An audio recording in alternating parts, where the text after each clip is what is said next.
The Great Gatsby. A novel by F. Scott Fitzgerald, 1925. Chapter 1.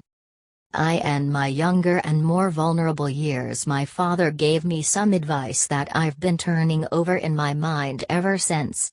Whenever you feel like criticizing anyone, he told me, just remember that all the people in this world haven't had the advantages that you've had. He didn't say any more, but we've always been unusually communicative in a reserved way, and I understood that he meant a great deal more than that. In consequence, I'm inclined to reserve all judgments, a habit that has opened up many curious natures to me and also made me the victim of not a few veteran bores. The abnormal mind is quick to detect and attach itself to this quality when it appears in a normal person. And so it came about that in college I was unjustly accused of being a politician, because I was privy to the secret griefs of wild, unknown men. Most of the confidences were unsought. Frequently I have feigned sleep, preoccupation, or a hostile levity when I realized by some unmistakable sign that an intimate revelation was quivering on the horizon. For the intimate revelations of young men, or at least the terms in which they express them, are usually plagiaristic and marred by obvious suppressions. Reserving judgments is a matter of infinite hope. I am still a little afraid of missing something if I forget that, as my father snobbishly suggested, and I snobbishly repeat, a sense of the fundamental decencies is parceled out unequally at birth. And, after boasting this way of my tolerance, I come to the admission that it has a limit. Conduct may be founded on the hard rock or the wet marshes, but after a certain point I don't care what it's founded on. When I came back from the East last autumn, I felt that I wanted the world to be in uniform and at a sort of moral attention forever. I wanted no more riotous excursions with privileged glimpses into the human heart. Only Gatsby, the man who gives his name to this book, was exempt from my reaction. Gatsby, who represented everything for which I have an unaffected scorn. If personality is an unbroken series of successful gestures, then there was something gorgeous about him, some heightened sensitivity to the promises of life, as if he were related to one of those intricate machines that register earthquakes 10,000 miles away. This responsiveness had nothing to do with that flabby impressionability which is dignified under the name of the creative temperament. It was an extraordinary gift for hope, a romantic readiness such as I have never found in any other person, and which it is not likely I shall ever find again. No, Gatsby turned out all right at the end. It is what preyed on Gatsby, what foul dust floated in the wake of his dreams, that temporarily closed out my interest in the abortive sorrows and short-winded elations of men. My family have been prominent, well-to-do people in this Middle Western city for 3 generations. The Carraways are something of a clan, and we have a tradition that we're descended from the Dukes of Buccleuch, but the actual founder of my line was my grandfather's brother, who came here in '51, sent a substitute to the Civil War, and started the wholesale hardware business that my father carries on today. I never saw this great uncle, but I'm supposed to look like him, with special reference to the rather hard-boiled painting that hangs in Father's office. I graduated from New Haven in 1915, just a quarter of a century after my father, and a little later I participated in that delayed Teutonic migration known as the Great War. I enjoyed the counter-raid so thoroughly that I came back restless. Instead of being the warm center of the world, the Middle West now seemed like the ragged edge of the universe. So I decided to go east and learn the bond business. Everybody I knew was in the bond business, so I supposed it could support one more single man. All my aunts and uncles talked it over as if they were choosing a prep school for me, and finally said, "Why, yes," with very grave, hesitant faces. Father agreed to finance me for a year, and after various delays I came east, permanently, I thought, in the spring of '22.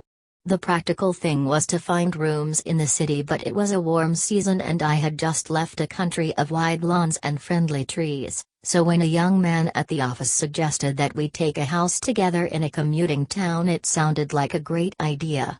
He found the house, a weather-beaten cardboard bungalow, at $80 a month, but at the last minute the firm ordered him to Washington and I went out to the country alone. I had a dog, at least I had him for a few days until he ran away, and an old Dutch and a Finnish woman who made my bed and cooked breakfast and muttered Finnish wisdom to herself over the electric stove. It was lonely for a day or so until one morning some man, more recently arrived than I, stopped me on the road. "How do you get to West Egg Village?" he asked helplessly. I told him. And as I walked on, I was lonely no longer. I was a guide, a pathfinder, an original settler. He had casually conferred on me the freedom of the neighborhood. And so, with the sunshine and the great bursts of leaves growing on the trees, just as things grow in fast movies, I had that familiar conviction that life was beginning over again with the summer. There was so much to read for one thing, and so much fine health to be pulled down out of the young breath-giving air. I bought a dozen volumes on banking and credit and investment securities, and they stood on my shelf in red and gold like new money from the mint, promising to unfold the shining secrets that only Midas and Morgan and Maecenas knew. And I had the high intention of reading many other books besides. I was rather literary in college. One year I wrote a series of very solemn and obvious editorials for the Yale News, and now I was going to bring back all such things into my life and become again that most limited of all specialists, the well-rounded man. This isn't just an epigram. Life is much more successfully looked at from a single window, after all. It was a matter of chance that I should have rented a house in one of the strangest communities in North America. It was on that slender riotous island which extends itself due east of New York, and where there are, among other natural curiosities, two unusual formations of land. 20 miles from the city, a pair of enormous eggs, identical in contour and separated only by a courtesy bay, jut out into the most domesticated body of saltwater in the Western Hemisphere, the great wet barnyard of Long Island Sound. They are not perfect ovals, like the egg in the Columbus story. They are both crushed flat at the contact end, but their physical resemblance must be a source of perpetual confusion to the gulls that fly overhead. To the wingless, a more arresting phenomenon is their dissimilarity in every particular except shape and size. I lived at West Egg, the less fashionable of the two, though this is a most superficial tag to express the bizarre and not a little sinister contrast between them. My house was at the very tip of the Egg, only 50 yards from the Sound, and squeezed between two huge places that rented for $12,000 or $15,000 a season. The one on my right was a colossal affair by any standard. It was a factual imitation of some Hotel de Ville in Normandy, with a tower on one side, spanking new under a thin beard of raw ivy, and a marble swimming pool and more than 40 acres of lawn and garden. It was Gatsby's mansion. Or rather, as I didn't know Mr. Gatsby, it was a mansion inhabited by a gentleman of that name. My own house was an eyesore, but it was a small eyesore, and it had been overlooked, so I had a view of the water, a partial view of my neighbor's lawn, and the consoling proximity of millionaires, all for $80 a month. Across the courtesy bay the white palaces of fashionable East Egg glittered along the water, and the history of the summer really begins on the evening I drove over there to have dinner with the Tom Buchanans. Daisy was my second cousin once removed, and I'd known Tom in college. And just after the war I spent 2 days with them in Chicago. Her husband, among various physical accomplishments, had been one of the most powerful ends that ever played football at New Haven, a national figure in a way, one of those men who reach such an acute limited excellence at 21 that everything afterward savors of anticlimax. His family were enormously wealthy. Even in college his freedom with money was a matter for reproach, but now he'd left Chicago and come east in a fashion that rather took your breath away. For instance, he'd brought down a string of polo ponies from Lake Forest. It was hard to realize that a man in my own generation was wealthy enough to do that. Why they came east I don't know. They had spent a year in France, for no particular reason, and then drifted here and there unrestfully wherever people played polo and were rich together. This was a permanent move, said Daisy over the telephone, but I didn't believe it. I had no sight into Daisy's heart, but I felt that Tom would drift on forever, seeking a little wistfully for the dramatic turbulence of some irrecoverable football game. And so it happened that on a warm windy evening I drove over to East Egg to see two old friends whom I scarcely knew at all. Their house was even more elaborate than I expected, a cheerful red and white Georgian colonial mansion overlooking the bay. The lawn started at the beach and ran toward the front door for a quarter of a mile, jumping over sundials and brick walks and burning gardens, finally when it reached the house drifting up the side in bright vines as though from the momentum of its run. The front was broken by a line of French windows, glowing now with reflected gold, and wide open to the warm windy afternoon, and Tom Buchanan in riding clothes was standing with his legs apart on the front porch. He had changed since his New Haven years. Now he was a sturdy, straw-haired man of 30 with a rather hard mouth and a supercilious manner. Two shining, arrogant eyes had established dominance over his face and gave him the appearance of always leaning aggressively forward. Not even the effeminate swank of his riding clothes could hide the enormous power of that body. He seemed to fill those glistening boots until he strained the top lacing and you could see a great pack of muscle shifting when his shoulder moved under his thin coat. It was a body capable of enormous leverage, a cruel body. His speaking voice, a gruff husky tenor, added to the impression of fractiousness he conveyed. There was a touch of paternal contempt in it, even toward people he liked, and there were men at New Haven who had hated his guts. Now, don't think my opinion on these matters is final, he seemed to say, just because I'm stronger and more of a man than you are. We were in the same senior society, and while we were never intimate I always had the impression that he approved of me and wanted me to like him with some harsh, defiant wistfulness of his own. We talked for a few minutes on the sunny porch. "I've got a nice place here," he said, his eyes flashing about restlessly. Turning me around by one arm he moved a broad flat hand along the front vista, including in its sweep a sunken Italian garden, a half-acre of deep pungent roses and a snub-nosed motorboat that bumped the tide offshore. It belonged to Domain the oil man. He turned me around again, politely and abruptly. "We'll go inside." We walked through a high hallway into a bright rosy-colored space, fragilely bound into the house by French windows at either end. The windows were ajar and gleaming white against the fresh grass outside that seemed to grow a little way into the house. A breeze blew through the room, blew curtains in at one end and out the other like pale flags, twisting them up toward the frosted wedding cake of the ceiling, and then rippled over the wine-colored rug, making a shadow on it as wind does on the sea. The only completely stationary object in the room was an enormous couch on which two young women were buoyed up as though upon an anchored balloon. They were both in white and their dresses were rippling and fluttering as if they had just been blown back in after a short flight around the house. I must have stood for a few moments listening to the whip and snap of the curtains and the groan of a picture on the wall. Then there was a boom as Tom Buchanan shut the rear windows and the caught wind died out about the room and the curtains and the rugs and the two young women ballooned slowly to the floor. The younger of the two was a stranger to me. She was extended full length at her end of the divan, completely motionless and with her chin raised a little as if she were balancing something on it which was quite likely to fall. If she saw me out of the corner of her eyes she gave no hint of it. Indeed, I was almost surprised into murmuring an apology for having disturbed her by coming in. The other girl, Daisy, made an attempt to rise. She leaned slightly forward with a conscientious expression, then she laughed, an absurd, charming little laugh, and I laughed too and came forward into the room. "I'm paralyzed with happiness." She laughed again, as if she said something very witty, and held my hand for a moment, looking up into my face, promising that there was no one in the world she so much wanted to see.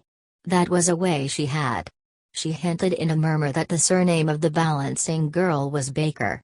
I've heard it said that Daisy's murmur was only to make people lean toward her, an irrelevant criticism that made it no less charming. At any rate Miss Baker's lips fluttered, she nodded at me almost imperceptibly and then quickly tipped her head back again. The object she was balancing had obviously tottered a little and given her something of a fright. Again a sort of apology arose to my lips. Almost any exhibition of complete self-sufficiency draws a stunned tribute from me. I looked back at my cousin, who began to ask me questions in her low, thrilling voice.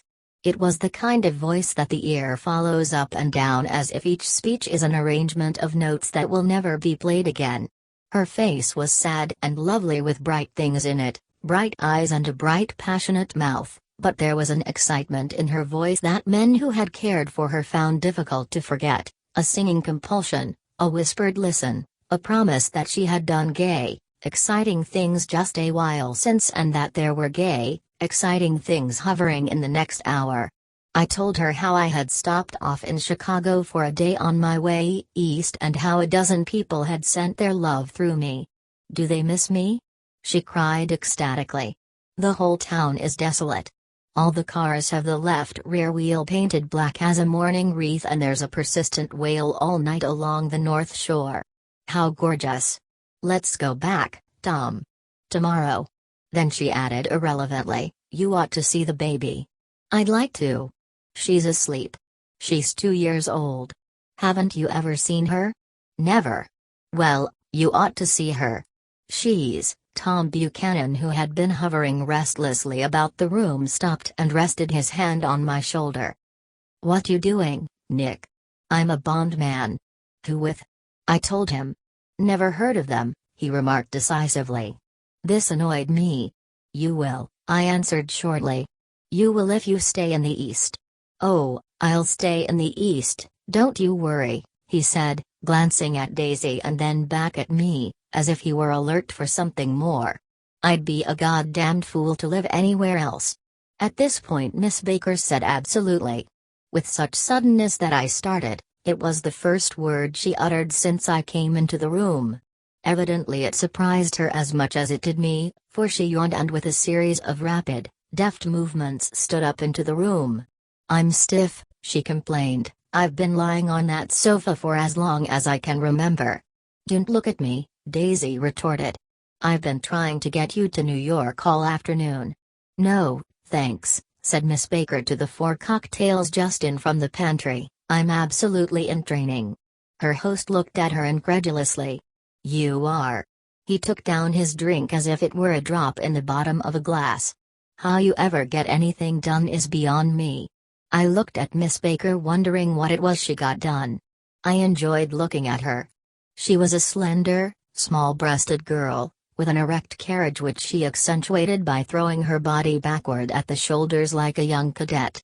Her gray sun-strained eyes looked back at me with polite reciprocal curiosity out of a wan, charming discontented face. It occurred to me now that I had seen her, or a picture of her, somewhere before. "You live in West Hegg," she remarked contemptuously. "I know somebody there." "I don't know a single. You must know Gatsby." "Gatsby?" demanded Daisy. "What Gatsby?" Before I could reply that he was my neighbor, dinner was announced. Wedging his tense arm imperatively under mine, Tom Buchanan compelled me from the room as though he were moving a checker to another square. Slenderly, languidly, their hands set lightly on their hips, the 2 young women proceeded thus out onto a rosy-colored porch open toward the sunset, where 4 candles flickered on the table in the diminished wind. "Why candles?" objected Daisy, frowning.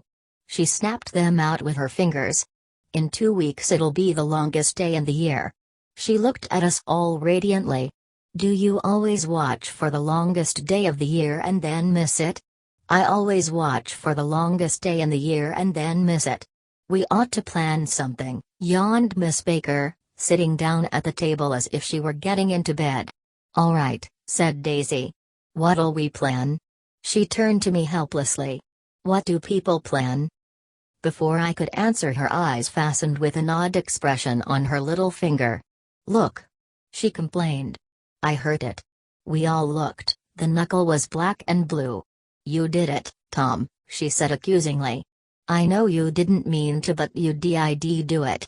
That's what I get for marrying a brute of a man, a great big hulking physical specimen of a—" "I hate that word hulking," objected Tom crossly, "even in kidding." "Hulking," insisted Daisy. Sometimes she and Miss Baker talked at once, unobtrusively and with a bantering inconsequence that was never quite chatter, That was as cool as their white dresses and their impersonal eyes in the absence of all desire. They were here, and they accepted Tom and me, making only a polite pleasant effort to entertain or to be entertained. They knew that presently dinner would be over and a little later the evening too would be over and casually put away. It was sharply different from the West, where an evening was hurried from phase to phase toward its close in a continually disappointed anticipation or else in sheer nervous dread of the moment itself. "You make me feel uncivilized, Daisy," I confessed on my second glass of corky but rather impressive claret. "Can't you talk about crops or something?" I meant nothing in particular by this remark, but it was taken up in an unexpected way. "Civilization's going to pieces," broke out Tom violently. "I've gotten to be a terrible pessimist about things. Have you read The Rise of the Colored Empires by this man Goddard?" "Why, no," I answered, rather surprised by his tone. "Well, it's a fine book, and everybody ought to read it. The idea is if we don't look out the white race will be utterly submerged. It's all scientific stuff, it's been proved." "Tom's getting very profound," said Daisy with an expression of unthoughtful sadness. "He reads deep books with long words in them." "What was that word well, these books are all scientific," insisted Tom, glancing at her impatiently. "This fellow has worked out the whole thing. It's up to us who are the dominant race to watch out, or these other races will have control of things. We've got to beat them down," whispered Daisy, winking ferociously toward the fervent sun. "You ought to live in California," began Miss Baker, but Tom interrupted her by shifting heavily in his chair. "This idea is that we're Nordics. I am, and you are, and," after an infinitesimal hesitation he included Daisy with a slight nod, and she winked at me again. "And we've produced all the things that go to make civilization, science and art and all that. Do you see?" There was something pathetic in his concentration, as if his complacency, more acute than of old, was not enough to him anymore. When, almost immediately, the telephone rang inside and the butler left the porch, Daisy seized upon the momentary interruption and leaned toward me. "I'll tell you a family secret," she whispered enthusiastically. "It's about the butler's nose." "Do you want to hear about the butler's nose?" "That's why I came over tonight." "Well, he wasn't always a butler. He used to be the silver polisher for some people in New York that had a silver service for 200 people. He had to polish it from morning till night until finally it began to affect his nose. Things went from bad to worse," suggested Miss Baker. "Yes. Things went from bad to worse until finally he had to give up his position." For a moment the last sunshine fell with romantic affection upon her glowing face. Her voice compelled me forward breathlessly as I listened, then the glow faded, each light deserting her with lingering regret, like children leaving a pleasant street at dusk. The butler came back and murmured something close to Tom's ear, whereupon Tom frowned, pushed back his chair and without a word went inside. As if his absence quickened something within her, Daisy leaned forward again, her voice glowing and singing. "I love to see you at my table, Nick. You remind me of a rose, an absolute rose. Doesn't he?" She turned to Miss Baker for confirmation. "An absolute rose?" This was untrue. "I am not even faintly like a rose." She was only extemporizing, but a stirring warmth flowed from her as if her heart was trying to come out to you, concealed in one of those breathless, thrilling words. Then suddenly she threw her napkin on the table and excused herself and went into the house. Miss Baker and I exchanged a short glance consciously devoid of meaning. I was about to speak when she sat up alertly and said in a warning voice.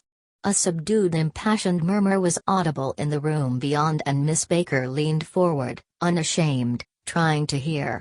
The murmur trembled on the verge of coherence, sank down, mounted excitedly, and then ceased altogether. "This Mr. Gatsby you spoke of is my neighbor," I said. "Don't talk. I want to hear what happens." "Is something happening?" I inquired innocently. "You mean to say you don't know?" said Miss Baker, honestly surprised. "I thought everybody knew." "I don't." "Why?" she said hesitantly, Tom's got some woman in New York. Got some woman? I repeated blankly. Miss Baker nodded.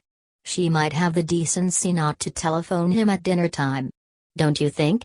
Almost before I had grasped her meaning, there was the flutter of a dress and the crunch of leather boots, and Tom and Daisy were back at the table. It couldn't be helped, cried Daisy with tense gaiety. She sat down, glanced searchingly at Miss Baker and then at me and continued, I looked outdoors for a minute, and it's very romantic outdoors. There's a bird on the lawn that I think must be a nightingale come over on the Cunard or White Star Line. He's singing away. Her voice sang. It's romantic, isn't it, Tom? Very romantic, he said, and then miserably to me, if it's light enough after dinner I want to take you down to the stables. The telephone rang inside, startlingly, and as Daisy shook her head decisively at Tom, the subject of the stables, in fact all subjects, vanished into air.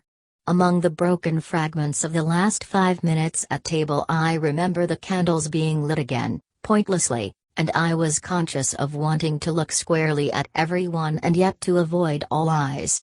I couldn't guess what Daisy and Tom were thinking, but I doubt if even Miss Baker, who seemed to have mastered a certain hardy skepticism, was able utterly to put this fifth guest's shrill metallic urgency out of mind. To a certain temperament the situation might have seemed intriguing. My own instinct was to telephone immediately for the police. The horses, needless to say, were not mentioned again. Tom and Miss Baker, with several feet of twilight between them, strolled back into the library, as if to a vigil beside a perfectly tangible body, while trying to look pleasantly interested and a little deaf. I followed Daisy around a chain of connecting verandas to the porch in front. In its deep gloom we sat down side by side on a wicker settee. Daisy took her face in her hands, as if feeling its lovely shape, and her eyes moved gradually out into the velvet dusk. I saw that turbulent emotions possessed her, so I asked what I thought would be some sedative questions about her little girl. We don't know each other very well, Nick, she said suddenly. Even if we are cousins. You didn't come to my wedding. I wasn't back from the war. That's true. She hesitated. Well, I've had a very bad time, Nick, and I'm pretty cynical about everything. Evidently she had reason to be. I waited, but she didn't say any more, and after a moment I returned rather feebly to the subject of her daughter. I suppose she talks, and eats, and everything. Oh, yes. She looked at me absently. Listen, Nick, let me tell you what I said when she was born. Would you like to hear? Very much. It'll show you how I've gotten to feel about things. Well, she was less than an hour old and Tom was God knows where. I woke up out of the ether with an utterly abandoned feeling and asked the nurse right away if it was a boy or a girl. She told me it was a girl, and so I turned my head away and wept. All right, I said, I'm glad it's a girl. And I hope she'll be a fool. That's the best thing a girl can be in this world, a beautiful little fool.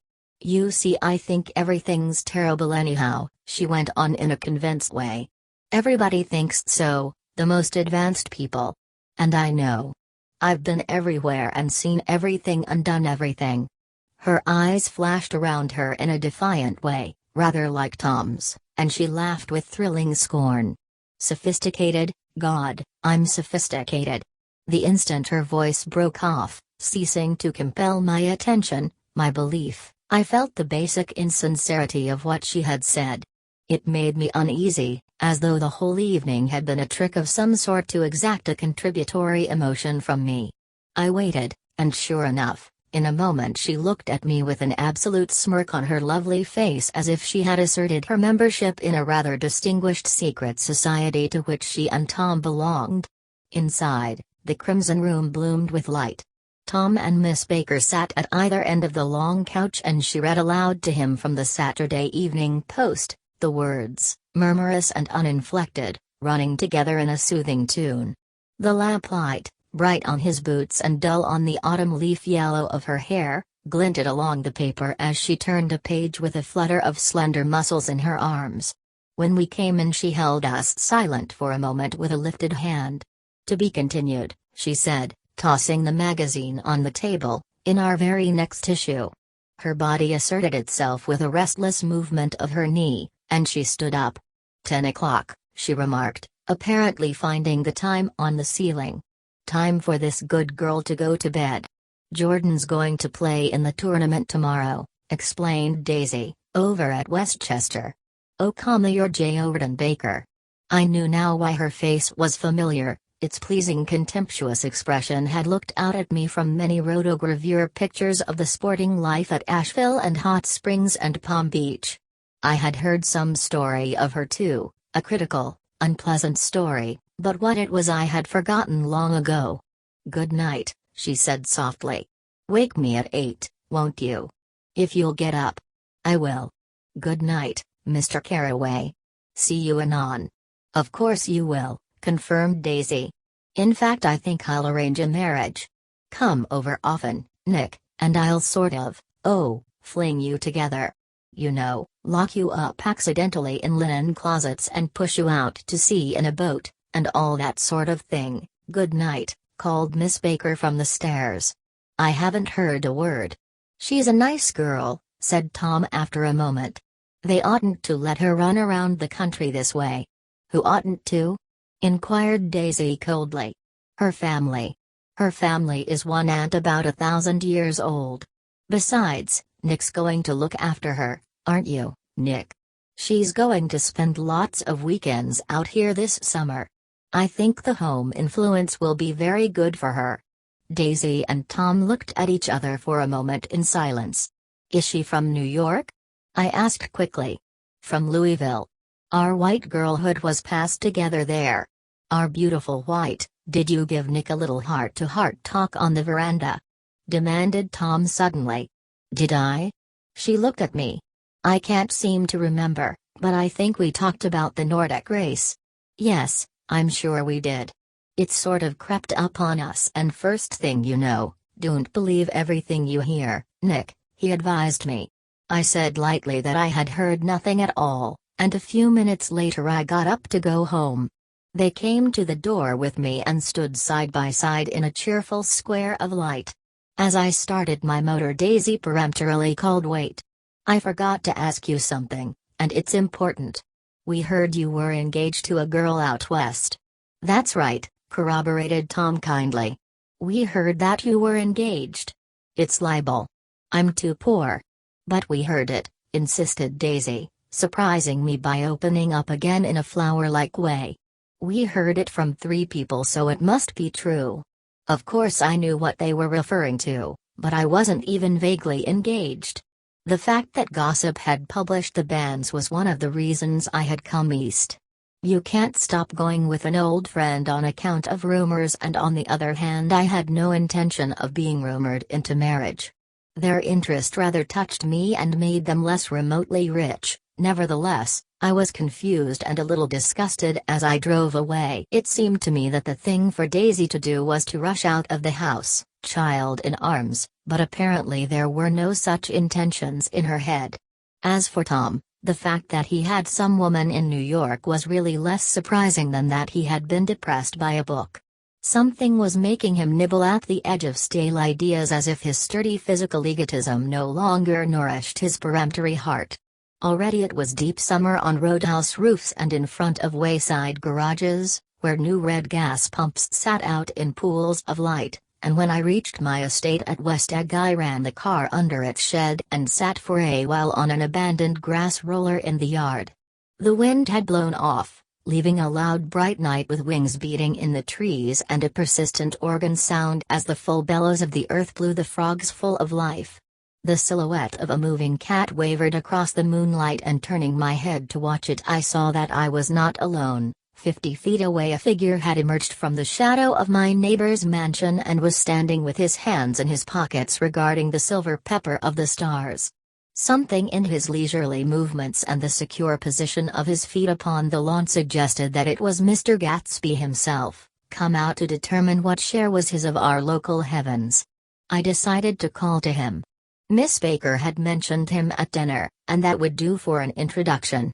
But I didn't call to him, for he gave a sudden intimation that he was content to be alone. He stretched out his arms toward the dark water in a curious way, and far as I was from him I could have sworn he was trembling.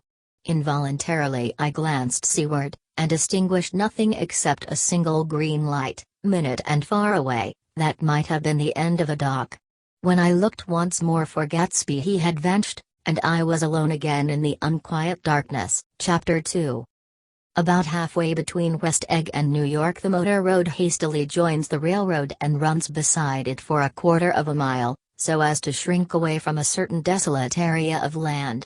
This is a valley of ashes, a fantastic farm where ashes grow like wheat into ridges and hills, and grotesque gardens where ashes take the forms of houses and chimneys and rising smoke, and finally, with a transcendent effort, of men who move dimly and already crumbling through the powdery air. Occasionally a line of grey cars crawls along an invisible track, gives out a ghastly creak and comes to rest, and immediately the ash-grey men swarm up with leaden spades and stir up an impenetrable cloud which screens their obscure operations from your sight.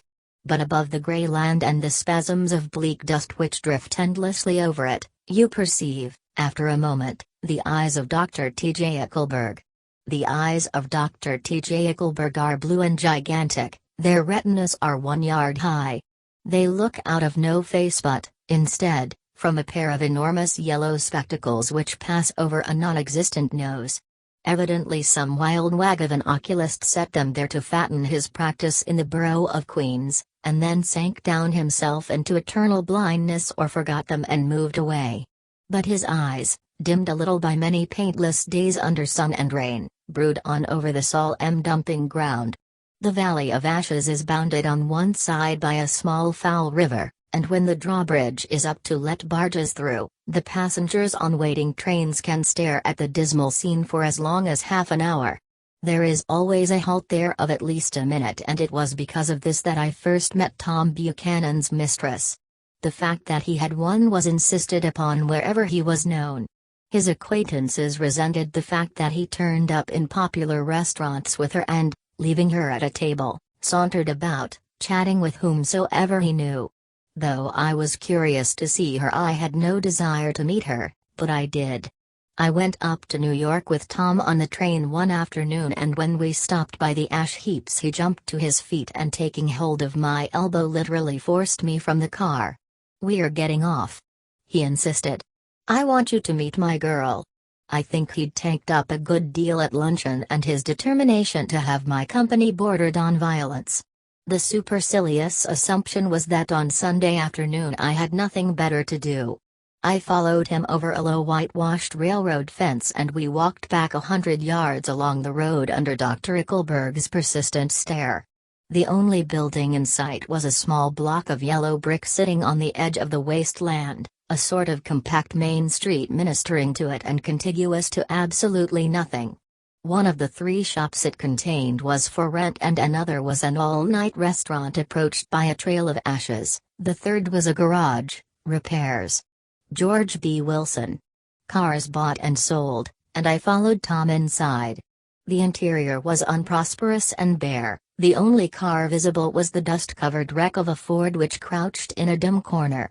It had occurred to me that this shadow of a garage must be a blind, and that sumptuous and romantic apartments were concealed overhead, when the proprietor himself appeared in the door of an office, wiping his hands on a piece of waste. He was a blond, spiritless man, anemic, and faintly handsome. When he saw us a damp gleam of hope sprang into his light blue eyes.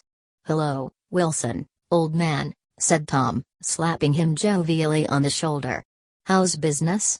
"I can't complain," answered Wilson unconvincingly. "When are you going to sell me the car?" "Next week. I've got my man working on it now." "Works pretty slow, don't he?" "No, he doesn't," said Tom coldly. "And if you feel that way about it, maybe I'd better sell it somewhere else after all." "I don't mean that," explained Wilson quickly. "I just meant—" His voice faded off and Tom glanced impatiently around the garage. Then I heard footsteps on the stairs, and in a moment the thickish figure of a woman blocked out the light from the office door. She was in the middle 30s, and faintly stout, but she carried her surplus flesh sensuously, as some women can. Her face, above a spotted dress of dark blue crepe de chine, contained no facet or gleam of beauty, but there was an immediately perceptible vitality about her, as if the nerves of her body were continually smoldering. She smiled slowly, and walking through her husband as if he were a ghost, shook hands with Tom, looking him flush in the eye. Then she wet her lips and without turning around spoke to her husband in a soft, coarse voice. "Get some chairs, why don't you, so somebody can sit down?" "Oh, sure," agreed Wilson hurriedly, and went toward the little office, mingling immediately with the cement color of the walls. A white ashen dust veiled his dark suit and his pale hair, as it veiled everything in the vicinity, except his wife, who moved close to Tom. "I want to see you," said Tom intently. "Get on the next train." "All right. I'll meet you by the newsstand on the lower level." She nodded and moved away from him just as George Wilson emerged with 2 chairs from his office door. We waited for her down the road and out of sight. It was a few days before the 4th of July, and a gray, scrawny Italian child was setting torpedoes in a row along the railroad track. "Terrible place, isn't it?" said Tom, exchanging a frown with Dr. Ickelberg. "Awful. It does her good to get away." "Doesn't her husband object?" "Wilson. He thinks she goes to see her sister in New York. He's so dumb he doesn't know he's alive. So Tom Buchanan and his girl and I went up together to New York, or not quite together, for Mrs. Wilson sat discreetly in another car. Tom deferred that much to the sensibilities of those East Eggers who might be on the train. She had changed her dress to a brown-figured muslin which stretched tight over her rather wide hips as Tom helped her to the platform in New York. At the newsstand she bought a copy of Town Tattle and a moving picture magazine, and, in the station drugstore, some cold cream and a small flask of perfume. Upstairs, in the solemn echoing drive, she let 4 taxicabs drive away before she selected a new one, lavender-colored with gray upholstery, and in this we slid out from the mass of the station into the glowing sunshine. But immediately she turned sharply from the window and, leaning forward, tapped on the front glass. "I want to get one of those dogs," she said earnestly. "I want to get one for the apartment. They're nice to have, a dog." We backed up to a gray old man who bore an absurd resemblance to John D. Rockefeller. In a basket, swung from his neck, cowered a dozen very recent puppies of an indeterminate breed. "What kind are they?" asked Mrs. Wilson eagerly as he came to the taxi window. "All kinds. What kind do you want, lady?" "I'd like to get one of those police dogs. I don't suppose you got that kind?" The man peered doubtfully into the basket, plunged in his hand and drew one up, wriggling, by the back of the neck. "That's no police dog," said Tom. "No, it's not exactly a police dog," said the man with disappointment in his voice. "It's more of an Airedale." He passed his hand over the brown wash rag of the back. "Look at that coat. Some coat. That's a dog that'll never bother you with catching cold." "I think it's cute," said Mrs. Wilson enthusiastically. "How much is it?" "That dog?" He looked at it admiringly. "That dog will cost you $10. The Airedale." Undoubtedly there was an Airedale concerned in it somewhere, though its feet were startlingly white, changed hands and settled down into Mrs. Wilson's lap, where she fondled the weatherproof coat with rapture. "Is it a boy or a girl?" she asked delicately. "That dog? That dog's a boy." "It's a bitch," said Tom decisively. "Here's your money. Go and buy 10 more dogs with it." We drove over to Fifth Avenue, so warm and soft, almost pastoral, on the summer Sunday afternoon that I wouldn't have been surprised to see a great flock of white sheep turn the corner. "Hold on," I said, "I have to leave you here." "No, you don't," interposed Tom quickly. "Myrtle'll be hurt if you don't come up to the apartment. Won't you, Myrtle?" "Come on," she urged. "I'll telephone my sister Catherine. She's said to be very beautiful by people who ought to know." "Well, I'd like to, but," we went on, cutting back again over the park toward the West Hundreds. At 158th Street the cab stopped at one slice in a long white cake of apartment houses. Throwing a regal homecoming glance around the neighborhood, Mrs. Wilson gathered up her dog and her other purchases and went haughtily in. "I'm going to have them geese come up," she announced as we rose in the elevator. And of course I got to call up my sister, too. The apartment was on the top floor, a small living room, a small dining room, a small bedroom and a bath. The living room was crowded to the doors with a set of tapestried furniture entirely too large for it, so that to move about was to stumble continually over scenes of ladies swinging in the gardens of Versailles. The only picture was an over-enlarged photograph, apparently a hen sitting on a blurred rock. Looked at from a distance, however, the hen resolved itself into a bonnet and the countenance of a stout old lady beamed down into the room. Several old copies of Town Tattle lay on the table together with a copy of Simon Called Peter and some of the small scandal magazines of Broadway. Mrs. Wilson was first concerned with the dog. A reluctant elevator boy went for a box full of straw and some milk, to which he added on his own initiative a tin of large hard dog biscuits, one of which decomposed apathetically in the saucer of milk all afternoon. Meanwhile Tom brought out a bottle of whiskey from a locked bureau door. I have been drunk just twice in my life, and the second time was that afternoon, so everything that happened has a dim hazy cast over it, although until after 8 o'clock the apartment was full of cheerful sun. Sitting on Tom's lap, Mrs. Wilson called up several people on the telephone, then there were no cigarettes and I went out to buy some at the drugstore on the corner. When I came back they had disappeared, so I sat down discreetly in the living room and read a chapter of Simon Called Peter. Either it was terrible stuff or the whiskey distorted things, because it didn't make any sense to me. Just as Tom and Myrtle, after the first drink Mrs. Wilson and I called each other by our first names, reappeared, company commenced to arrive at the apartment door. The sister, Catherine, was a slender, worldly girl of about 30 with a solid sticky bob of red hair and a complexion powdered milky white. Her eyebrows had been plucked and then drawn on again at a more rakish angle, but the efforts of nature toward the restoration of the old alignment gave a blurred air to her face. When she moved about there was an incessant clicking as innumerable pottery bracelets jingled up and down upon her arms. She came in with such a proprietary haste and looked around so possessively at the furniture that I wondered if she lived here. But when I asked her she laughed immoderately, repeated my question aloud and told me she lived with a girlfriend at a hotel. Mr. McKee was a pale feminine man from the flat below. He had just shaved, for there was a white spot of lather on his cheekbone, and he was most respectful in his greeting to everyone in the room. He informed me that he was in the artistic game, and I gathered later that he was a photographer and had made the dim enlargement of Mrs. Wilson's mother, which hovered like an ectoplasm on the wall. His wife was shrill, languid, handsome and horrible. She told me with pride that her husband had photographed her 127 times since they had been married. Mrs. Wilson had changed her costume some time before and was now attired in an elaborate afternoon dress of cream-colored chiffon, which gave out a continual rustle as she swept about the room. With the influence of the dress her personality had also undergone a change.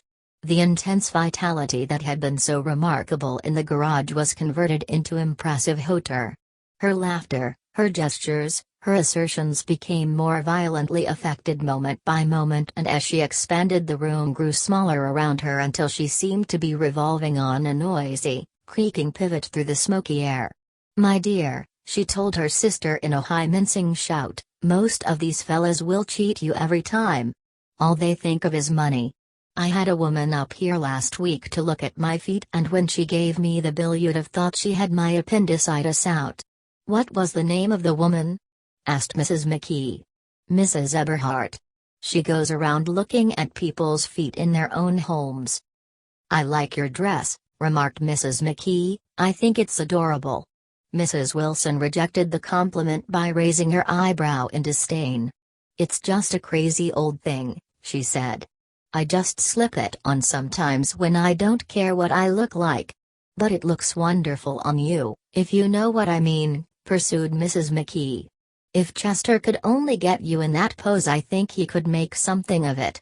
We all looked in silence at Mrs. Wilson, who removed a strand of hair from over her eyes and looked back at us with a brilliant smile. Mr. McKee regarded her intently with his head on one side and then moved his hand back and forth slowly in front of his face. "I should change the light," he said after a moment. "I'd like to bring out the modeling of the features. And I'd try to get hold of all the back hair." "I wouldn't think of changing the light," cried Mrs. McKee. "I think it's," her husband said sh. And we all looked at the subject again, whereupon Tom Buchanan yawned audibly and got to his feet. "You monkeys have something to drink," he said. "Get some more ice and mineral water, Myrtle, before everybody goes to sleep. I told that boy about the ice." Myrtle raised her eyebrows in despair at the shiftlessness of the lower orders. "These people. You have to keep after them all the time." She looked at me and laughed pointlessly. Then she flounced over to the dog, kissed it with ecstasy and swept into the kitchen, implying that a dozen chefs awaited her orders there. "I've done some nice things out on Long Island," asserted Mr. McKee. Tom looked at him blankly. "Two of them we have framed downstairs." "Two what?" demanded Tom. "Two studies. One of them I call Montauk Point, the gulls, and the other I call Montauk Point, the sea." The sister Catherine sat down beside me on the couch. "Do you live down on Long Island, too?" she inquired. "I live at West Egg." "Really? I was down there at a party about a month ago. At a man named Gatsby's. Do you know him?" "I live next door to him." "Well, they say he's a nephew or a cousin of Kaiser Wilhelm's. That's where all his money comes from." "Really?" She nodded. "I'm scared of him. I'd hate to have him get anything on me." This absorbing information about my neighbor was interrupted by Mrs. McKee's pointing suddenly at Catherine. "Chester, I think you could do something with her," she broke out, but Mr. McKee only nodded in a bored way and turned his attention to Tom. "I'd like to do more work on Long Island if I could get the entry. All I ask is that they should give me a start." "Ask Myrtle," said Tom, breaking into a short shout of laughter as Mrs. Wilson entered with a tray. "She'll give you a letter of introduction, won't you, Myrtle?" "Do what?" she asked, startled. "You'll give McKee a letter of introduction to your husband, so he can do some studies of him." His lips moved silently for a moment as he invented George B. Wilson at the gasoline pump, or something like that. Catherine leaned close to me and whispered in my ear, "Neither of them can stand the person they're married to." "Can't they?" "Can't stand them." She looked at Myrtle and then at Tom. "What I say is, why go on living with them if they can't stand them? If I was them I'd get a divorce and get married to each other right away." "Doesn't she like Wilson either?" The answer to this was unexpected. It came from Myrtle, who had overheard the question, and it was violent and obscene. "You see?" cried Catherine triumphantly. She lowered her voice again. "It's really his wife that's keeping them apart. She's a Catholic and they don't believe in divorce." Daisy was not a Catholic and I was a little shocked at the elaborateness of the lie. "When they do get married," continued Catherine, "they are going west to live for a while until it blows over. It'd be more discreet to go to Europe." "Oh, do you like Europe?" she exclaimed surprisingly. "I just got back from Monte Carlo." "Really? Just last year?" "I went over there with another girl." "Stay along?" "No, we just went to Monte Carlo and back. We went by way of Marseille. We had over $1,200 when we started, but we got gypped out of it all in 2 days in the private rooms. We had an awful time getting back, I can tell you. God, how I hated that town." The late afternoon sky bloomed in the window for a moment like the blue honey of the Mediterranean, then the shrill voice of Mrs. McKee called me back into the room. "I almost made a mistake, too," she declared vigorously. "I almost married a little kike who'd been after me for years. I knew he was below me. Everybody kept saying to me, 'Lucille, that man's way below you.' But if I hadn't met Chester, he'd have got me sure." "Yes, but listen," said Myrtle Wilson, nodding her head up and down, "at least you didn't marry him." "I know I didn't." "Well, "I married him," said Myrtle, ambiguously. That's the difference between your case and mine." "Why did you, Myrtle?" demanded Catherine. "Nobody forced you to." Myrtle considered. "I married him because I thought he was a gentleman," she said finally.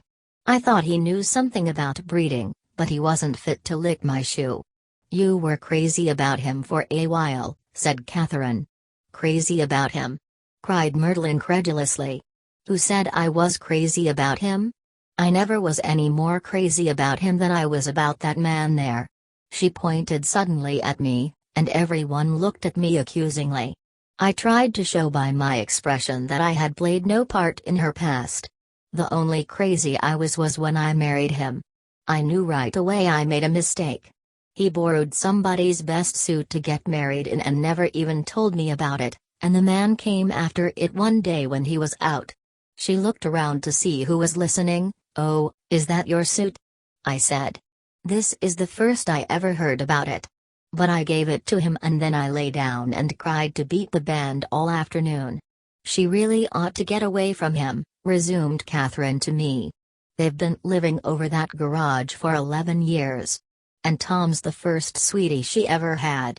The bottle of whiskey, a second one, was now in constant demand by all present, excepting Catherine, who felt just as good on nothing at all. Tom rang for the janitor and sent him for some celebrated sandwiches, which were a complete supper in themselves. I wanted to get out and walk eastward toward the park through the soft twilight, but each time I tried to go I became entangled in some wild strident argument which pulled me back, as if with ropes, into my chair. Yet high over the city our line of yellow windows must have contributed their share of human secrecy to the casual watcher in the darkening streets, and I was him too, looking up and wondering. I was within and without, simultaneously enchanted and repelled by the inexhaustible variety of life. Myrtle pulled her chair close to mine, and suddenly her warm breath poured over me the story of her first meeting with Tom. It was on the two little seats facing each other that are always the last ones left on the train.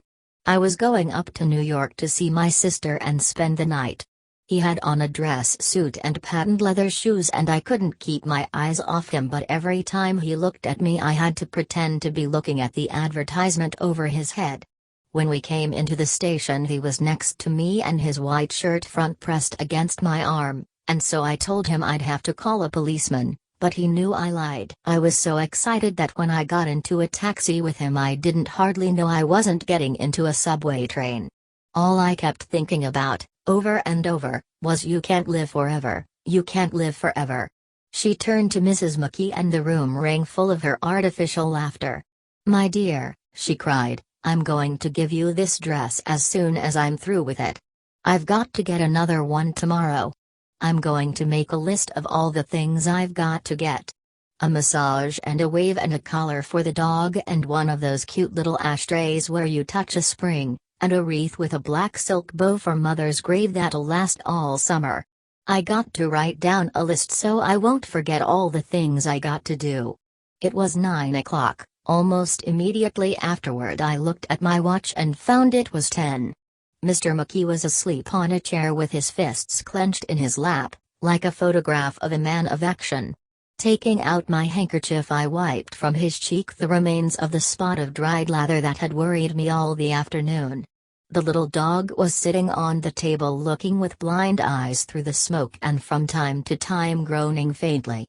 People disappeared, reappeared, made plans to go somewhere, and then lost each other, searched for each other, found each other a few feet away. Sometime toward midnight Tom Buchanan and Mrs. Wilson stood face to face discussing in impassioned voices whether Mrs. Wilson had any right to mention Daisy's name. "Daisy! Daisy! Daisy!" shouted Mrs. Wilson. "I'll say it whenever I want to. Daisy! Die!" Making a short deft movement Tom Buchanan broke her nose with his open hand. Then there were bloody towels upon the bathroom floor, and women's voices scolding, and high over the confusion a long broken wail of pain. Mr. McKee awoke from his doze and started in a daze toward the door. When he had gone halfway he turned around and stared at the scene, his wife and Catherine scolding and consoling as they stumbled here and there among the crowded furniture with articles of aid, and the despairing figure on the couch bleating fluently and trying to spread a copy of Town Tattle over the tapestry scenes of Versailles. Then Mr. McKee turned and continued on out the door. Taking my hat from the chandelier, I followed. "Come to lunch someday," he suggested, as we groaned down in the elevator. "Where?" "Anywhere. Keep your hands off the lever," snapped the elevator boy. "I beg your pardon," said Mr. McKee with dignity, "I didn't know I was touching it." "All right," I agreed, "I'll be glad to." I was standing beside his bed and he was sitting up between the sheets, clad in his underwear, with a great portfolio in his hands. Beauty and the Beast, Loneliness, Old Grocery Horse, Brook and Bridge. Then I was lying half asleep in the cold lower level of the Pennsylvania station, staring at the Morning Tribune and waiting for the 4 o'clock train. Chapter 3. There was music from my neighbor's house through the summer nights. In his blue gardens men and girls came and went like moths among the whisperings and the champagne and the stars. At high tide in the afternoon I watched his guests diving from the tower of his raft or taking the sun on the hot sand of his beach while his 2 motorboats slit the waters of the Sound, drawing aquaplanes over cataracts of foam. On weekends his Rolls-Royce became an omnibus, bearing parties to and from the city, between 9 in the morning and long past midnight, while his station wagon scampered like a brisk yellow bug to meet all trains. And on Mondays 8 servants including an extra gardener toiled all day with mops and scrubbing brushes and hammers and garden shears, repairing the ravages of the night before. Every Friday 5 crates of oranges and lemons arrived from a fruiterer in New York. Every Monday these same oranges and lemons left his back door in a pyramid of pulpless halves. There was a machine in the kitchen which could extract the juice of 200 oranges in half an hour, if a little button was pressed 200 times by a butler's thumb. At least once a fortnight a corps of caterers came down with several hundred feet of canvas and enough colored lights to make a Christmas tree of Gatsby's enormous garden. On buffet tables, garnished with glistening horse-dover, spiced baked hams crowded against salads of harlequin designs and pastry pigs and turkeys bewitched to a dark gold. In the main hall a bar with a real brass rail was set up, and stocked with gins and liquors and with cordials so long forgotten that most of his female guests were too young to know one from another. By 7 o'clock the orchestra has arrived, no thin 5-piece affair but a whole pitful of oboes and trombones and saxophones and viols and cornets and piccolos and low and high drums. The last swimmers have come in from the beach now and are dressing upstairs. The cars from New York are parked 5 deep in the drive, and already the halls and salons and verandas are gaudy with primary colors and hair shorn in strange new ways and shawls beyond the dreams of Castile. The bar is in full swing and floating rounds of cocktails permeate the garden outside until the air is alive with chatter and laughter and casual innuendo and introductions forgotten on the spot and enthusiastic meetings between women who never knew each other's names. The lights grow brighter as the earth lurches away from the sun and now the orchestra is playing yellow cocktail music and the opera of voices pitches a key higher. Laughter is easier, minute by minute, spilled with prodigality, tipped out at a cheerful word. The groups change more swiftly, swell with new arrivals, dissolve and form in the same breath. Already there are wanderers, confident girls who weave here and there among the stouter and more stable, become for a sharp, joyous moment the center of a group and then excited with triumph glide on through the sea change of faces and voices and color under the constantly changing light. Suddenly one of these gypsies in trembling opal, seizes a cocktail out of the air, dumps it down for courage and moving her hands like Frisco dances out alone on the canvas platform. A momentary hush. The orchestra leader varies his rhythm obligingly for her and there is a burst of chatter as the erroneous news goes around that she is Gilda Gray's understudy from the Follies. The party has begun. I believe that on the first night I went to Gatsby's house I was one of the few guests who had actually been invited. People were not invited, they went there. They got into automobiles which bore them out to Long Island, and somehow they ended up at Gatsby's door. Once there, they were introduced by somebody who knew Gatsby, and after that they conducted themselves according to the rules of behavior associated with amusement parks. Sometimes they came and went without having met Gatsby at all, came for the party with a simplicity of heart that was its own ticket of admission. I had been actually invited. A chauffeur in a uniform of robin's egg blue crossed my lawn early that Saturday morning with a surprisingly formal note from his employer. The honor would be entirely Gatsby's, it said, if I would attend his little party that night. He had seen me several times and had intended to call on me long before, but a peculiar combination of circumstances had prevented it. Signed, Jay Gatsby, in a majestic hand. Dressed up in white flannels, I went over to his lawn a little after 7 and wandered around rather ill at ease among swirls and eddies of people I didn't know, though here and there was a face I had noticed on the commuting train. I was immediately struck by the number of young Englishmen dotted about, all well dressed, all looking a little hungry, and all talking in low earnest voices to solid and prosperous Americans. I was sure that they were selling something, bonds or insurance or automobiles. They were, at least, agonizingly aware of the easy money in the vicinity and convinced that it was theirs for a few words in the right key. As soon as I arrived, I made an attempt to find my host, but the 2 or 3 people of whom I asked his whereabouts stared at me in such an amazed way and denied so vehemently any knowledge of his movements that I slunk off in the direction of the cocktail table, the only place in the garden where a single man could linger without looking purposeless and alone.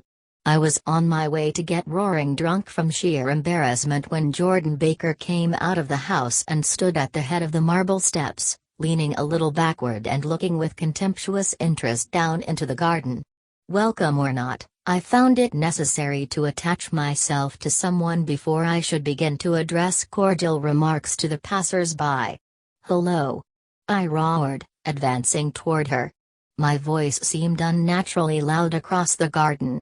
"I thought you might be here," she responded absently as I came up. "I remembered you lived next door too." She held my hand impersonally, as a promise that she'd take care of me in a minute, and gave ear to 2 girls in twin yellow dresses who stopped at the foot of the steps. "Hello," they cried together. "Sorry you didn't win." That was for the golf tournament. She had lost in the finals the week before. "You don't know who we are," said one of the girls in yellow, "but we met you here about a month ago." "You've dyed your hair since then," remarked Jordan, and I started, but the girls had moved casually on and her remark was addressed to the premature moon, produced like the supper, no doubt, out of a caterer's basket. With Jordan's slender golden arm resting in mine, we descended the steps and sauntered about the garden. A tray of cocktails floated at us through the twilight and we sat down at a table with the 2 girls in yellow and 3 men, each one introduced to us as Mr. Mumble. "Do you come to these parties often?" inquired Jordan of the girl beside her. "The last one was the one I met you at," answered the girl, in an alert, confident voice. She turned to her companion. "Wasn't it for you, Lucille?" "It was for Lucille, too." "I like to come," Lucille said. "I never care what I do, so I always have a good time. When I was here last I tore my gown on a chair, and he asked me my name and address. Inside of a week I got a package from Croyer's with a new evening gown in it." "Did you keep it?" asked Jordan. "Sure I did. I was going to wear it tonight, but it was too big in the bust and had to be altered. It was gas blue with lavender beads. $265. There's something funny about a fellow that'll do a thing like that," said the other girl eagerly. "He doesn't want any trouble with anybody." "Who doesn't?" I inquired. "Gatsby. Somebody told me." The 2 girls and Jordan leaned together confidentially. "Somebody told me they thought he killed a man once." A thrill passed over all of us. The 3 Mr. Mumbles bent forward and listened eagerly. "I don't think it's so much that," argued Lucille skeptically, "it's more that he was a German spy during the war." One of the men nodded in confirmation. "I heard that from a man who knew all about him, grew up with him in Germany," he assured us positively. "Oh, no," said the first girl, "it couldn't be that, because he was in the American Army during the war." As our credulity switched back to her, she leaned forward with enthusiasm. "You look at him sometimes when he thinks nobody's looking at him. I'll bet he killed a man." She narrowed her eyes and shivered. Lucille shivered. We all turned and looked around for Gatsby. It was testimony to the romantic speculation he inspired that there were whispers about him from those who found little that it was necessary to whisper about in this world. The first supper, there would be another one after midnight, was now being served, and Jordan invited me to join her own party, who were spread around a table on the other side of the garden. There were 3 married couples and Jordan's escort, a persistent undergraduate given to violent innuendo and obviously under the impression that sooner or later Jordan was going to yield him up her person to a greater or lesser degree. Instead of rambling, this party had preserved a dignified homogeneity, and assumed to itself the function of representing the staid nobility of the countryside, East Egg condescending to West Egg, and carefully on guard against its spectroscopic gaiety. "Let's get out," whispered Jordan, after a somehow wasteful and inappropriate half-hour. "This is much too polite for me." We got up, and she explained that we were going to find the host. "I had never met him," she said, "and it was making me uneasy." The undergraduate nodded in a cynical, melancholy way. The bar, where we glanced first, was crowded, but Gatsby was not there. She couldn't find him from the top of the steps, and he wasn't on the veranda. On a chance, we tried an important-looking door, and walked into a high Gothic library, paneled with carved English oak, and probably transported complete from some ruin overseas. A stout, middle-aged man with enormous owl-eyed spectacles was sitting somewhat drunk on the edge of a great table, staring with unsteady concentration at the shelves of books. As we entered, he wheeled excitedly around and examined Jordan from head to foot. "What do you think?" he demanded impetuously. "About what?" He waved his hand toward the bookshelves. "About that. As a matter of fact, you needn't bother to ascertain." I ascertained. "They're real." "The books?" He nodded. "Absolutely real, have pages and everything. I thought they'd be a nice durable cardboard. Matter of fact, they're absolutely real. Pages and, here. Lemme show you." Taking our skepticism for granted, he rushed to the bookcases and returned with Volume 1 of the Stoddard Lectures. "See!" he cried triumphantly. "It's a bona fide piece of printed matter. It fooled me.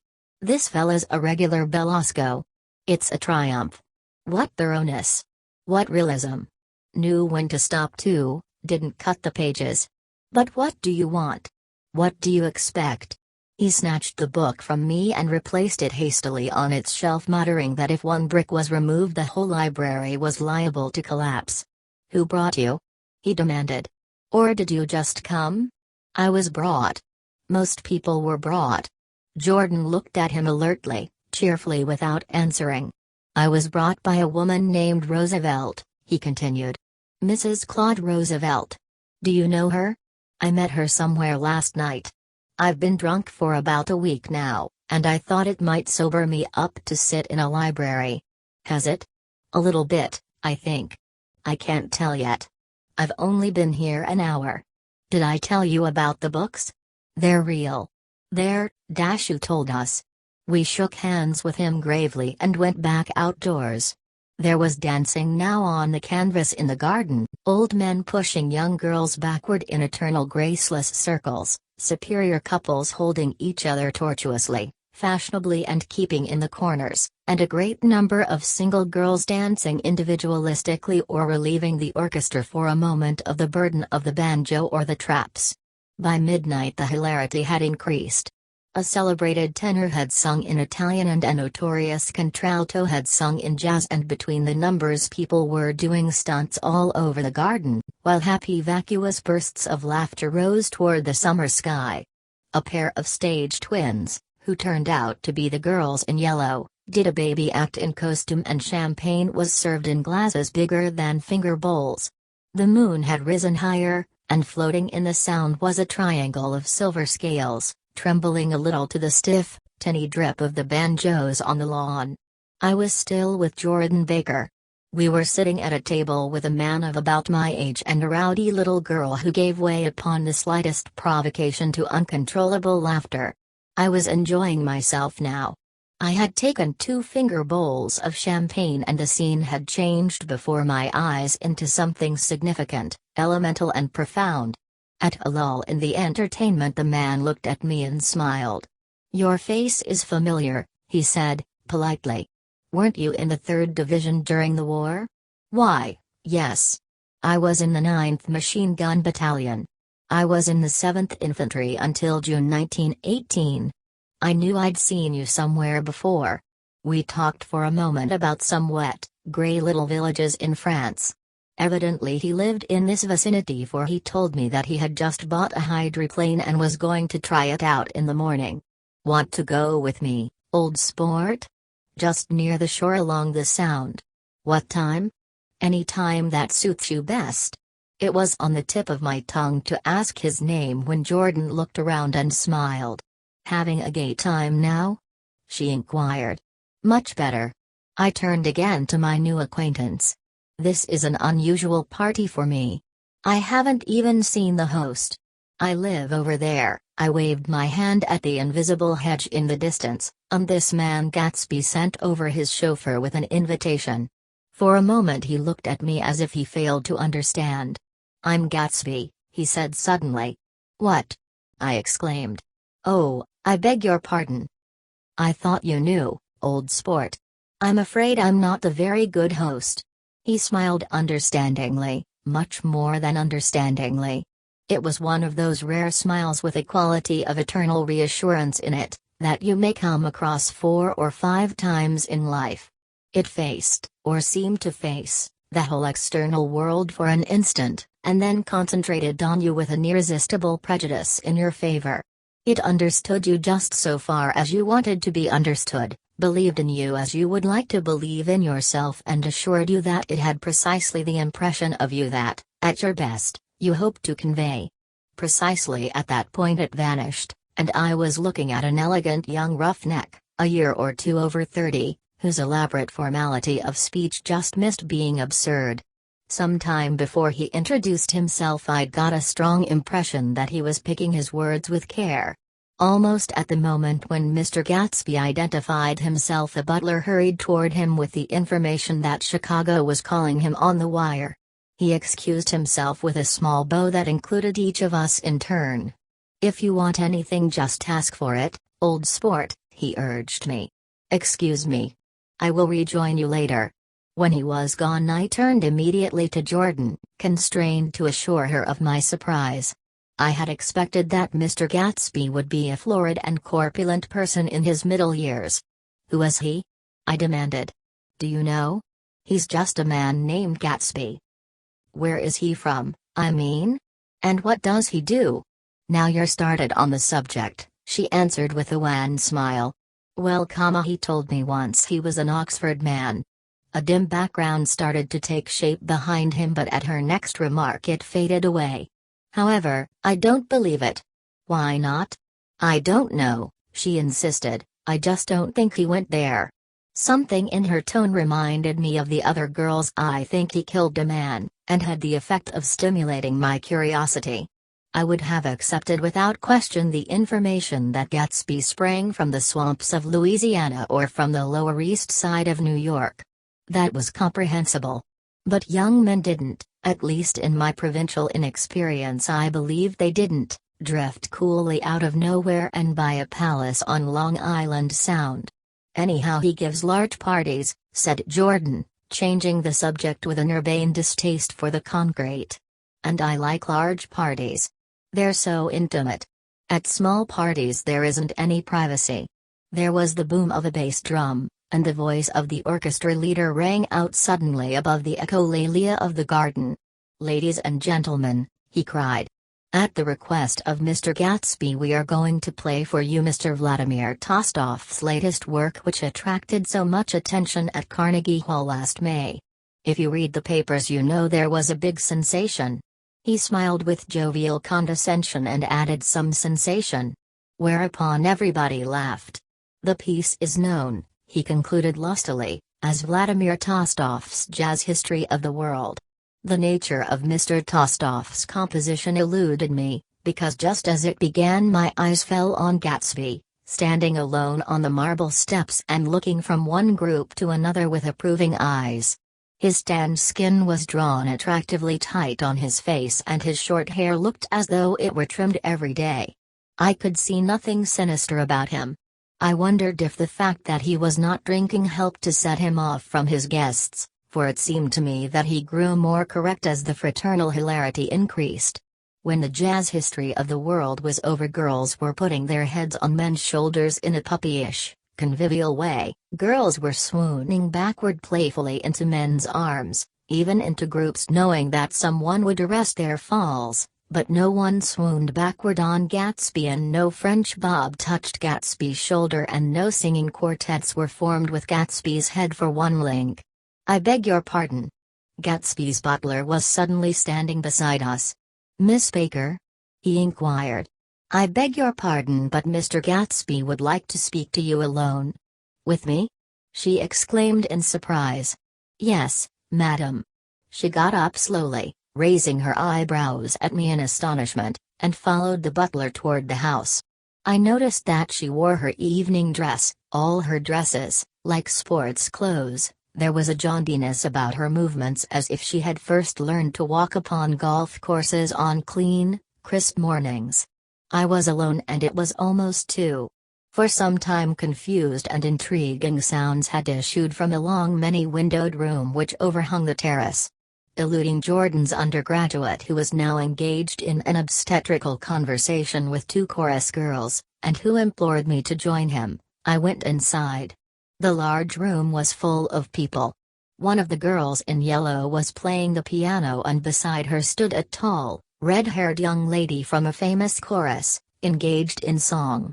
She had drunk a quantity of champagne and during the course of her song she had decided ineptly that everything was very very sad. She was not only singing, she was weeping too. Whenever there was a pause in the song she filled it with gasping broken sobs and then took up the lyric again in a quavering soprano. The tears coursed down her cheeks, not freely, however, for when they came into contact with her heavily beaded eyelashes they assumed an inky color, and pursued the rest of their way in slow black rivulets. A humorous suggestion was made that she sing the notes on her face, whereupon she threw up her hands, sank into a chair and went off into a deep vinous sleep. "She had a fight with a man who says he's her husband," explained a girl at my elbow.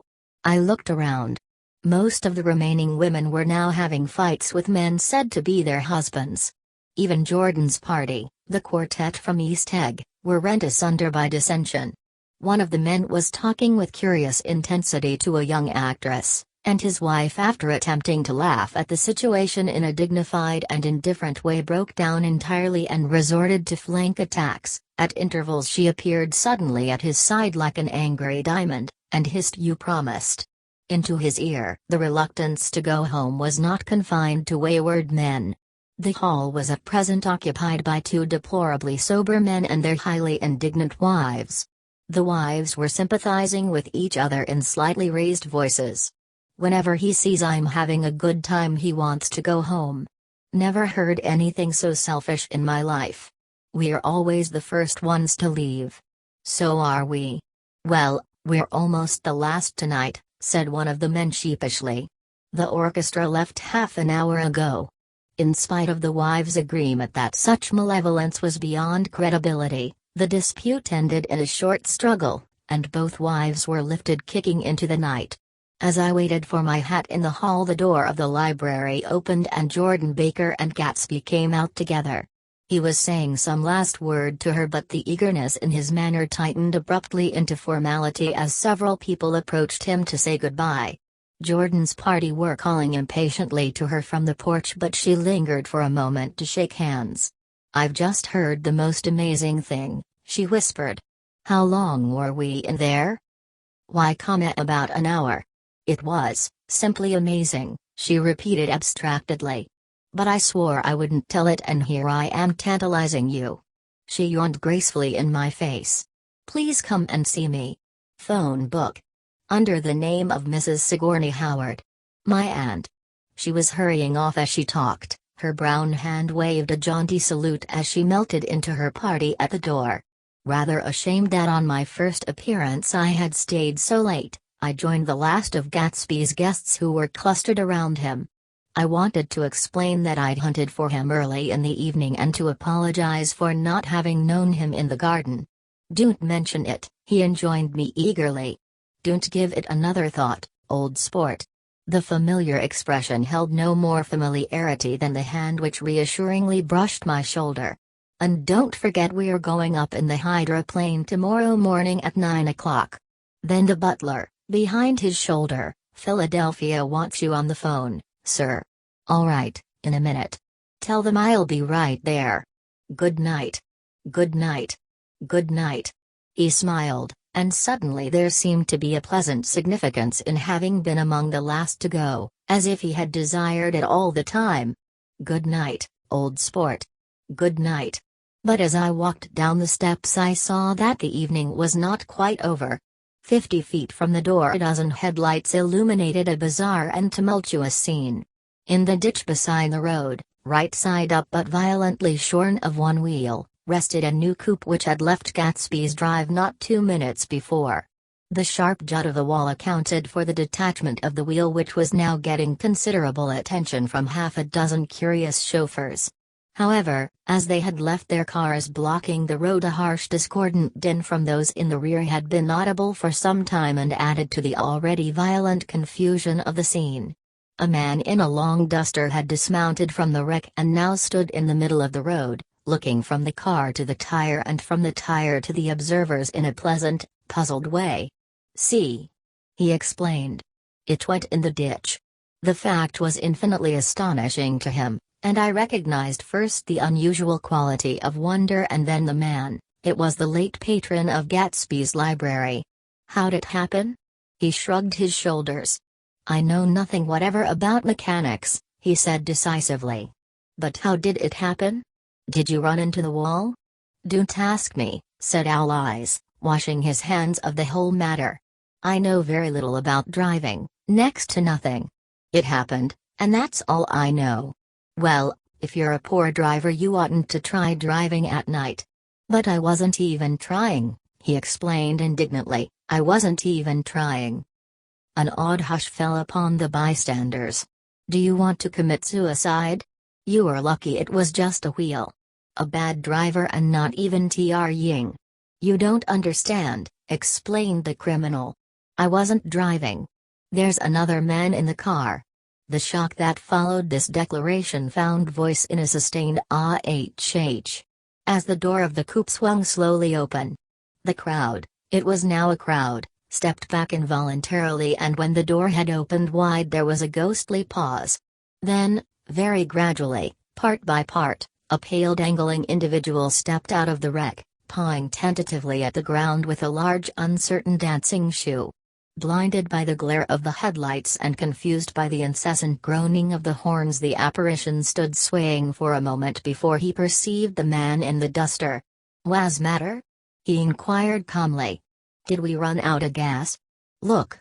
Half a dozen fingers pointed at the amputated wheel. He stared at it for a moment and then looked upward as though he suspected that it had dropped from the sky.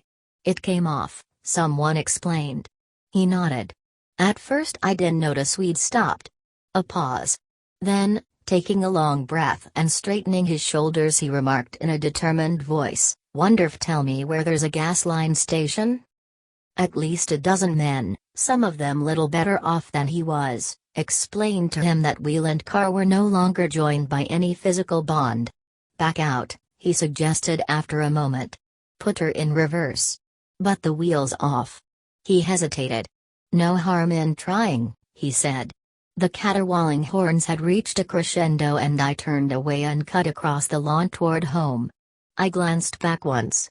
A wafer of a moon was shining over Gatsby's house, making the night fine as before and surviving the laughter and the sound of his still glowing garden. A sudden emptiness seemed to flow now from the windows and the great doors, endowing with complete isolation the figure of the host who stood on the porch, his hand up in a formal gesture of farewell. Reading over what I have written so far, I see I have given the impression that the events of 3 nights several weeks apart were all that absorbed me. On the contrary, they were merely casual events in a crowded summer and, until much later, they absorbed me infinitely less than my personal affairs. Most of the time I worked. In the early morning the sun threw my shadow westward as I hurried down the white chasms of lower New York to the Probity Trust. I knew the other clerks and young bond salesmen by their first names and lunched with them in dark crowded restaurants on little pig sausages and mashed potatoes and coffee. I even had a short affair with a girl who lived in Jersey City and worked in the accounting department, but her brother began throwing mean looks in my direction, so when she went on her vacation in July I let it blow quietly away.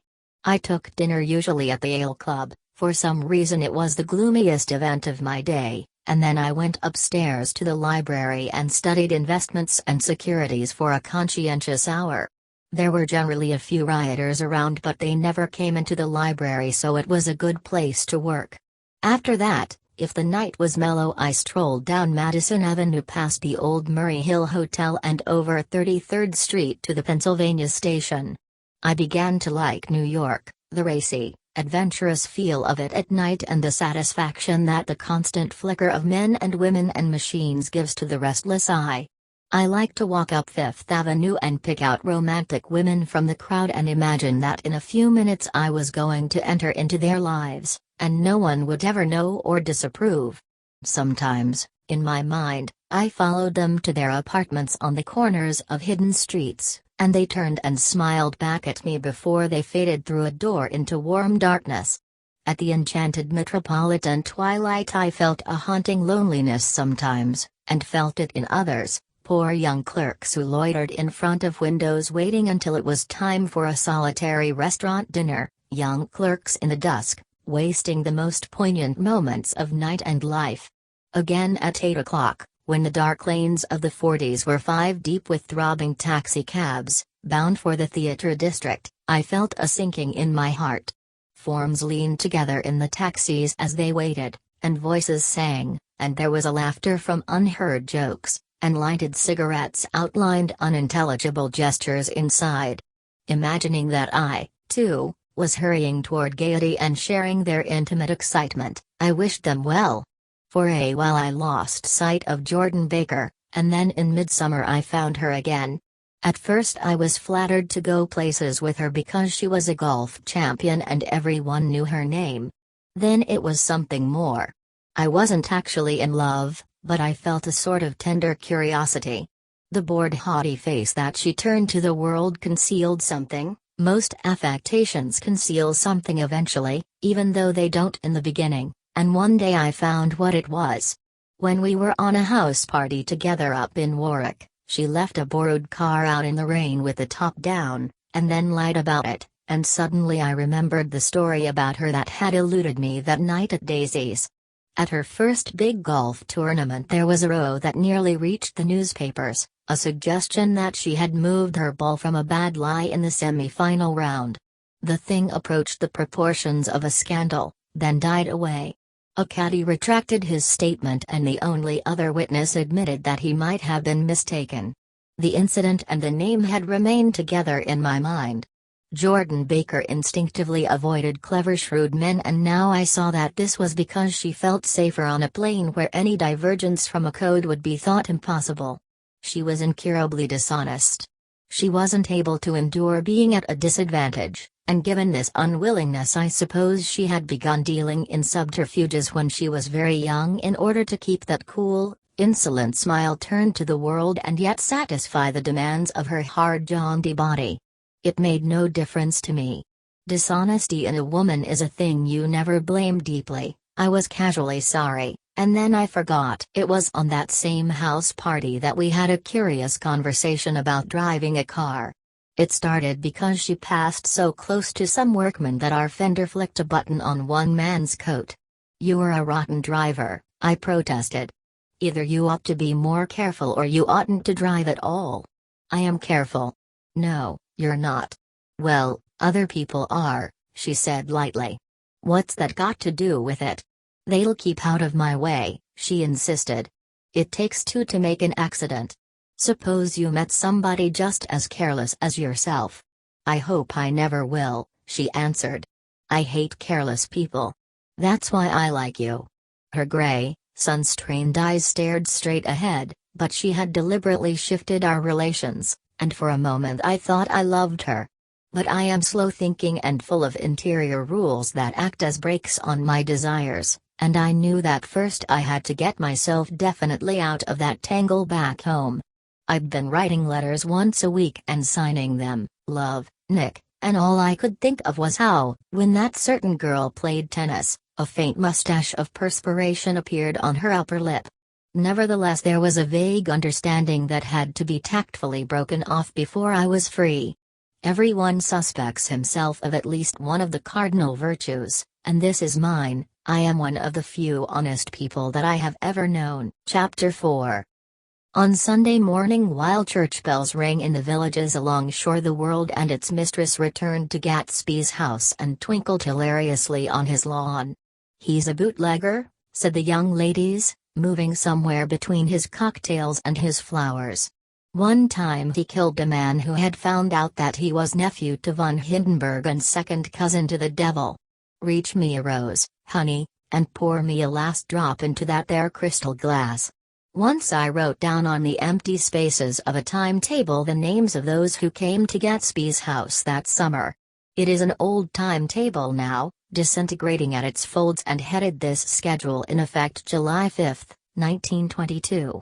But I can still read the gray names, and they will give you a better impression than my generalities of those who accepted Gatsby's hospitality and paid him the subtle tribute of knowing nothing whatever about him. From East Egg, then, came the Chester Beckers and the Leaches and a man named Bunsen whom I knew at Yale, and Dr. Webster Civet who was drowned last summer up in Maine. And the Hornbeams and the Willie Voltaires and a whole clan named Blackbuck who always gathered in a corner and flipped up their noses like goats at whosoever came near. And the Ismays and the Christies, or rather Hubert Auerbach and Mr. Christie's wife, and Edgar Beaver, whose hair they say turned cotton white one winter afternoon for no good reason at all. Clarence Endive was from East Egg, as I remember. He came only once, in white knickerbockers, and had a fight with a bum named Eddie in the garden. From farther out on the island came the Chettles and the O.R.P. Schroeders and the Stonewall Jackson Abrams of Georgia and the Fishguards and the Ripley Snells. Snell was there 3 days before he went to the penitentiary, so drunk out on the gravel drive that Mrs. Ulysses Sweat's automobile ran over his right hand. The Danceys came too, and S.B. Whitebait, who was well over 60. And Morris A. Flink and the Hammerheads and Beluga the tobacco importer and Beluga's girls. From West Egg came the Poles and the Mulreadys and Cecil Roebuck and Cecil Schoen and Gulick the state senator and Newton Orchid who controlled films par excellence and Eckhost and Clyde Cohen and Don S. Schwartz, the son, and Arthur McCarty, all connected with the movies in one way or another. And the Catlips and the Bimbergs and G. Earl Muldoon, brother to that Muldoon who afterwards strangled his wife. De Fontano the promoter came there, and Ed Lagrose and James B. Rotgut, Ferret and the De Jongs and Ernest Lilly, they came to gamble, and when Ferret wandered into the garden it meant he was cleaned out and Associated Traction would have to fluctuate profitably next day. A man named Clip Springer was there so often and so long that he became known as the Boarder. I doubt if he had any other home. Of theatrical people there were Gus Weyes and Horace O'Donovan and Lester Meyer and George Duckweed and Francis Bull.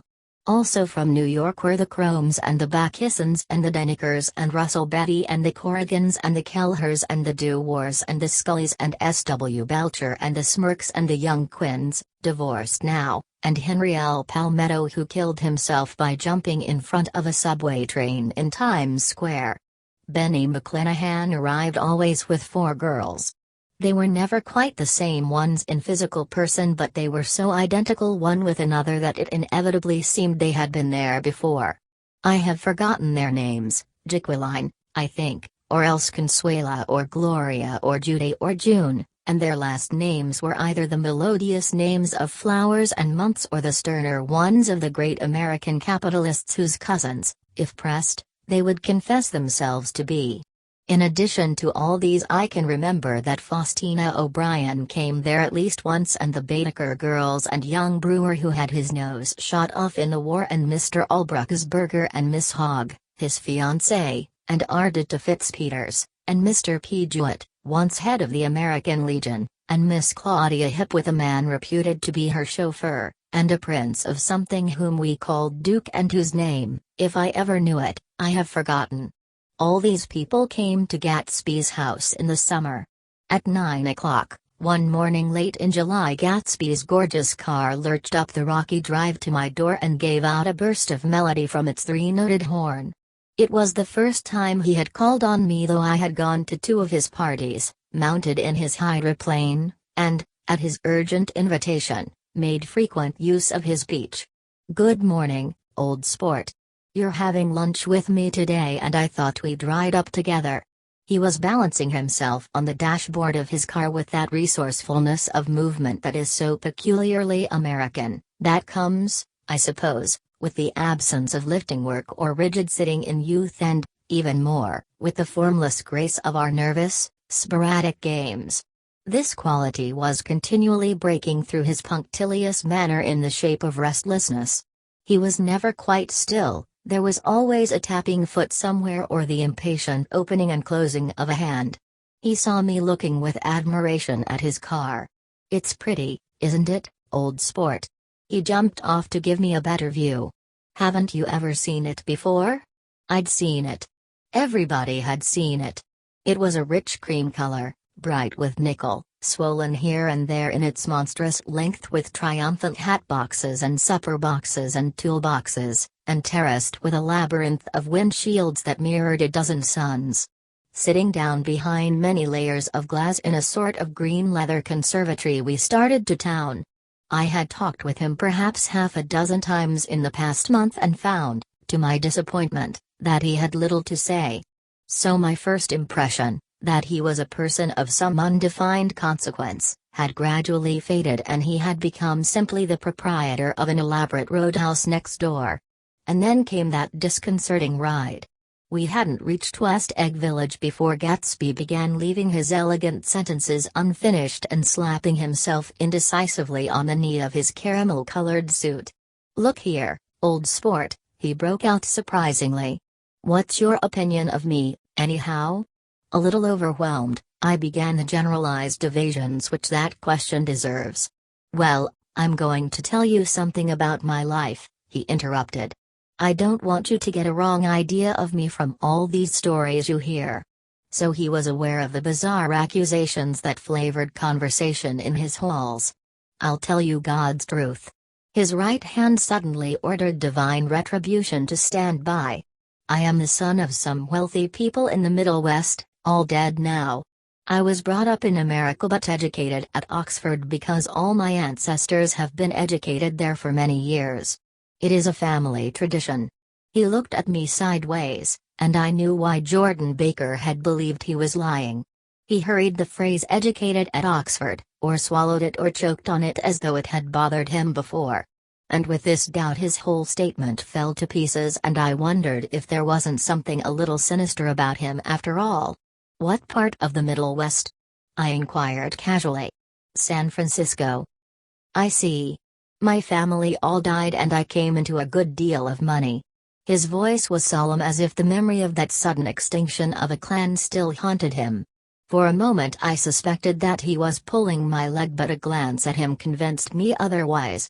"After that I lived like a young Raja in all the capitals of Europe, Paris, Venice, Rome, collecting jewels, chiefly rubies, hunting big game, painting a little, things for myself only, and trying to forget something very sad that had happened to me long ago."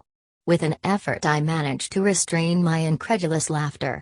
The very phrases were worn so threadbare that they evoked no image except that of a turbaned character leaking sawdust at every pore as he pursued a tiger through the Bois de Boulogne. "Then came the war, old sport. It was a great relief, and I tried very hard to die, but I seemed to bear an enchanted life. I accepted a commission as first lieutenant when it began. In the Argonne Forest I took 2 machine gun detachments so far forward that there was a half-mile gap on either side of us where the infantry couldn't advance. We stayed there 2 days and 2 nights, 130 men with 16 Lewis guns, and when the infantry came up at last they found the insignia of 3 German divisions among the piles of dead. I was promoted to be a major and every Allied government gave me a decoration, even Montenegro, Little Montenegro down on the Adriatic Sea. Little Montenegro. He lifted up the words and nodded at them, with his smile. The smile comprehended Montenegro's troubled history and sympathized with the brave struggles of the Montenegrin people. It appreciated fully the chain of national circumstances which had elicited this tribute from Montenegro's warm little heart. My incredulity was submerged in fascination now. It was like skimming hastily through a dozen magazines. He reached in his pocket and a piece of metal, slung on a ribbon, fell into my palm. "That's the one from Montenegro." To my astonishment, the thing had an authentic look. "Order 80 Danilo," ran the circular legend, "Montenegro, Nicholas Rex. Turn it. Major Jay Gatsby," I read, "for valor extraordinary. Here's another thing I always carry. A souvenir of Oxford days. It was taken in Trinity Quad. The man on my left is now the Earl of Dorchester." It was a photograph of half a dozen young men in blazers loafing in an archway through which were visible a host of spires. There was Gatsby, looking a little, not much, younger, with a cricket bat in his hand. Then it was all true. I saw the skins of tigers flaming in his palace on the Grand Canal. I saw him opening a chest of rubies to ease, with their crimson lighted depths, the gnawings of his broken heart. "I'm going to make a big request of you today," he said, pocketing his souvenirs with satisfaction, "so I thought you ought to know something about me. I didn't want you to think I was just some nobody. You see, I usually find myself among strangers because I drift here and there trying to forget the sad thing that happened to me." He hesitated. "You'll hear about it this afternoon." "At lunch?" "No, this afternoon. I happened to find out that you're taking Miss Baker to tea." "Do you mean you're in love with Miss Baker?" "No, old sport, I'm not. But Miss Baker has kindly consented to speak to you about this matter." I hadn't the faintest idea what this matter was, but I was more annoyed than interested. I hadn't asked Jordan to tea in order to discuss Mr. Jay Gatsby. I was sure the request would be something utterly fantastic, and for a moment I was sorry I'd ever set foot upon his overpopulated lawn. He wouldn't say another word. His correctness grew on him as we neared the city. We passed Port Roosevelt, where there was a glimpse of red-belted ocean-going ships, and sped along a cobbled slum lined with the dark, undeserted saloons of the faded gilt 1900s. Then the Valley of Ashes opened out on both sides of us, and I had a glimpse of Mrs. Wilson straining at the garage pump with panting vitality as we went by. With fenders spread like wings we scattered light through half Astoria, only half, for as we twisted among the pillars of the elevated I heard the familiar jug, spat of a motorcycle, and a frantic policeman rode alongside. "All right, old sport," called Gatsby. We slowed down. Taking a white card from his wallet he waved it before the man's eyes. "Right you are," agreed the policeman, tipping his cap. "Know you next time, Mr. Gatsby." "Excuse me. What was that?" I inquired. "The picture of Oxford? I was able to do the commissioner a favor once, and he sends me a Christmas card every year.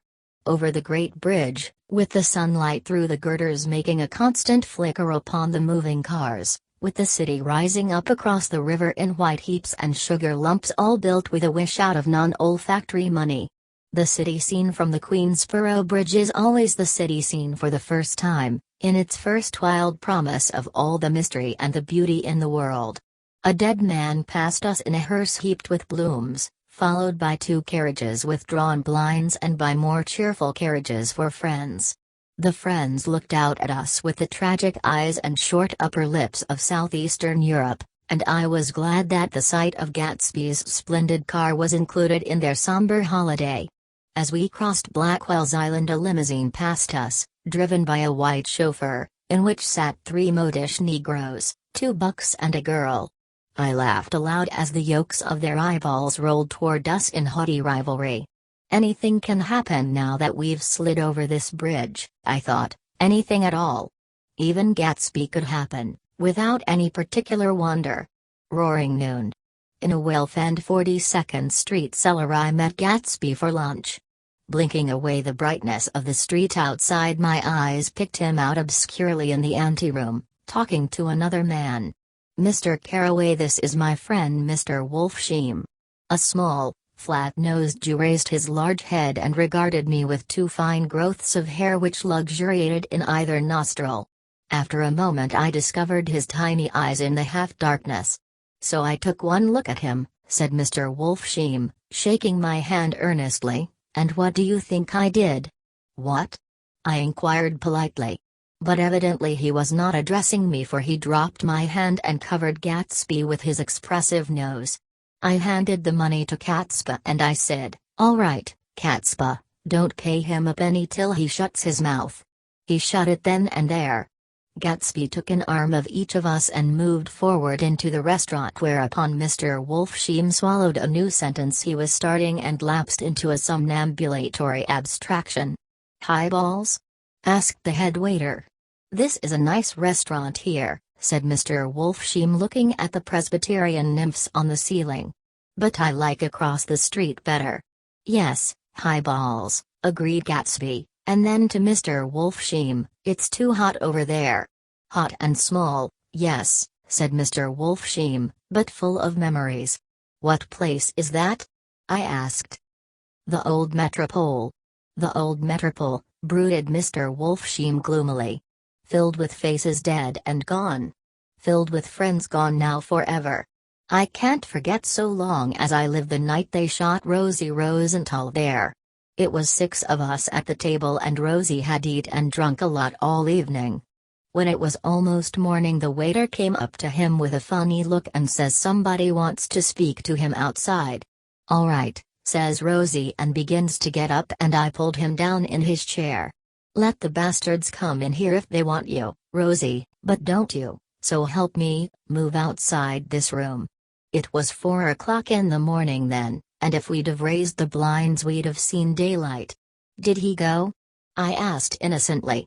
"Sure he went, Mr. Wolfsheim's nose flashed at me indignantly. He turned around in the door and says, 'Don't let that waiter take away my coffee.'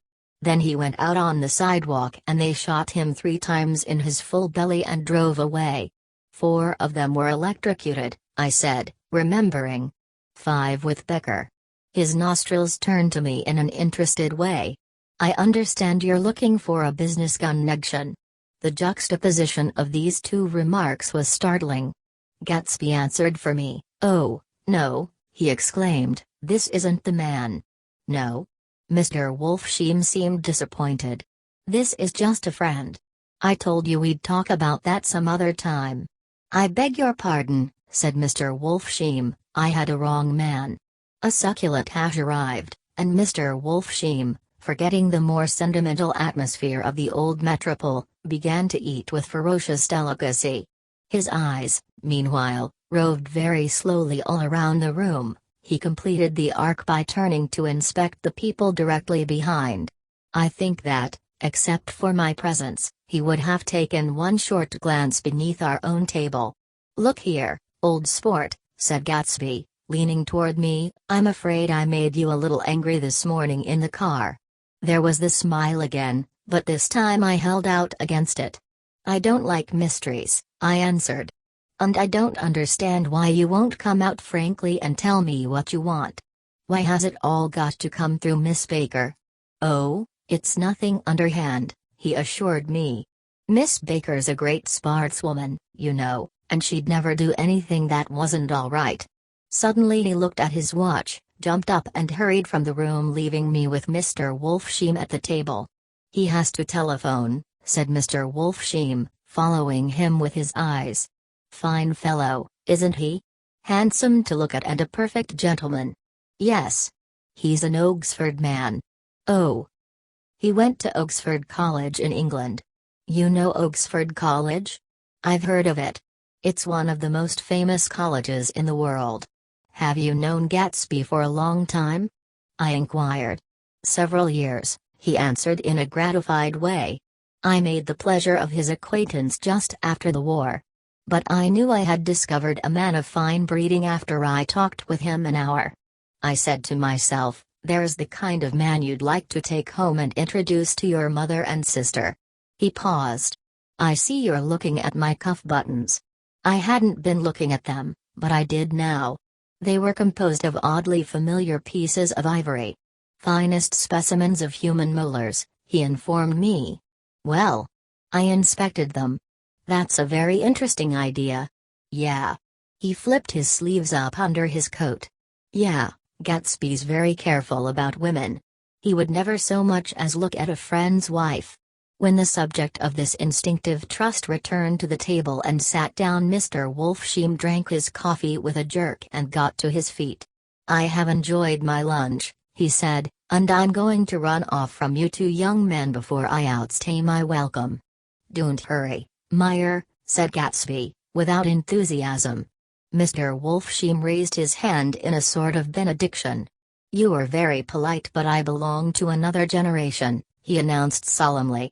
You sit here and discuss your sports and your young ladies and he supplied an imaginary noun with another wave of his hand. As for me, I am 50 years old, and I won't impose myself on you any longer.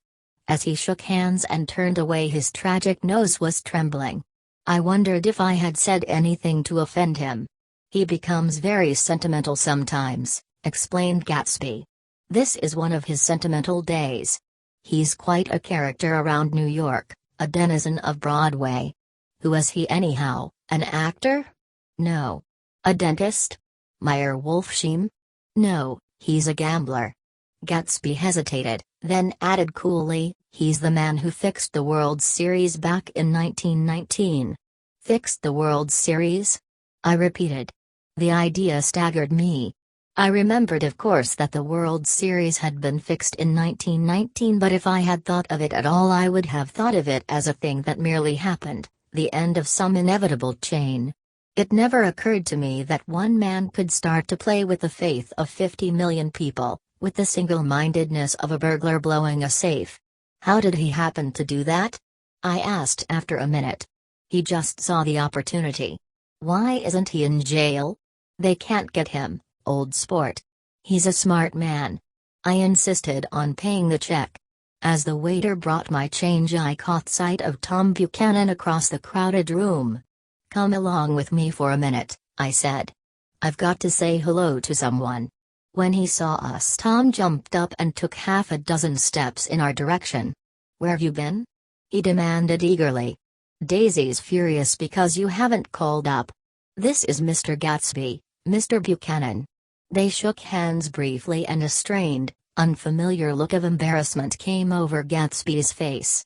How've you been, anyhow? Demanded Tom of me. How'd you happen to come up this far to eat? I've been having lunch with Mr. Gatsby. I turned toward Mr. Gatsby, but he was no longer there. One October day in 1917, said Jordan Baker that afternoon, sitting up very straight on a straight chair in the tea garden at the Plaza Hotel, I was walking along from one place to another, half on the sidewalks and half on the lawns. I was happier on the lawns because I had on shoes from England with rubber knobs on the soles that bit into the soft ground. I had on a new plaid skirt also that blew a little in the wind, and whenever this happened the red, white and blue banners in front of all the houses stretched out stiff and said tut tut tut tut in a disapproving way. The largest of the banners and the largest of the lawns belonged to Daisy Faye's house. She was just 18, 2 years older than me, and by far the most popular of all the young girls in Louisville. She dressed in white, and had a little white roadster, and all day long the telephone rang in her house and excited young officers from Camp Taylor demanded the privilege of monopolizing her that night, anyways, for an hour. When I came opposite her house that morning, her white roadster was beside the curb, and she was sitting in it with a lieutenant I had never seen before. They were so engrossed in each other that she didn't see me until I was 5 feet away. "Hello, Jordan," she called unexpectedly. "Please come here." I was flattered that she wanted to speak to me. Because of all the older girls I admired her most. She asked me if I was going to the Red Cross and make bandages. I was. Well, then, would I tell them that she couldn't come that day? The officer looked at Daisy while she was speaking, in a way that every young girl wants to be looked at sometime, and because it seemed romantic to me I have remembered the incident ever since. His name was Jay Gatsby and I didn't lay eyes on him again for over 4 years. Even after I'd met him on Long Island I didn't realize it was the same man. That was 1917. By the next year I had a few beaux myself, and I began to play in tournaments, so I didn't see Daisy very often. She went with a slightly older crowd, when she went with anyone at all. Wild rumors were circulating about her. How her mother had found her packing her bag one winter night to go to New York and say goodbye to a soldier who was going overseas. She was effectually prevented, but she wasn't on speaking terms with her family for several weeks. After that she didn't play around with the soldiers anymore but only with a few flat-footed, short-sighted young men in town who couldn't get into the army at all. By the next autumn she was gay again, gay as ever. She had a debut after the armistice. And in February she was presumably engaged to a man from New Orleans. In June she married Tom Buchanan of Chicago with more pomp and circumstance than Louisville ever knew before. He came down with 100 people in 4 private cars and hired a whole floor of the Seelbach Hotel, and the day before the wedding he gave her a string of pearls valued at $350,000. I was bridesmaid. I came into her room half an hour before the bridal dinner, and found her lying on her bed as lovely as the June night in her flowered dress, and as drunk as a monkey. She had a bottle of Sauterne in one hand and a letter in the other. "Gratulate me," she muttered. "Never had a drink before but oh, how I do enjoy it. What's the matter, Daisy?" I was scared, I can tell you, I'd never seen a girl like that before. "Here, dearies." She groped around in a wastebasket she had with her on the bed and pulled out the string of pearls. "Take 'em downstairs and give 'em back to whoever they belong to. Tell 'em all Daisy's change her mind. Say Daisy's change her mind." She began to cry, she cried and cried. I rushed out and found her mother's maid and we locked the door and got her into a cold bath. She wouldn't let go of the letter. She took it into the tub with her and squeezed it up into a wet ball, and only let me leave it in the soap dish when she saw that it was coming to pieces like snow. But she didn't say another word. We gave her spirits of ammonia and put ice on her forehead and hooked her back into her dress, and half an hour later when we walked out of the room the pearls were around her neck and the incident was over. Next day at 5 o'clock she married Tom Buchanan without so much as a shiver and started off on a 3-month trip to the South Seas. I saw them in Santa Barbara when they came back and I thought I'd never seen a girl so mad about her husband. If he left the room for a minute she'd look around uneasily and say, "Where's Tom gone?" and wear the most abstracted expression until she saw him coming in the door. She used to sit on the sand with his head in her lap by the hour, rubbing her fingers over his eyes and looking at him with unfathomable delight. It was touching to see them together, it made you laugh in a hushed, fascinated way. That was in August. A week after I left Santa Barbara, Tom ran into a wagon on the Ventura Road one night and ripped a front wheel off his car. The girl who was with him got into the papers too because her arm was broken. She was one of the chambermaids in the Santa Barbara hotel. The next April Daisy had her little girl and they went to France for a year. I saw them one spring in Cannes and later in Deauville, and then they came back to Chicago to settle down. Daisy was popular in Chicago, as you know. They moved with a fast crowd, all of them young and rich and wild, but she came out with an absolutely perfect reputation. Perhaps because she doesn't drink. It's a great advantage not to drink among hard-drinking people. You can hold your tongue and, moreover, you can time any little irregularity of your own so that everybody else is so blind that they don't see or care. Perhaps Daisy never went in for a more at all, and yet there's something in that voice of hers. Well, about 6 weeks ago, she heard the name Gatsby for the first time in years. It was when I asked you, do you remember if you knew Gatsby in West Egg? After you had gone home, she came into my room and woke me up, and said, "What Gatsby?" And when I described him, I was half asleep, she said in the strangest voice that it must be the man she used to know. It wasn't until then that I connected this Gatsby with the officer in her white car. When Jordan Baker had finished telling all this, we had left the plaza for half an hour and were driving in a Victoria through Central Park. The sun had gone down behind the tall apartments of the movie stars in the West 50s, and the clear voices of girls, already gathered like crickets on the grass, rose through the hot twilight. "I'm the Sheik of Araby, your love belongs to me. At night when you're asleep, into your tent I'll creep." It was a strange coincidence, I said. But it wasn't a coincidence at all. Why not? Gatsby bought that house so that Daisy would be just across the bay. Then it had not been merely the stars to which he had aspired on that June night. He came alive to me, delivered suddenly from the womb of his purposeless splendor. "He wants to know," continued Jordan, "if you'll invite Daisy to your house some afternoon and then let him come over." The modesty of the demand shook me. He had waited 5 years and bought a mansion where he dispensed starlight to casual moths so that he could come over some afternoon to a stranger's garden. Did I have to know all this before he could ask such a little thing? "He's afraid. He's waited so long. He thought you might be offended. You see, he's a regular tough underneath it all." Something worried me. "Why didn't he ask you to arrange a meeting?" "He wants her to see his house," she explained. "And your house is right next door." "Oh. I think he half expected her to wander into one of his parties, some night," went on Jordan, "but she never did. Then he began asking people casually if they knew her, and I was the first one he found. It was that night he sent for me at his dance, and you should have heard the elaborate way he worked up to it. Of course, I immediately suggested a luncheon in New York, and I thought he'd go mad. 'I don't want to do anything out of the way,' he kept saying. 'I want to see her right next door.' When I said you were a particular friend of Tom's, he started to abandon the whole idea. He doesn't know very much about Tom, though he says he's read a Chicago paper for years just on the chance of catching a glimpse of Daisy's name."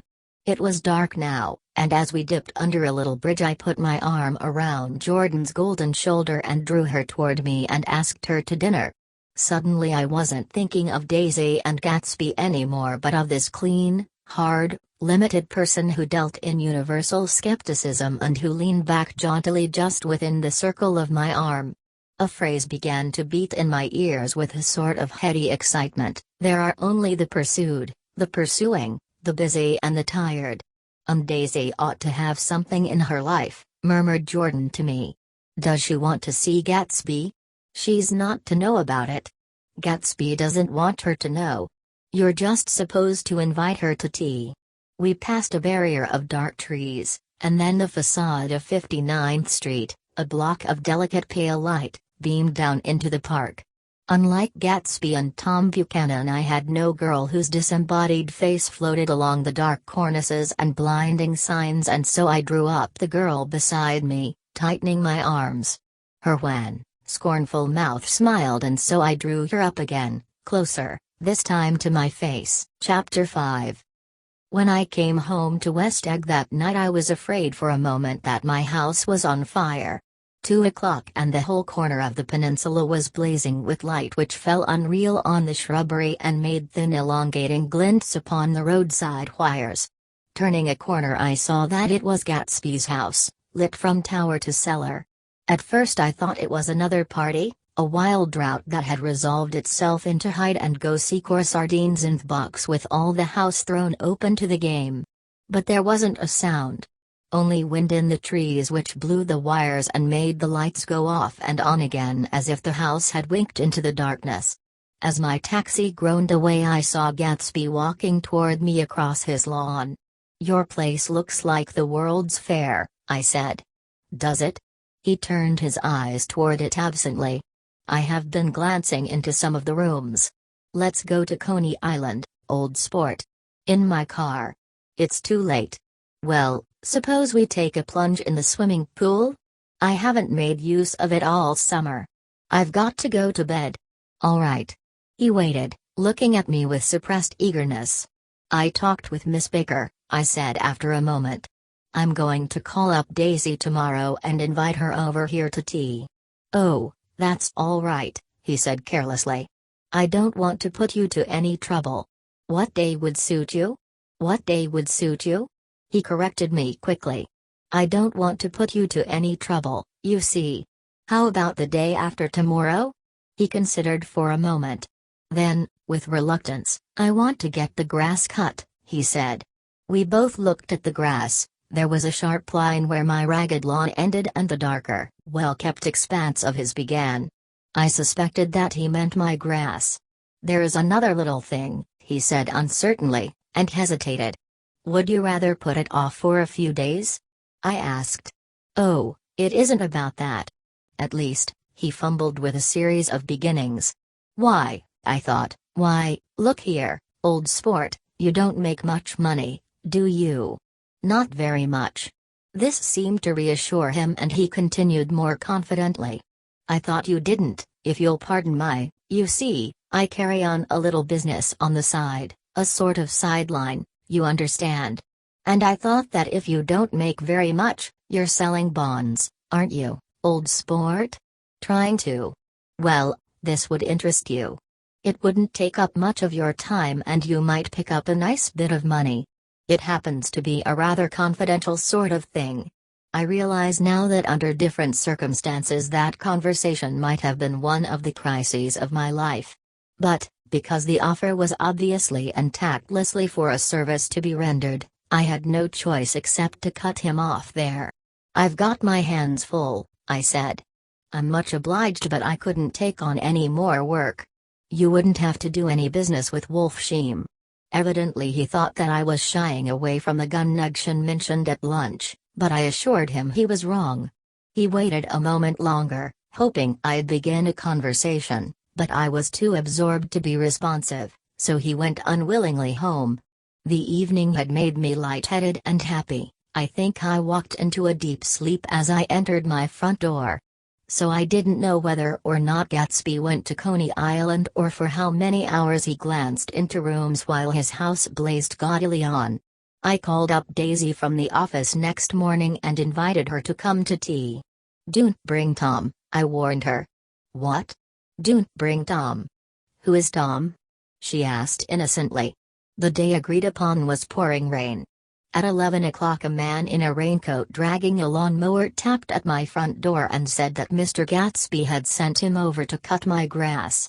This reminded me that I had forgotten to tell my Finn to come back, so I drove into West Egg Village to search for her among soggy whitewashed alleys and to buy some cups and lemons and flowers. The flowers were unnecessary, for at 2 o'clock a greenhouse arrived from Gatsby's, with innumerable receptacles to contain it. An hour later the front door opened nervously, and Gatsby in a white flannel suit, silver shirt and gold-colored tie hurried in. He was pale and there were dark signs of sleeplessness beneath his eyes. Is everything all right? He asked immediately. The grass looks fine, if that's what you mean. What grass? He inquired blankly. Oh, the grass in the yard. He looked out the window at it, but judging from his expression I don't believe he saw a thing. Looks very good, he remarked vaguely. One of the papers said they thought the rain would stop about 4. I think it was the Journal. Have you got everything you need in the shape of tea? I took him into the pantry where he looked a little reproachfully at the Finn. Together we scrutinized the 12 lemon cakes from the delicatessen shop. Will they do? I asked. Of course. Of course. They're fine. And he added hollowly, "Old sport." The rain cooled about 3:30 to a damp mist through which occasional thin drops swam like dew. Gatsby looked with vacant eyes through a copy of Clay's Economics, starting at the finished tread that shook the kitchen floor and peering toward the bleared windows from time to time as if a series of invisible but alarming happenings were taking place outside. Finally he got up and informed me in an uncertain voice that he was going home. "Why is that?" "Nobody's coming to tea. It's too late." He looked at his watch as if there was some pressing demand on his time elsewhere. "I can't wait all day." "Don't be silly, it's just 2 minutes to 4. He sat down, miserably, as if I had pushed him, and simultaneously there was the sound of a motor turning into my lane. We both jumped up and, a little harrowed myself, I went out into the yard. Under the dripping bare lilac trees a large open car was coming up the drive. It stopped. Daisy's face, tipped sideways beneath a three-cornered lavender hat, looked out at me with a bright ecstatic smile. "Is this absolutely where you live, my dearest one?" The exhilarating ripple of her voice was a wild tonic in the rain. I had to follow the sound of it for a moment, up and down, with my ear alone before any words came through. A damp streak of hair lay like a dash of blue paint across her cheek and her hand was wet with glistening drops as I took it to help her from the car. "Are you in love with me?" she said low in my ear. "Or why did I have to come alone? That's the secret of Castle Rackrent. Tell your chauffeur to go far away and spend an hour. Come back in an hour, Ferdy." Then in a grave murmur, "His name is Ferdy. Does the gasoline affect his nose?" "I don't think so," she said innocently. "Why?" We went in. To my overwhelming surprise the living room was deserted. "Well, that's funny," I exclaimed. "What's funny?" She turned her head as there was a light, dignified knocking at the front door. I went out and opened it. Gatsby, pale as death, with his hands plunged like weights in his coat pockets, was standing in a puddle of water glaring tragically into my eyes. With his hands still in his coat pockets he stalked by me into the hall, turned sharply as if he were on a wire and disappeared into the living room. It wasn't a bit funny. Aware of the loud beating of my own heart I pulled the door to against the increasing rain. For half a minute there wasn't a sound. Then from the living room I heard a sort of choking murmur and part of a laugh followed by Daisy's voice on a clear artificial note. "I certainly am awfully glad to see you again." A pause. It endured horribly. I had nothing to do in the hall so I went into the room. Gatsby, his hands still in his pockets, was reclining against the mantelpiece in a strained counterfeit of perfect ease, even of boredom. His head leaned back so far that it rested against the face of a defunct mantelpiece clock and from this position his distraught eyes stared down at Daisy who was sitting frightened but graceful on the edge of a stiff chair. "We've met before," muttered Gatsby. His eyes glanced momentarily at me and his lips parted with an abortive attempt at a laugh. Luckily the clock took this moment to tilt dangerously at the pressure of his head, whereupon he turned and caught it with trembling fingers and set it back in place. Then he sat down, rigidly, his elbow on the arm of the sofa and his chin in his hand. "I'm sorry about the clock," he said. My own face had now assumed a deep tropical burn. I couldn't muster up a single commonplace out of the 1,000 in my head. "It's an old clock," I told them idiotically. I think we all believed for a moment that it had smashed in pieces on the floor. "We haven't met for many years," said Daisy, her voice as matter-of-fact as it could ever be. 5 years next November." The automatic quality of Gatsby's answer set us all back at least another minute. I had them both on their feet with the desperate suggestion that they help me make tea in the kitchen when the demoniac Finn brought it in on a tray. Amid the welcome confusion of cups and cakes a certain physical decency established itself.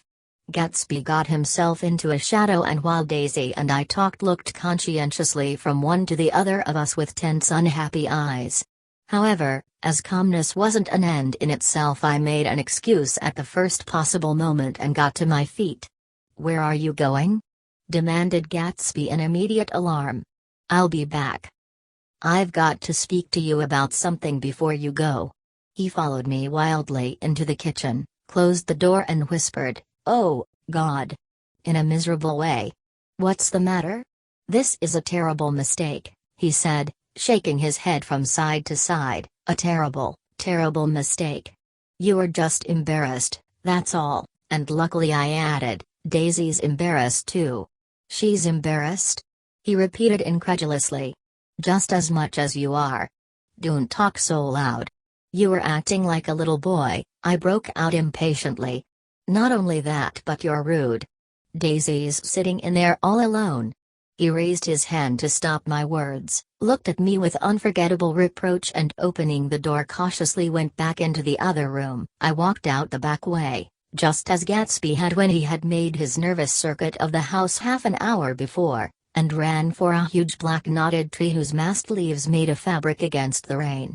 Once more it was pouring and my irregular lawn, well shaved by Gatsby's gardener, abounded in small muddy swamps and prehistoric marshes. There was nothing to look at from under the tree except Gatsby's enormous house, so I stared at it, like Kant at his church steeple, for half an hour. A brewer had built it early in the period craze, a decade before, and there was a story that he'd agreed to pay 5 years' taxes on all the neighboring cottages if the owners would have their roofs thatched with straw. Perhaps their refusal took the heart out of his plan to found a family. He went into an immediate decline. His children sold his house with the black wreath still on the door. Americans, while occasionally willing to be serfs, have always been obstinate about being peasantry. After half an hour the sun shone again and the grocer's automobile rounded Gatsby's drive with the raw material for his servant's dinner. I felt sure he wouldn't eat a spoonful. A maid began opening the upper windows of his house, appeared momentarily in each, and, leaning from a large central bay, spat meditatively into the garden. It was time I went back. While the rain continued it had seemed like the murmur of their voices, rising and swelling a little, now and then, with gusts of emotion. But in the new silence I felt that silence had fallen within the house too. I went in, after making every possible noise in the kitchen short of pushing over the stove, but I don't believe they heard a sound. They were sitting at either end of the couch looking at each other as if some question had been asked or was in the air, and every vestige of embarrassment was gone. Daisy's face was smeared with tears and when I came in she jumped up and began wiping at it with her handkerchief before a mirror. But there was a change in Gatsby that was simply confounding. He literally glowed, without a word or a gesture of exultation a new well-being radiated from him and filled the little room. "Oh, hello, old sport," he said, as if he hadn't seen me for years. I thought for a moment he was going to shake hands. "It's stopped raining." "Has it?" When he realized what I was talking about, that there were twinkle bells of sunshine in the room, he smiled like a weatherman, like an ecstatic patron of recurrent light, and repeated the news to Daisy. "What do you think of that? It's stopped raining. I'm glad, Jay." Her throat, full of aching, grieving beauty, told only of her unexpected joy. "I want you and Daisy to come over to my house," he said. "I'd like to show her around." "You are sure you want me to come?" "Absolutely, old sport." Daisy went upstairs to wash her face, too late I thought with humiliation of my towels, while Gatsby and I waited on the lawn. "My house looks well, doesn't it?" he demanded. "See how the whole front of it catches the light." I agreed that it was splendid. "Yes." His eyes went over it, every arched door and square tower. "It took me just 3 years to earn the money that bought it." "I thought you inherited your money." "I did, old sport," he said automatically, "but I lost most of it in the big panic, the panic of the war." I think he hardly knew what he was saying, for when I asked him what business he was in he answered "That's my affair," before he realized that it wasn't the appropriate reply. "Oh, I've been in several things," he corrected himself. "I was in the drug business and then I was in the oil business. But I'm not in either one now." He looked at me with more attention. "Do you mean you've been thinking over what I proposed the other night?" Before I could answer, Daisy came out of the house and 2 rows of brass buttons on her dress gleamed in the sunlight. "That huge place there?" she cried, pointing. "Do you like it?" "I love it, but I don't see how you live there all alone." "I keep it always full of interesting people, night and day. People who do interesting things." Celebrated people. Instead of taking the shortcut along the Sound, we went down the road and entered by the big postern. With enchanting murmurs, Daisy admired this aspect or that of the feudal silhouette against the sky, admired the gardens, the sparkling odor of jonquils and the frothy odor of hawthorn and plum blossoms and the pale gold odor of kiss-me-at gate. It was strange to reach the marble steps and find no stir of bright dresses in and out the door, and hear no sound but bird voices in the trees. And inside, as we wandered through Marie Antoinette music rooms and restoration salons, I felt that there were guests concealed behind every couch and table, under orders to be breathlessly silent until we had passed through. As Gatsby closed the door of the Merton College library, I could have sworn I heard the owl-eyed man break into ghostly laughter. We went upstairs, through period bedrooms swathed in rose and lavender silk and vivid with new flowers, through dressing rooms and pool rooms, and bathrooms with sunken baths, intruding into one chamber where a disheveled man in pajamas was doing liver exercises on the floor. It was Mr. Klipspringer, the boarder. I had seen him wandering hungrily about the beach that morning. Finally we came to Gatsby's own apartment, a bedroom and a bath and an atom study, where we sat down and drank a glass of some chartreuse he took from a cupboard in the wall.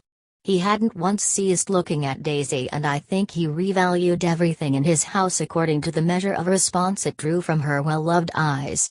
Sometimes, too, he stared around at his possessions in a dazed way, as though in her actual and astounding presence none of it was any longer real. Once he nearly toppled down a flight of stairs. His bedroom was the simplest room of all, except where the dresser was garnished with a toilet set of pure dull gold. Daisy took the brush with delight and smoothed her hair, whereupon Gatsby sat down and shaded his eyes and began to laugh. "It's the funniest thing, old sport," he said hilariously. "I can't, when I try to." He had passed visibly through 2 states and was entering upon a third. After his embarrassment and his unreasoning joy, he was consumed with wonder at her presence. He had been full of the idea so long, dreamed it right through to the end, waited with his teeth set, so to speak, at an inconceivable pitch of intensity. Now, in the reaction, he was running down like an overwound clock. Recovering himself in a minute, he opened for us 2 hulking patent cabinets which held his masked suits and dressing gowns and ties, and his shirts, piled like bricks in stacks a dozen high. "I've got a man in England who buys me clothes. He sends over a selection of things at the beginning of each season, spring and fall." He took out a pile of shirts and began throwing them, one by one, before us, shirts of sheer linen and thick silk and fine flannel which lost their folds as they fell and covered the table in many-colored disarray. While we admired, he brought more, and the soft rich heap mounted higher, shirts with stripes and scrolls and plaids in coral and apple green and lavender and faint orange with monograms of Indian blue. Suddenly, with a strained sound, Daisy bent her head into the shirts and began to cry stormily. "They are such beautiful shirts," she sobbed, her voice muffled in the thick folds. "It makes me sad because I've never seen such beautiful shirts before." After the house, we were to see the grounds and the swimming pool, and the hydroplane and the midsummer flowers, but outside Gatsby's window it began to rain again, so we stood in a row looking at the corrugated surface of the Sound. "If it wasn't for the mist we could see your home across the bay," said Gatsby. "You always have a green light that burns all night at the end of your dock." Daisy put her arm through his abruptly, but he seemed absorbed in what he had just said. Possibly it had occurred to him that the colossal significance of that light had now vanished forever. Compared to the great distance that had separated him from Daisy, it had seemed very near to her, almost touching her. It had seemed as close as a star to the moon. Now it was again a green light on a dock. His count of enchanted objects had diminished by 1. I began to walk about the room, examining various indefinite objects in the half-darkness. A large photograph of an elderly man in yachting costume attracted me, hung on the wall over his desk. "Who's this?" "That's Mr. Dan Cody, old sport." The name sounded faintly familiar. "He's dead now." He used to be my best friend years ago. There was a small picture of Gatsby, also in yachting costume, on a bureau, Gatsby with his head thrown back defiantly, taken apparently when he was about 18. I adore it!" exclaimed Daisy. "The pompadour. You never told me you had a pompadour, or a yacht." "Look at this," said Gatsby quickly. "Here's a lot of clippings, about you." They stood side by side examining it. I was going to ask to see the rubies when the phone rang and Gatsby took up the receiver. "Yes. Well, I can't talk now. I can't talk now, old sport. I said a small town. He must know what a small town is. Well, he's no use to us if Detroit is his idea of a small town." He rang off. "Come here quick!" cried Daisy at the window. The rain was still falling, but the darkness had parted in the west, and there was a pink and golden billow of foamy clouds above the sea. "Look at that," she whispered, and then after a moment, "I'd like to just get one of those pink clouds and put you in it and push you around." I tried to go then, but they wouldn't hear of it. Perhaps my presence made them feel more satisfactorily alone. "I know what we'll do," said Gatsby. "We'll have Klipspringer play the piano." He went out of the room calling Ewing, and returned in a few minutes accompanied by an embarrassed, slightly worn young man with shell-rimmed glasses and scanty blonde hair. He was now decently clothed in a sport shirt open at the neck, sneakers and duck trousers of a nebulous hue. "Did we interrupt your exercises?" inquired Daisy politely. "I was asleep," cried Mr. Klipspringer, in a spasm of embarrassment. "That is, I've been asleep. Then I got up." "Klipspringer plays the piano," said Gatsby, cutting him off. "Don't you, Ewing, old sport?" "I don't play well. I hardly play at all. I'm all out of prac." "We'll go downstairs," interrupted Gatsby. He flipped a switch. The gray windows disappeared as the house glowed full of light. In the music room Gatsby turned on a solitary lamp beside the piano. He lit Daisy's cigarette from a trembling match, and sat down with her on a couch far across the room where there was no light save what the gleaming floor bounced in from the hall. When Klipspringer had played the Love Nest he turned around on the bench and searched unhappily for Gatsby in the gloom. "I'm all out of practice, you see.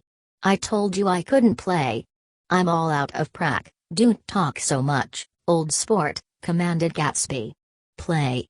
In the morning, in the evening, ain't we got fun?" Outside the wind was loud and there was a faint flow of thunder along the sound. All the lights were going on in West Egg now. The electric trains, men carrying, were plunging home through the rain from New York. It was the hour of a profound human change, and excitement was generating on the air. One thing's sure and nothing's surer: the rich get richer and the poor get children. In the meantime, in between time, as I went over to say goodbye I saw that the expression of bewilderment had come back into Gatsby's face, as though a faint doubt had occurred to him as to the quality of his present happiness. Almost 5 years. There must have been moments even that afternoon when Daisy tumbled short of his dreams, not through her own fault but because of the colossal vitality of his illusion. It had gone beyond her, beyond everything. He had thrown himself into it with a creative passion, adding to it all the time, decking it out with every bright feather that drifted his way. No amount of fire or freshness can challenge what a man will store up in his ghostly heart.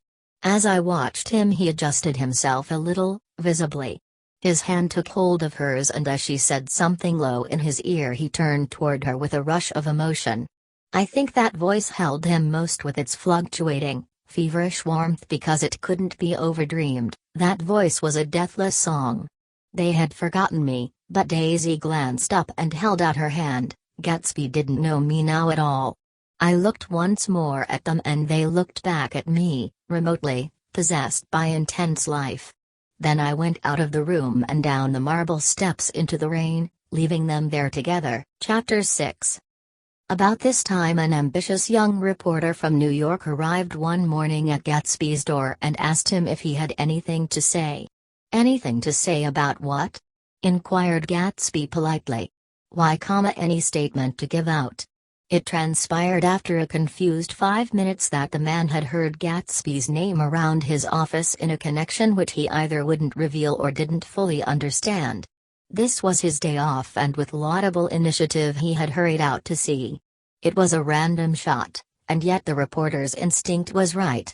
Gatsby's notoriety, spread about by the hundreds who had accepted his hospitality and so become authorities on his past, had increased all summer until he fell just short of being news. Contemporary legends such as the underground pipeline to Canada attached themselves to him, and there was one persistent story that he didn't live in a house at all, but in a boat that looked like a house and was moved secretly up and down the Long Island shore. Just why these inventions were a source of satisfaction to James Gatz of North Dakota, isn't easy to say.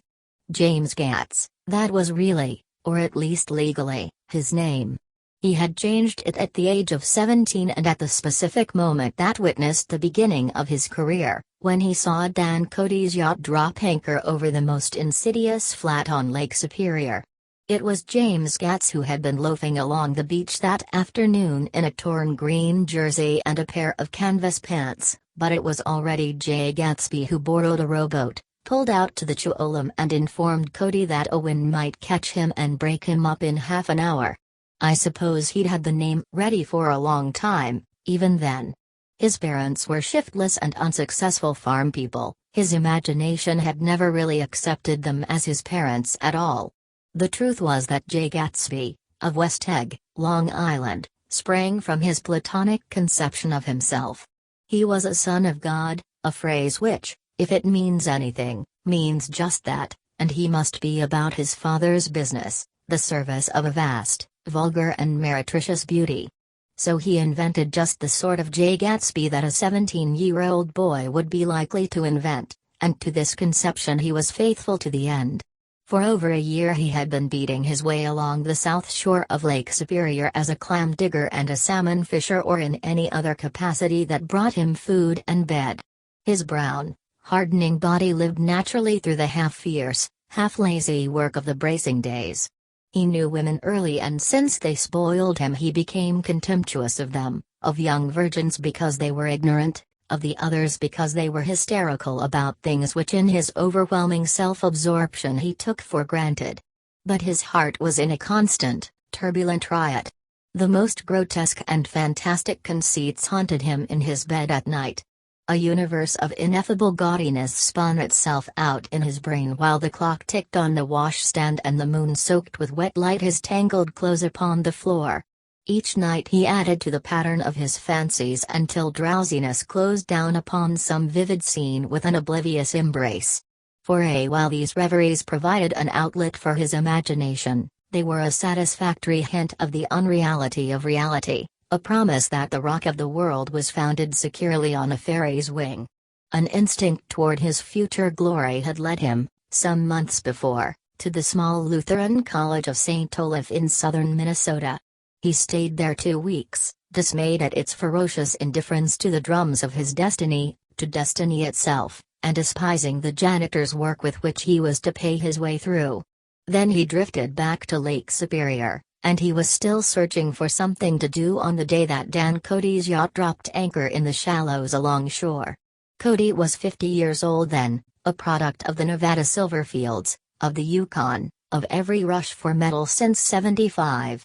The transactions in Montana copper that made him many times a millionaire found him physically robust but on the verge of soft-mindedness, and, suspecting this, an infinite number of women tried to separate him from his money.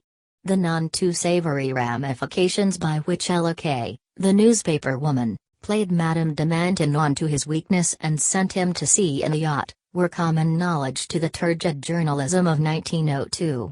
He had been coasting along all too hospitable shores for 5 years when he turned up as James Gatz's destiny at Little Girl Bay. To the young Gatz, resting on his oars and looking up at the railed deck, the yacht represented all the beauty and glamour in the world. I suppose he smiled at Cody. He had probably discovered that people liked him when he smiled. At any rate, Cody asked him a few questions, one of them elicited the brand new name, and found that he was quick, and extravagantly ambitious. A few days later he took him to Duluth and bought him a blue coat, 6 pair of white duck trousers and a yachting cap. And when the Tuolumne left for the West Indies and the Barbary Coast, Gatsby left too. He was employed in a vague personal capacity. While he remained with Cody, he was in turn steward, mate, skipper, secretary, and even jailer, for Dan Cody sober knew what lavish doings Dan Cody drunk might soon be about, and he provided for such contingencies by reposing more and more trust in Gatsby. The arrangement lasted 5 years, during which the boat went 3 times around the continent. It might have lasted indefinitely except for the fact that LK came on board one night in Boston and a week later Dan Cody inhospitably died. I remember the portrait of him up in Gatsby's bedroom, a gray, florid man with a hard, empty face, the pioneer debauchee who during one phase of American life brought back to the eastern seaboard the savage violence of the frontier brothel and saloon. It was indirectly due to Cody that Gatsby drank so little. Sometimes in the course of gay parties women used to rub champagne into his hair. For himself he formed the habit of letting liquor alone. And it was from Cody that he inherited money, a legacy of $25,000. He didn't get it. He never understood the legal device that was used against him, but what remained of the millions went intact to LK. He was left with his singularly appropriate education. The vague contour of Jay Gatsby had filled out to the substantiality of a man. He told me all this very much later, but I've put it down here with the idea of exploding those first wild rumors about his antecedents, which weren't even faintly true. Moreover, he told it to me at a time of confusion, when I had reached the point of believing everything and nothing about him. So I take advantage of this short halt, while Gatsby, so to speak, caught his breath, to clear this set of misconceptions away. It was a halt, too, in my association with his affairs. For several weeks I didn't see him or hear his voice on the phone. Mostly I was in New York, trotting around with Jordan and trying to ingratiate myself with her senile aunt, but finally I went over to his house one Sunday afternoon. I hadn't been there 2 minutes when somebody brought Tom Buchanan in for a drink. I was startled, naturally. But the really surprising thing was that it hadn't happened before. They were a party of 3 on horseback, Tom and a man named Sloan and a pretty woman in a brown riding habit who had been there previously. "I'm delighted to see you," said Gatsby standing on his porch. "I'm delighted that you dropped in." As though they cared. "Sit right down. Have a cigarette or a cigar?" He walked around the room quickly, ringing bells. "I'll have something to drink for you in just a minute." He was profoundly affected by the fact that Tom was there. But he would be uneasy anyhow until he had given them something, realizing in a vague way that that was all they came for. Mr. Sloane wanted nothing. "A lemonade?" "No, thanks." "A little champagne?" "Nothing at all, thanks." "I'm sorry, did you have a nice ride?" "Very good roads around here." "I suppose the automobiles, yeah." Moved by an irresistible impulse, Gatsby turned to Tom, who had accepted the introduction as a stranger. "I believe we've met somewhere before, Mr. Buchanan." "Oh, yes," said Tom, gruffly polite but obviously not remembering. "So we did. I remember very well. About 2 weeks ago." "That's right. You were with Nick here." "I know your wife," continued Gatsby, almost aggressively. "That so?" Tom turned to me. "You live near here, Nick?" "Next door." "That so?" Mr. Sloane didn't enter into the conversation but lounged back haughtily in his chair. The woman said nothing either, until unexpectedly, after 2 highballs, she became cordial. "We'll all come over to your next party, Mr. Gatsby," she suggested. "What do you say?" "Certainly. I'd be delighted to have you." "Be ver nice," said Mr. Sloane, without gratitude. "Well, think ought to be starting home." "Please don't hurry," Gatsby urged them. He had control of himself now and he wanted to see more of Tom. Why don't you stay for supper? I wouldn't be surprised if some other people dropped in from New York." "You come to supper with me," said the lady enthusiastically. "Both of you?" This included me. Mr. Sloane got to his feet. "Come along," he said, "but to her only." "I mean it," she insisted. "I'd love to have you. Lots of room." Gatsby looked at me questioningly. He wanted to go and he didn't see that Mr. Sloane had determined he shouldn't. "I'm afraid I won't be able to," I said. "Well, you come," she urged, concentrating on Gatsby. Mr. Sloane murmured something close to her ear. "We won't be late if we start now," she insisted aloud. "I haven't got a horse," said Gatsby. "I used to ride in the army but I've never bought a horse. I'll have to follow you in my car. Excuse me for just a minute." The rest of us walked out on the porch, where Sloane and the lady began an impassioned conversation aside. "My God, I believe the man's coming," said Tom. "Doesn't he know she doesn't want him?" "She says she does want him. She has a big dinner party and he won't know a soul there." He frowned. "I wonder where in the devil he met Daisy. By God, I may be old-fashioned in my ideas, but women run around too much these days to suit me. They meet all kinds of crazy fish." Suddenly Mr. Sloane and the lady walked down the steps and mounted their horses. "Come on," said Mr. Sloane to Tom, "we're late. We've got to go." And then to me, "Tell him we couldn't wait, will you?" Tom and I shook hands, the rest of us exchanged a cool nod and they trotted quickly down the drive, disappearing under the August foliage just as Gatsby with hat and light overcoat in hand came out the front door. Tom was evidently perturbed at Daisy's running around alone, for on the following Saturday night he came with her to Gatsby's party. Perhaps his presence gave the evening its peculiar quality of oppressiveness. It stands out in my memory from Gatsby's other parties that summer.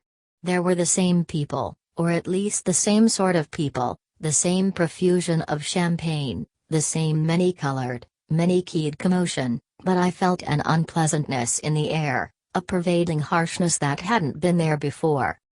Or perhaps I had merely grown used to it, grown to accept West Egg as a world complete in itself, with its own standards and its own great figures, second to nothing because it had no consciousness of being so, and now I was looking at it again, through Daisy's eyes.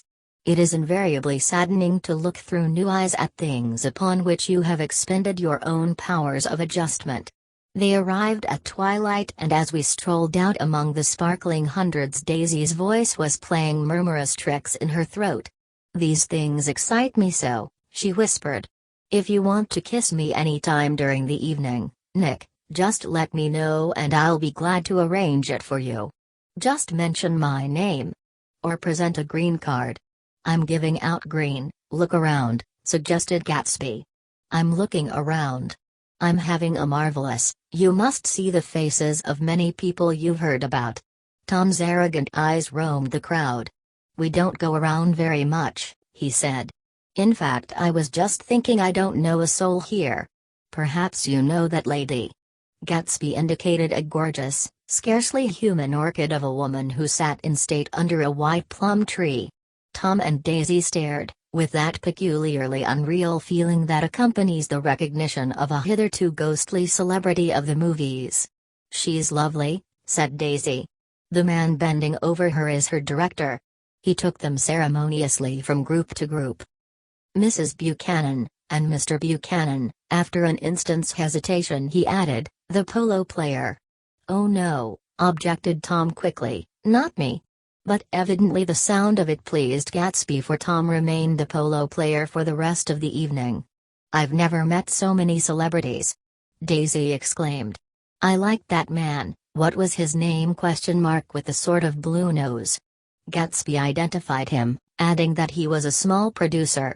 "Well, I liked him anyhow." "I'd a little rather not be the polo player," said Tom pleasantly. "I'd rather look at all these famous people in oblivion." Daisy and Gatsby danced. I remember being surprised by his graceful, conservative foxtrot. I had never seen him dance before. Then they sauntered over to my house and sat on the steps for half an hour while at her request I remain watchfully in the garden, in case there's a fire or a flood, she explained, or any act of God. Tom appeared from his oblivion as we were sitting down to supper together. "Do you mind if I eat with some people over here?" he said. "A fellow's getting off some funny stuff." "Go ahead," answered Daisy genially, "and if you want to take down any addresses, here's my little gold pencil." She looked around after a moment and told me the girl was common but pretty, and I knew that except for the half hour she'd been alone with Gatsby she wasn't having a good time. We were at a particularly tipsy table. That was my fault. Gatsby had been called to the phone and I'd enjoyed these same people only 2 weeks before. But what had amused me then turned septic on the air now. "How do you feel, Miss Baedeker?" The girl addressed was trying, unsuccessfully, to slump against my shoulder. At this inquiry she sat up and opened her eyes. "Why?" A massive and lethargic woman, who had been urging Daisy to play golf with her at the local club tomorrow, spoke in Miss Baedeker's defense. "Oh, she's all right now. When she's had 5 or 6 cocktails she always starts screaming like that. I tell her she ought to leave it alone." "I do leave it alone," affirmed the accused hollowly. "We heard you yelling, so I said to Doc Civet here, there's somebody that needs your help, Doc." "She's much obliged, I'm sure," said another friend, without gratitude. "But you got her dress all wet when you stuck her head in the pool." "Anything I hate is to get my head stuck in a pool," mumbled Miss Baedeker. "They almost drowned me once over in New Jersey." "Then you ought to leave it alone," countered Dr. Civet. "Speak for yourself," cried Miss Baedeker violently. "Your hand shakes. I wouldn't let you operate on me. It was like that.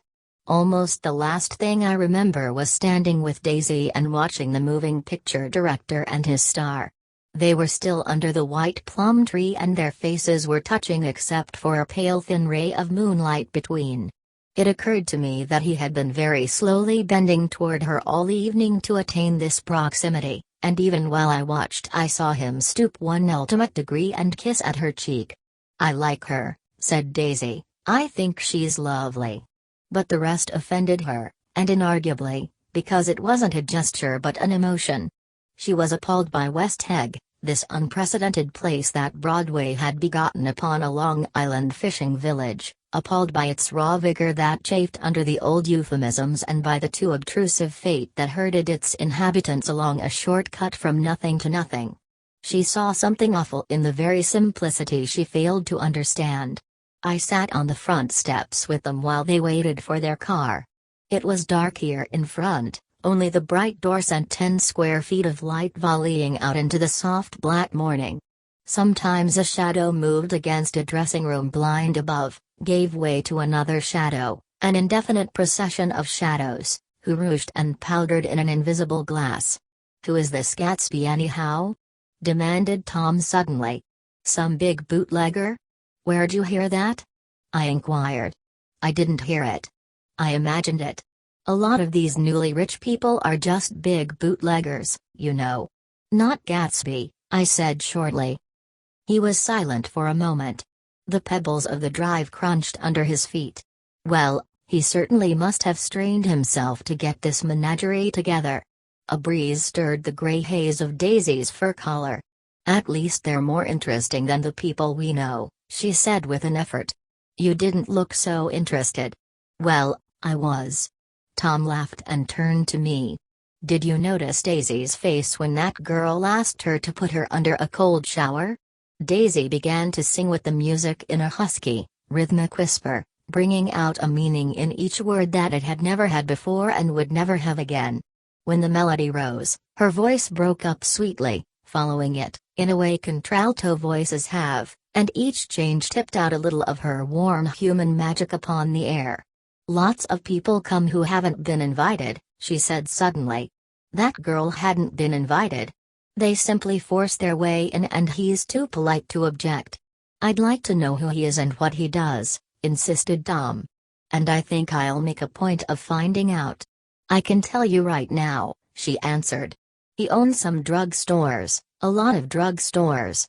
He built them up himself." The dilatory limousine came rolling up the drive. "Good night, Nick," said Daisy.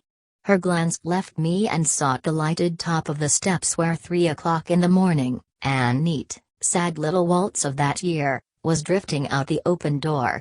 After all, In the very casualness of Gatsby's party there were romantic possibilities totally absent from her world. What was it up there in the song that seemed to be calling her back inside? What would happen now in the dim incalculable hours? Perhaps some unbelievable guest would arrive, a person infinitely rare and to be marveled at, some authentically radiant young girl who with one fresh glance at Gatsby, one moment of magical encounter, would blot out those 5 years of unwavering devotion. I stayed late that night. Gatsby asked me to wait until he was free and I lingered in the garden until the inevitable swimming party had run up, chilled and exalted, from the black beach, until the lights were extinguished in the guest rooms overhead. When he came down the steps at last the tense skin was drawn unusually tight on his face, and his eyes were bright and tired. "She didn't like it," he said immediately. Of course she did. She didn't like it, he insisted. She didn't have a good time. He was silent and I guessed at his unutterable depression. "I feel far away from her," he said. "It's hard to make her understand." "You mean about the dance?" "The dance?" He dismissed all the dances he had given with a snap of his fingers. "Old sport, the dance is unimportant." He wanted nothing less of Daisy than that she should go to Tom and say, "I never loved you." After she had obliterated 3 years with that sentence they could decide upon the more practical measures to be taken. One of them was that, after she was free, they were to go back to Louisville and be married from her house, just as if it were 5 years ago. "And she doesn't understand," he said. "She used to be able to understand. We'd sit for hours." He broke off and began to walk up and down a desolate path of fruit rinds and discarded favors and crushed flowers. "I wouldn't ask too much of her," I ventured. "You can't repeat the past." "Can't repeat the past?" he cried incredulously. "Why, of course you can." He looked around him wildly, as if the past were lurking here in the shadow of his house, just out of reach of his hand. "I'm going to fix everything just the way it was before," he said, nodding determinedly. "She'll see." He talked a lot about the past and I gathered that he wanted to recover something, some idea of himself perhaps, that had gone into loving Daisy. His life had been confused and disordered since then, but if he could once return to a certain starting place and go over it all slowly, he could find out what that thing was. One autumn night, 5 years before, they had been walking down the street when the leaves were falling, and they came to a place where there were no trees and the sidewalk was white with moonlight. They stopped here and turned toward each other. Now it was a cool night with that mysterious excitement in it which comes at the 2 changes of the year. The quiet lights in the houses were humming out into the darkness and there was a stir and bustle among the stars. Out of the corner of his eye Gatsby saw that the blocks of the sidewalk really formed a ladder and mounted to a secret place above the trees. He could climb to it, if he climbed alone, and once there he could suck on the pap of life, gulp down the incomparable milk of wonder. His heart beat faster and faster as Daisy's white face came up to his own. He knew that when he kissed this girl, and forever wed his unutterable visions to her perishable breath, his mind would never romp again like the mind of God. So he waited, listening for a moment longer to the tuning fork that had been struck upon a star. Then he kissed her. At his lips' touch she blossomed for him like a flower and the incarnation was complete.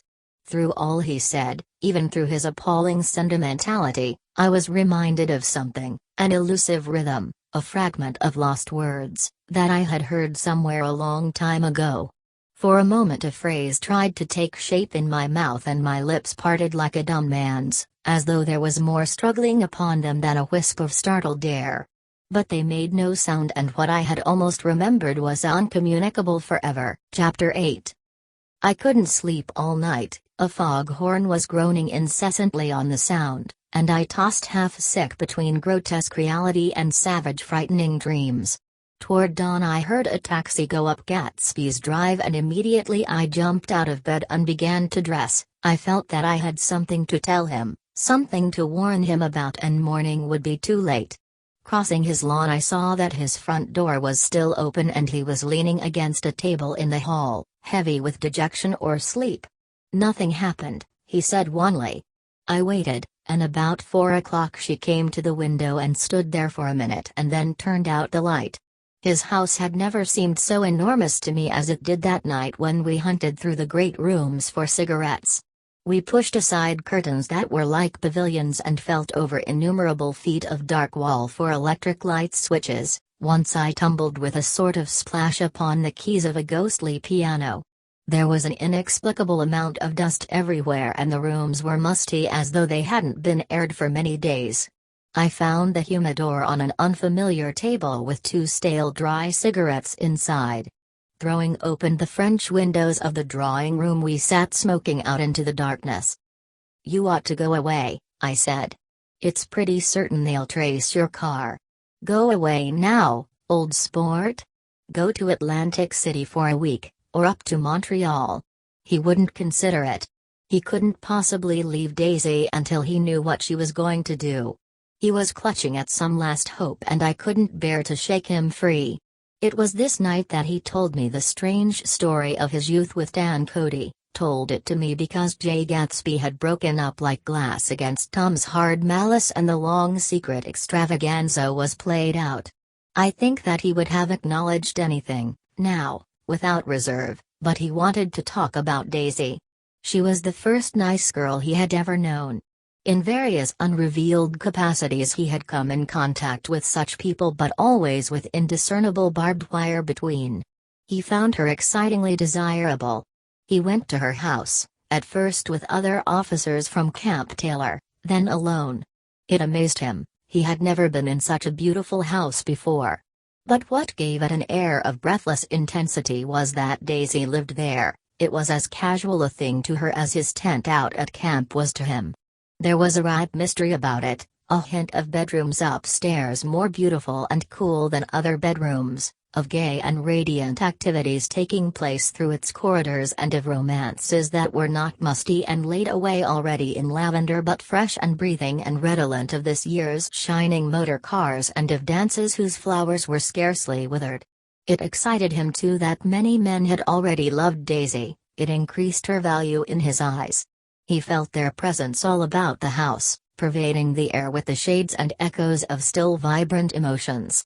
But he knew that he was in Daisy's house by a colossal accident. However glorious might be his future as Jay Gatsby, he was at present a penniless young man without a past, and at any moment the invisible cloak of his uniform might slip from his shoulders. So he made the most of his time. He took what he could get, ravenously and unscrupulously. Eventually he took Daisy one still October night, took her because he had no real right to touch her hand. He might have despised himself, for he had certainly taken her under false pretenses. I don't mean that he had traded on his phantom millions, but he had deliberately given Daisy a sense of security. He let her believe that he was a person from much the same stratum as herself, that he was fully able to take care of her. As a matter of fact he had no such facilities. He had no comfortable family standing behind him and he was liable at the whim of an impersonal government to be blown anywhere about the world. But he didn't despise himself and it didn't turn out as he had imagined. He had intended, probably, to take what he could and go, but now he found that he had committed himself to the following of a grail.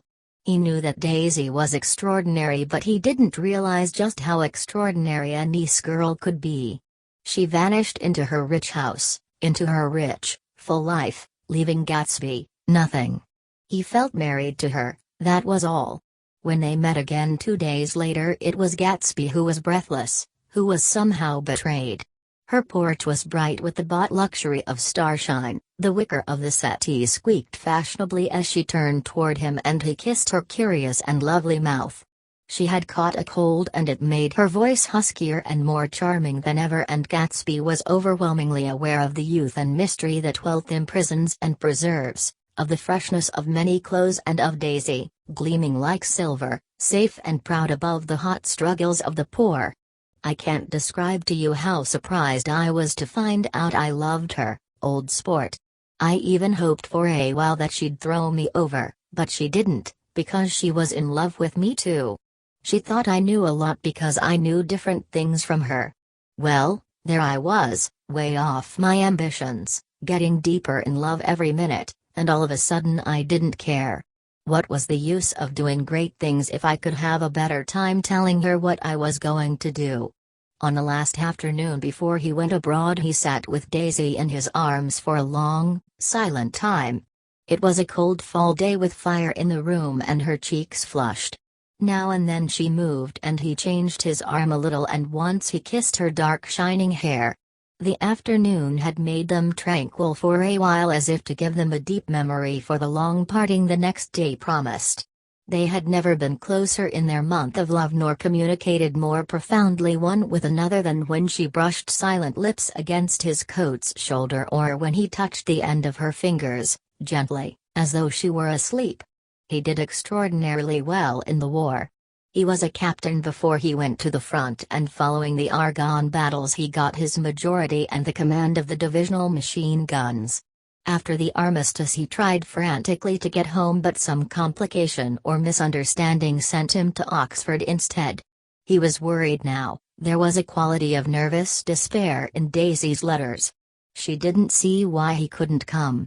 She was feeling the pressure of the world outside, and she wanted to see him and feel his presence beside her and be reassured that she was doing the right thing after all.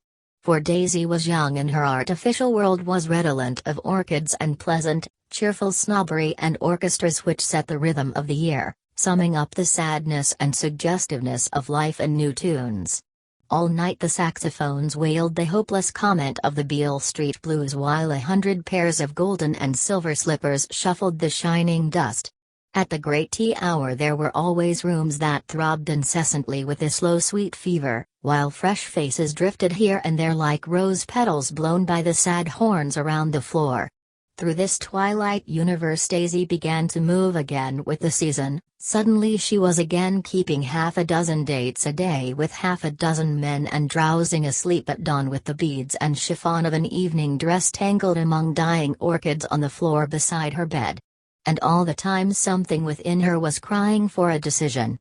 She wanted her life shaped now, immediately, and the decision must be made by some force, of love, of money, of unquestionable practicality, that was close at hand. That force took shape in the middle of spring with the arrival of Tom Buchanan. There was a wholesome bulkiness about his person and his position, and Daisy was flattered.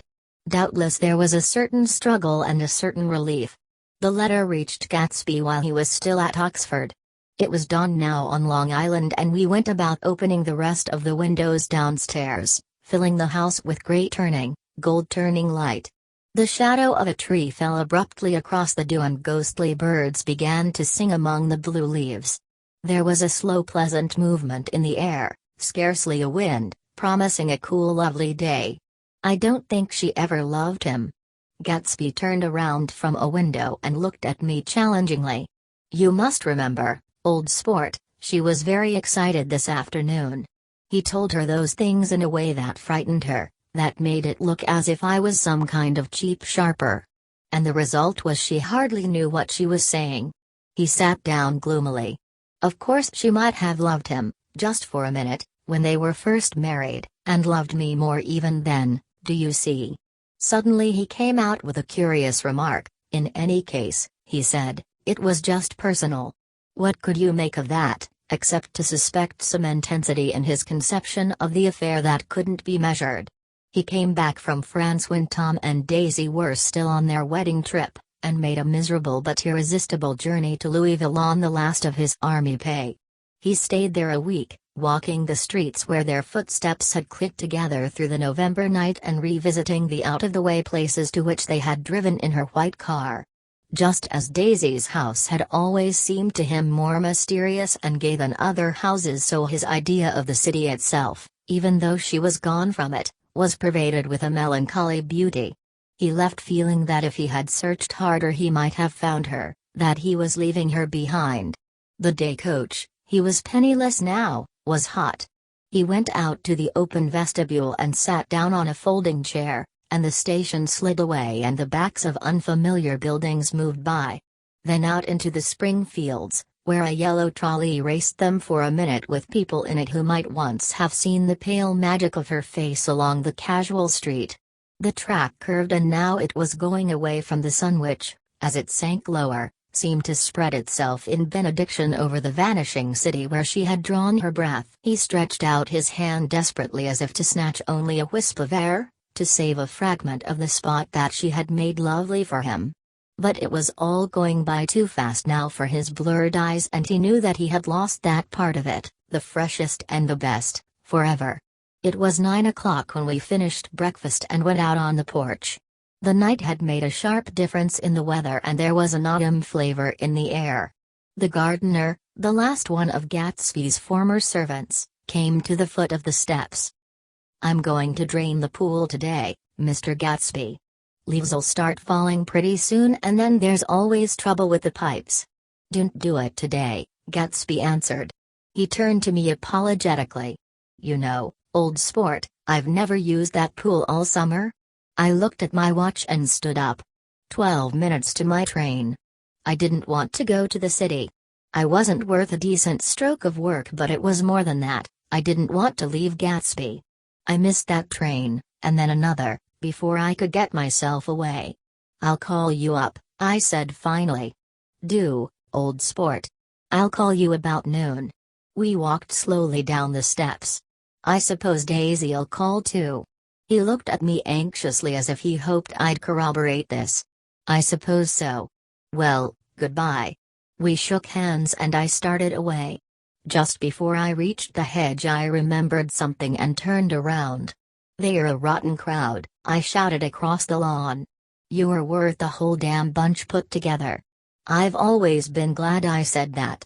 It was the only compliment I ever gave him, because I disapproved of him from beginning to end.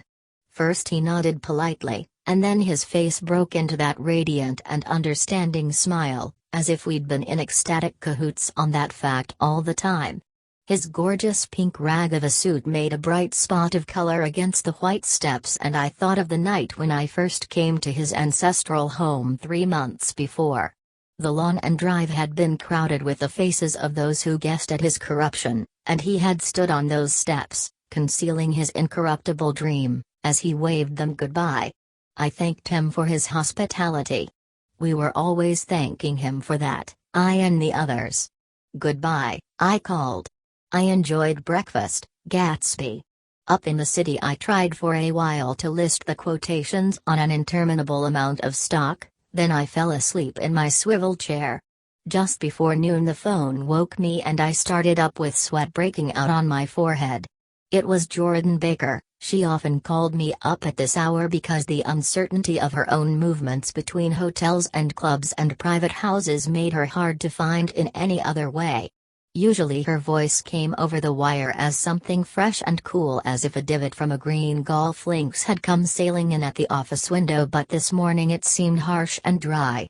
"I've left Daisy's house," she said. "I'm at Hempstead and I'm going down to Southampton this afternoon." Probably it had been tactful to leave Daisy's house, but the act annoyed me and her next remark made me rigid. "You weren't so nice to me last night." How could it have mattered then? Silence for a moment. Then, however, "I want to see you." "I want to see you too." "Suppose I don't go to Southampton, and come into town this afternoon?" "No, I don't think this afternoon." "Very well. It's impossible this afternoon." Various. We talked like that for a while and then abruptly we weren't talking any longer. I don't know which of us hung up with a sharp click, but I know I didn't care. I couldn't have talked to her across a tea table that day if I never talked to her again in this world. I called Gatsby's house a few minutes later, but the line was busy. I tried 4 times. Finally an exasperated central told me the wire was being kept open for long distance from Detroit. Taking out my timetable I drew a small circle around the 3:50 train. Then I leaned back in my chair and tried to think. It was just noon. When I passed the ash heaps on the train that morning I had crossed deliberately to the other side of the car. I suppose there'd be a curious crowd around there all day with little boys searching for dark spots in the dust and some garrulous man telling over and over what had happened until it became less and less real even to him and he could tell it no longer, and Myrtle Wilson's tragic achievement was forgotten. Now I want to go back a little and tell what happened at the garage after we left there the night before. They had difficulty in locating the sister, Catherine. She must have broken her rule against drinking that night, for when she arrived she was stupid with liquor and unable to understand that the ambulance had already gone to Flushing. When they convinced her of this, she immediately fainted, as if that was the intolerable part of the affair. Someone kind or curious took her in his car and drove her in the wake of her sister's body. Until long after midnight a changing crowd lapped up against the front of the garage while George Wilson rocked himself back and forth on the couch inside. For a while the door of the office was open and everyone who came into the garage glanced irresistibly through it. Finally someone said it was a shame and closed the door. Michaelis and several other men were with him, first 4 or 5 men, later 2 or 3 men. Still later Michaelis had to ask the last stranger to wait there 15 minutes longer while he went back to his own place and made a pot of coffee. After that he stayed there alone with Wilson until dawn. About 3 o'clock the quality of Wilson's incoherent muttering changed. He grew quieter and began to talk about the yellow car. He announced that he had a way of finding out whom the yellow car belonged to, and then he blurted out that a couple of months ago his wife had come from the city with her face bruised and her nose swollen. But when he heard himself say this, he flinched and began to cry, "Oh, my God!" again in his groaning voice. Michaelis made a clumsy attempt to distract him. "How long have you been married, George? Come on there, try and sit still a minute and answer my question. How long have you been married?" 12 years. Ever had any children? Come on, George, sit still, I asked you a question. Did you ever have any children? The hard brown beetles kept thudding against the dull light, and whenever Michaelis heard a car go tearing along the road outside it sounded to him like the car that hadn't stopped a few hours before. He didn't like to go into the garage because the workbench was stained where the body had been lying, so he moved uncomfortably around the office. He knew every object in it before morning, and from time to time sat down beside Wilson trying to keep him more quiet. Have you got a church you go to sometimes, George?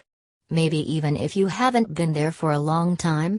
Maybe I could call up the church and get a priest to come over and he could talk to you, see? Don't belong to any. You ought to have a church, George, for times like this. You must have gone to church once. Didn't you get married in a church? Listen, George, listen to me. Didn't you get married in a church? That was a long time ago. The effort of answering broke the rhythm of his rocking. For a moment he was silent. Then the same half-knowing, half-bewildered look came back into his faded eyes. Look in the drawer there, he said, pointing at the desk. Which drawer? That drawer, that one. Michaelis opened the drawer nearest his hand. There was nothing in it but a small expensive dog leash made of leather and braided silver. It was apparently new. This? He inquired, holding it up. Wilson stared and nodded. I found it yesterday afternoon. She tried to tell me about it, but I knew it was something funny. You mean your wife bought it? She had it wrapped in tissue paper on her bureau. Michaelis didn't see anything odd in that, and he gave Wilson a dozen reasons why his wife might have bought the dog leash. But conceivably Wilson had heard some of these same explanations before, from Myrtle, because he began saying, "Oh, my God." Again in a whisper, his comforter left several explanations in the air. Then he killed her, said Wilson. His mouth dropped open suddenly. Who did? I have a way of finding out. You are morbid, George, said his friend. This has been a strain to you and you don't know what you're saying. You'd better try and sit quiet till morning. He murdered her. It was an accident, George. Wilson shook his head. His eyes narrowed and his mouth widened slightly with the ghost of a superior HM. I know, he said definitely, I'm one of these trusting fellas and I don't think any harm to nobody, but when I get to know a thing I know it. It was the man in that car. She ran out to speak to him and he wouldn't stop. Michaelis had seen this too, but it hadn't occurred to him that there was any special significance in it. He believed that Mrs. Wilson had been running away from her husband, rather than trying to stop any particular car. How could she have been like that? She's a deep one, said Wilson, as if that answered the question. He began to rock again and Michaelis stood twisting the leash in his hand. Maybe you got some friend that I could telephone for, George? This was a forlorn hope. He was almost sure that Wilson had no friend, there was not enough of him for his wife. He was glad a little later when he noticed a change in the room, a blue quickening by the window, and realized that dawn wasn't far off. About 5 o'clock it was blue enough outside to snap off the light. Wilson's glazed eyes turned out to the ash heaps, where small gray clouds took on fantastic shape and scurried here and there in the faint dawn wind. I spoke to her, he muttered, after a long silence. I told her she might fool me but she couldn't fool God. I took her to the window. With an effort he got up and walked to the rear window and leaned with his face pressed against it, and I said, God knows what you've been doing, everything you've been doing. You may fool me but you can't fool God. Standing behind him Michaelis saw with a shock that he was looking at the eyes of Dr. T. J. Eichelberg which had just emerged pale and enormous from the dissolving night. God sees everything, repeated Wilson. That's an advertisement, Michaelis assured him. Something made him turn away from the window and look back into the room. But Wilson stood there a long time, his face close to the window pane, nodding into the twilight. By 6 o'clock Michaelis was worn out and grateful for the sound of a car stopping outside. It was one of the watchers of the night before who had promised to come back, so he cooked breakfast for 3 which he and the other men ate together. Wilson was quieter now and Michaelis went home to sleep. When he awoke 4 hours later and hurried back to the garage, Wilson was gone. His movements, he was on foot all the time, were afterward traced to Port Roosevelt and then to Gad's Hill where he bought a sandwich that he didn't eat and a cup of coffee. He must have been tired and walking slowly for he didn't reach Gad's Hill until noon. Thus far there was no difficulty in accounting for his time. There were boys who had seen a man acting sort of crazy and motorists at whom he stared oddly from the side of the road. Then for 3 hours he disappeared from view. The police, on the strength of what he said to Michaelis, that he had a way of finding out, supposed that he spent that time going from garage to garage thereabouts inquiring for a yellow car. On the other hand, no garage man who had seen him ever came forward, and perhaps he had an easier, surer way of finding out what he wanted to know. By 2:30 he was in West Egg where he asked someone the way to Gatsby's house. So by that time he knew Gatsby's name. At 2 o'clock Gatsby put on his bathing suit and left word with the butler that if anyone phoned word was to be brought to him at the pool.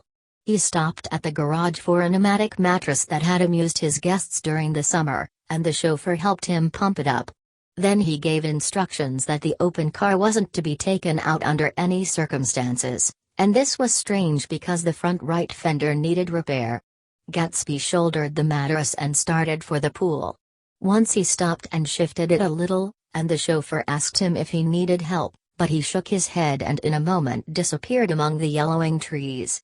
No telephone message arrived, but the butler went without his sleep and waited for it until 4 o'clock. Until long after there was anyone to give it to if it came. I have an idea that Gatsby himself didn't believe it would come and perhaps he no longer cared. If that was true he must have felt that he had lost the old warm world, paid a high price for living too long with a single dream. He must have looked up at an unfamiliar sky through frightening leaves and shivered as he found what a grotesque thing a rose is and how raw the sunlight was upon the scarcely created grass. A new world, material without being real, where poor ghosts, breathing dreams like air, drifted fortuitously about, like that Hessian, fantastic figure gliding toward him through the amorphous trees. The chauffeur, he was one of Wolfsheim's protégés, heard the shots. Afterward he could only say that he hadn't thought anything much about them. I drove from the station directly to Gatsby's house and my rushing anxiously up the front steps was the first thing that alarmed anyone. But they knew then, I firmly believe. With scarcely a word said, 4 of us, the chauffeur, butler, gardener and I, hurried down to the pool. There was a faint, barely perceptible movement of the water as the fresh flow from one end urged its way toward the drain at the other. With little ripples that were hardly the shadows of waves, the laden mattress moved irregularly down the pool. A small gust of wind that scarcely corrugated the surface was enough to disturb its accidental course with its accidental burden.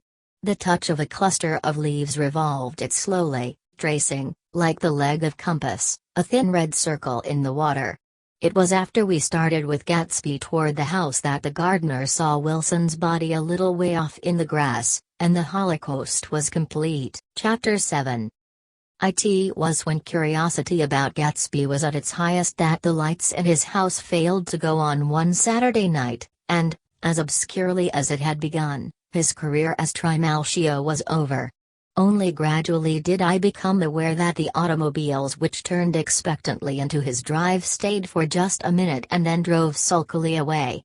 Wondering if he were sick, I went over to find out. An unfamiliar butler with a villainous face squinted at me suspiciously from the door. "Is Mr. Gatsby sick?" "Nope." After a pause he added, "Sir," in a dilatory, grudging way. I hadn't seen him around, and I was rather worried.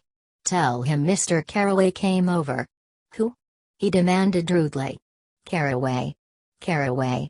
All right, I'll tell him." Abruptly he slammed the door. My Finn informed me that Gatsby had dismissed every servant in his house a week ago and replaced them with half a dozen others, who never went into West Egg Village to be bribed by the tradesmen, but ordered moderate supplies over the telephone. The grocery boy reported that the kitchen looked like a pigsty, and the general opinion in the village was that the new people weren't servants at all.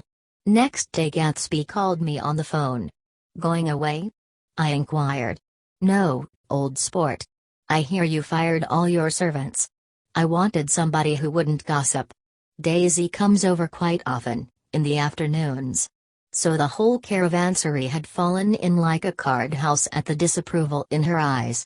They are some people Wolfsheim wanted to do something for. They're all brothers and sisters. They used to run a small hotel.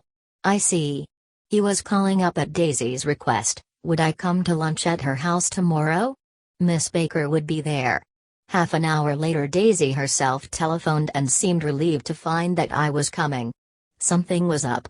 And yet I couldn't believe that they would choose this occasion for a scene, especially for the rather harrowing scene that Gatsby had outlined in the garden.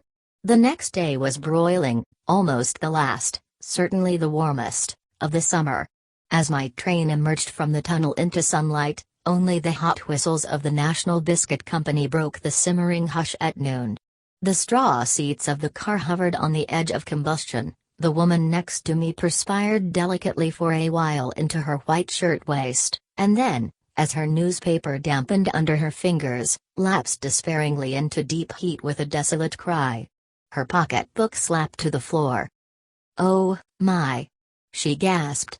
I picked it up with a weary bend and handed it back to her, holding it at arm's length and by the extreme tip of the corners to indicate that I had no designs upon it, but everyone nearby, including the woman, suspected me just the same. "Hot," said the conductor to familiar faces. "Some weather. Hot. Hot. Hot. Is it hot enough for you? Is it hot? Is it?" My commutation ticket came back to me with a dark stain from his hand. That anyone should care in this heat, whose flushed lips he kissed, whose head made damp the pajama pocket over his heart. Through the hall of the Buchanans' house blew a faint wind, carrying the sound of the telephone bell out to Gatsby and me as we waited at the door. "The master's body," roared the butler into the mouthpiece. "I'm sorry, madam, but we can't furnish it. It's far too hot to touch this noon." What he really said was, "Yes, yes, I'll see." He set down the receiver and came toward us, glistening slightly, to take our stiff straw hats.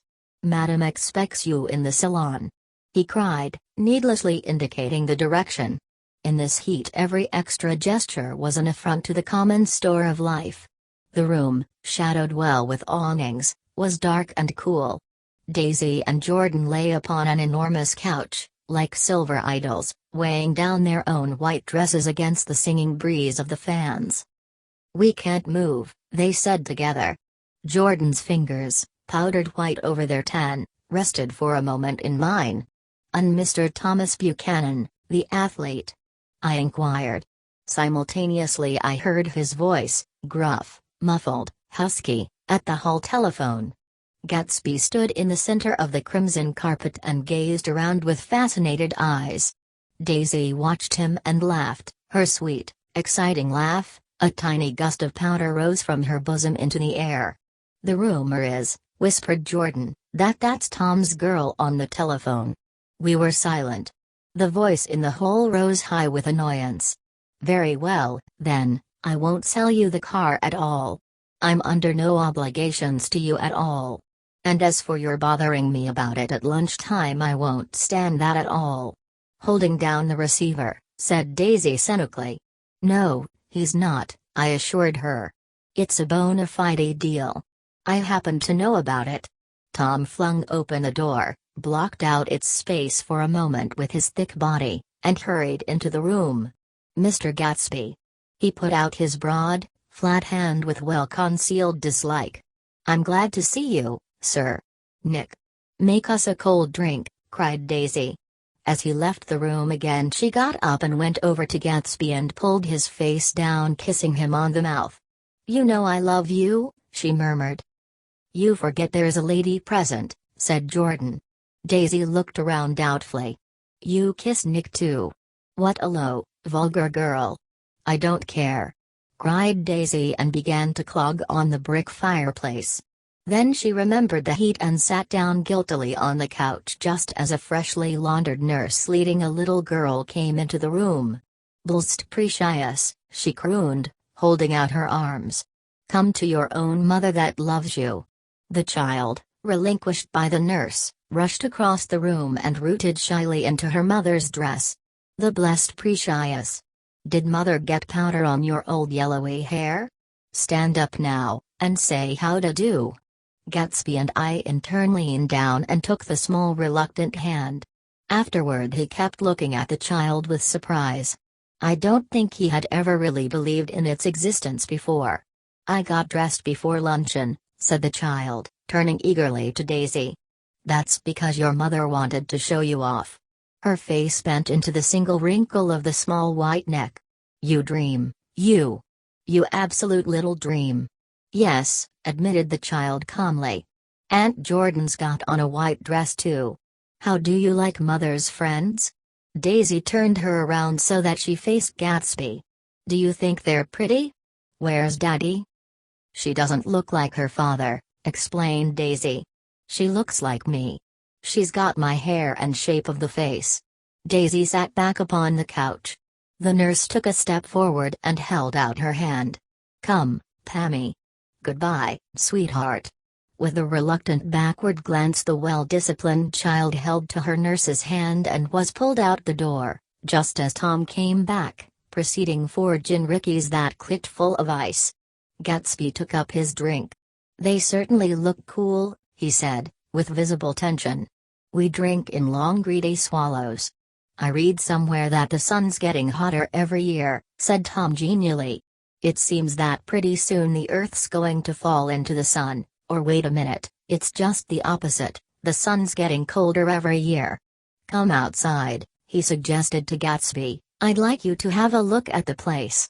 I went with them out to the veranda. On the Green Sound, stagnant in the heat, one small sail crawled slowly toward the fresher sea. Gatsby's eyes followed it momentarily. He raised his hand and pointed across the bay. "I'm right across from you." "So you are." Our eyes lifted over the rose beds and the hot lawn and the weedy refuse of the dog days along shore. Slowly the white wings of the boat moved against the blue cool limit of the sky. Ahead lay the scalloped ocean and the abounding blessed isles. "There's sport for you," said Tom, nodding. "I'd like to be out there with him for about an hour."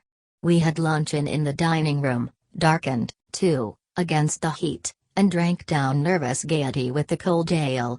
"What'll we do with ourselves this afternoon?" cried Daisy, "and the day after that, and the next 30 years? "Don't be morbid," Jordan said. "Life starts all over again when it gets crisp in the fall." But it's so hot, insisted Daisy, on the verge of tears, and everything's so confused. Let's all go to town. Her voice struggled on through the heat, beating against it, molding its senselessness into forms. I've heard of making a garage out of a stable, Tom was saying to Gatsby, but I'm the first man who ever made a stable out of a garage. Who wants to go to town? Demanded Daisy insistently. Gatsby's eyes floated toward her. Ah, she cried, you look so cool. Their eyes met, and they stared together at each other, alone in space. With an effort she glanced down at the table. You always look so cool, she repeated. She had told him that she loved him, and Tom Buchanan saw. He was astounded. His mouth opened a little and he looked at Gatsby and then back at Daisy as if he had just recognized her as someone he knew a long time ago. You resemble the advertisement of the man, she went on innocently. You know the advertisement of the man, all right, broke in Tom quickly. I'm perfectly willing to go to town. Come on, we're all going to town. He got up, his eyes still flashing between Gatsby and his wife. No one moved. Come on. His temper cracked a little. What's the matter, anyhow? If we're going to town, let's start. His hand, trembling with his effort at self-control, bore to his lips the last of his glass of ale. Daisy's voice got us to our feet and out onto the blazing gravel drive. Are we just going to go? She objected. Like this? Aren't we going to let anyone smoke a cigarette first? Everybody smoked all through lunch. Oh, let's have fun, she begged him. It's too hot to fuss. He didn't answer. Have it your own way, she said. Come on, Jordan. They went upstairs to get ready while we three men stood there shuffling the hot pebbles with our feet. A silver curve of the moon hovered already in the western sky. Gatsby started to speak, changed his mind, but not before Tom wheeled and faced him expectantly. Have you got your stables here? Asked Gatsby with an effort. About a quarter of a mile down the road. Oh. A pause. I don't see the idea of going to town, broke out Tom savagely. Women get these notions in their heads. Shall we take anything to drink? Called Daisy from an upper window. I'll get some whiskey, answered Tom. He went inside. Gatsby turned to me rigidly. I can't say anything in his house, old sport. She's got an indiscreet voice, I remarked. It's full of, I hesitated. Her voice is full of money, he said suddenly. That was it. I'd never understood before. It was full of money, that was the inexhaustible charm that rose and fell in it, the jingle of it, the cymbals' song of it. High in a white palace the king's daughter, the golden girl. Tom came out of the house wrapping a quart bottle in a towel, followed by Daisy and Jordan wearing small tied hats of metallic cloth and carrying light capes over their arms. Shall we all go in my car? Suggested Gatsby. He felt the hot, green leather of the seat. I ought to have left it in the shade. Is it standard shift? Demanded Tom. Yes. Well, you take my coupe and let me drive your car to town. The suggestion was distasteful to Gatsby. I don't think there's much gas, he objected. Plenty of gas, said Tom boisterously. He looked at the gauge. And if it runs out I can stop at a drugstore. You can buy anything at a drugstore nowadays. A pause followed this apparently pointless remark. Daisy looked at Tom frowning and an indefinable expression, at once definitely unfamiliar and vaguely recognizable, as if I had only heard it described in words, passed over Gatsby's face. Come on, Daisy, said Tom, pressing her with his hand toward Gatsby's car. I'll take you in this circus wagon. He opened the door but she moved out from the circle of his arm. You take Nick and Jordan. We'll follow you in the coupe. She walked close to Gatsby, touching his coat with her hand. Jordan and Tom and I got into the front seat of Gatsby's car. Tom pushed the unfamiliar gears tentatively and we shot off into the oppressive heat, leaving them out of sight behind. Did you see that? Demanded Tom. See what? He looked at me keenly, realizing that Jordan and I must have known all along. You think I'm pretty dumb, don't you? He suggested. Perhaps I am, But I have almost a second sight, sometimes, that tells me what to do. Maybe you don't believe that, but science." He paused. The immediate contingency overtook him, pulled him back from the edge of the theoretical abyss. "I've made a small investigation of this fellow," he continued. "I could have gone deeper if I'd known." "Do you mean you've been to a medium?" inquired Jordan humorously. "What?" Confused, he stared at us as we laughed. "A medium? About Gatsby?" "About Gatsby? No, I haven't.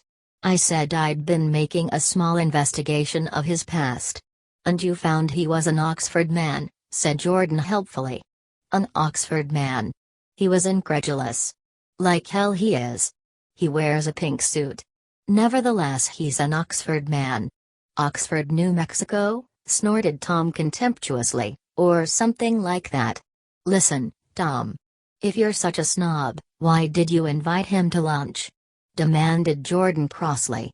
"Daisy invited him. She knew him before we were married, God knows where." We were all irritable now with the fading ale and, aware of it, we drove for a while in silence. Then as Dr. T.J. Eichelberg's faded eyes came into sight down the road, I remembered Gatsby's caution about gasoline. "We've got enough to get us to town," said Tom. "But there's a garage right here," objected Jordan. "I don't want to get stalled in this baking heat." Tom threw on both brakes impatiently and we slid to an abrupt dusty stop under Wilson's sign. After a moment the proprietor emerged from the interior of his establishment and gazed hollow-eyed at the car. "Let's have some gas," cried Tom roughly. "What do you think we stopped for, to admire the view?" "I'm sick," said Wilson without moving. "I've been sick all day." "What's the matter?" "I'm all run down." "Well, shall I help myself?" Tom demanded. "You sounded well enough on the phone." With an effort Wilson left the shade and support of the doorway and, breathing hard, unscrewed the cap of the tank. In the sunlight his face was green. "I didn't mean to interrupt your lunch," he said. "But I need money pretty bad and I was wondering what you were going to do with your old car." "How do you like this one?" inquired Tom. "I bought it last week." "It's a nice yellow one," said Wilson, as he strained at the handle. "Like to buy it?" "Big chance," Wilson smiled faintly. "No, but I could make some money on the other." "What do you want money for, all of a sudden?" "I've been here too long. I want to get away. My wife and I want to go west." "Your wife does?" exclaimed Tom, startled. "She's been talking about it for 10 years. He rested for a moment against the pump, shading his eyes. "And now she's going whether she wants to or not. I'm going to get her away." The coupe flashed by us with a flurry of dust and the flash of a waving hand. "What do I owe you?" demanded Tom harshly. "I just got wised up to something funny the last 2 days," remarked Wilson. "That's why I want to get away. That's why I've been bothering you about the car." "What do I owe you?" $20. The relentless beating heat was beginning to confuse me and I had a bad moment there before I realized that so far his suspicions hadn't alighted on Tom. He had discovered that Myrtle had some sort of life apart from him in another world and the shock had made him physically sick. I stared at him and then at Tom, who had made a parallel discovery less than an hour before, and it occurred to me that there was no difference between men, in intelligence or race, so profound as the difference between the sick and the well. Wilson was so sick that he looked guilty, unforgivably guilty, as if he had just got some poor girl with child. "I'll let you have that car," said Tom. "I'll send it over tomorrow afternoon." That locality was always vaguely disquieting, even in the broad glare of afternoon, and now I turned my head as though I had been warned of something behind. Over the ash heaps the giant eyes of Dr. T.J. Eichelberg kept their vigil, but I perceived, after a moment, that other eyes were regarding us with peculiar intensity from less than 20 feet away. In one of the windows over the garage the curtains had been moved aside a little and Myrtle Wilson was peering down at the car. So engrossed was she that she had no consciousness of being observed, and one emotion after another crept into her face like objects into a slowly developing picture. Her expression was curiously familiar. It was an expression I had often seen on women's faces, but on Myrtle Wilson's face it seemed purposeless and inexplicable until I realized that her eyes, wide with jealous terror, were fixed not on Tom, but on Jordan Baker, whom she took to be his wife. There is no confusion like the confusion of a simple mind, and as we drove away Tom was feeling the hot whips of panic. His wife and his mistress, until an hour ago secure and inviolate, were slipping precipitately from his control. Instinct made him step on the accelerator with the double purpose of overtaking Daisy and leaving Wilson behind, and we sped along toward Astoria at 50 miles an hour, until, among the spidery girders of the elevated, we came in sight of the easygoing blue coupe. "Those big movies around 50th Street are cool," suggested Jordan. "I love New York on summer afternoons when everyone's away. There's something very sensuous about it, overripe, as if all sorts of funny fruits were going to fall into your hands." The word sensuous had the effect of further disquieting Tom, but before he could invent a protest the coupe came to a stop and Daisy signaled us to draw up alongside. "Where are we going?" she cried. "How about the movies?" "It's so hot," she complained. "You go. We'll ride around and meet you after." With an effort her wit rose faintly. "We'll meet you on some corner. I'll be the man smoking 2 cigarettes. We can't argue about it here," Tom said impatiently as a truck gave out a cursing whistle behind us. "You follow me to the south side of Central Park, in front of the plaza." Several times he turned his head and looked back for their car, and if the traffic delayed them he slowed up until they came into sight. I think he was afraid they would dart down a side street and out of his life forever. But they didn't. And we all took the less explicable step of engaging the parlor of a suite in the Plaza Hotel. The prolonged and tumultuous argument that ended by herding us into that room eludes me, though I have a sharp physical memory that, in the course of it, my underwear kept climbing like a damp snake around my legs and intermittent beads of sweat raced cool across my back. The notion originated with Daisy's suggestion that we hire 5 bathrooms and take cold baths, and then assumed more tangible form as a place to have a mint julep. Each of us said over and over that it was a crazy idea. We all talked at once to a baffled clerk and thought, or pretended to think, that we were being very funny. The room was large and stifling, and, though it was already 4 o'clock, opening the windows admitted only a gust of hot shrubbery from the park. Daisy went to the mirror and stood with her back to us, fixing her hair. "It's a swell suite," whispered Jordan respectfully, and everyone laughed. "Open another window," commanded Daisy, without turning around. "There aren't any more." "Well, we'd better telephone for an axe. The thing to do is to forget about the heat," said Tom impatiently. "You make it 10 times worse by grabbing about it." He unrolled the bottle of whiskey from the towel and put it on the table. "Why not let her alone, old sport?" remarked Gatsby. "You were the one that wanted to come to town." There was a moment of silence. The telephone book slipped from its nail and splashed to the floor, whereupon Jordan whispered, "Excuse me," but this time no one laughed.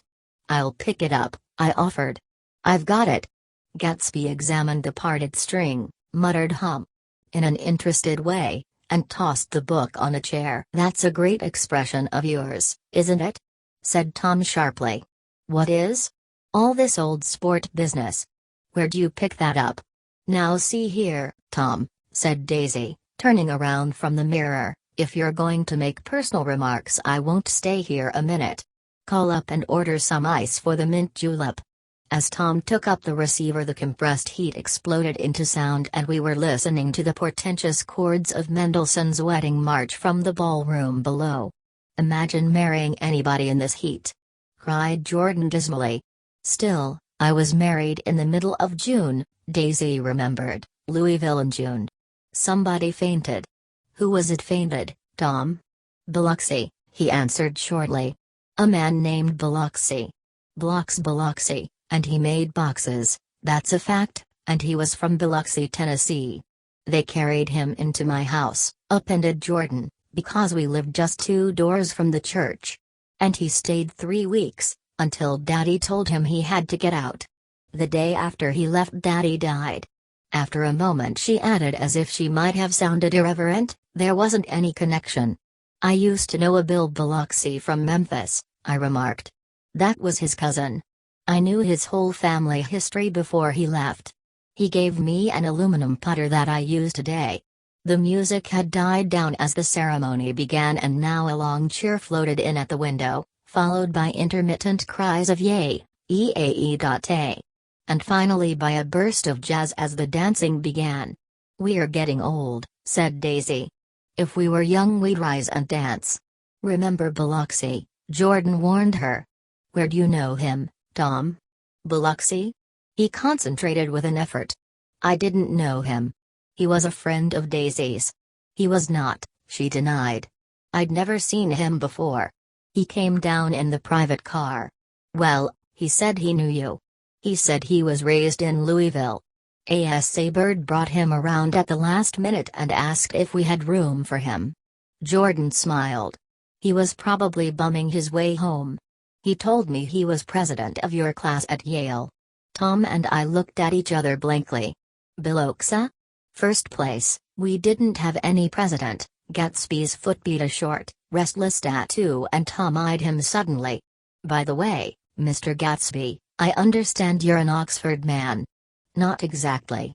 "Oh, yes, I understand you went to Oxford." "Yes, I went there." A pause. Then Tom's voice, incredulous and insulting, "You must have gone there about the time Biloxi went to New Haven." Another pause. A waiter knocked and came in with crushed mint and ice, but the silence was unbroken by his thank you and the soft closing of the door. This tremendous detail was to be cleared up at last. "I told you I went there," said Gatsby. "I heard you, but I'd like to know when."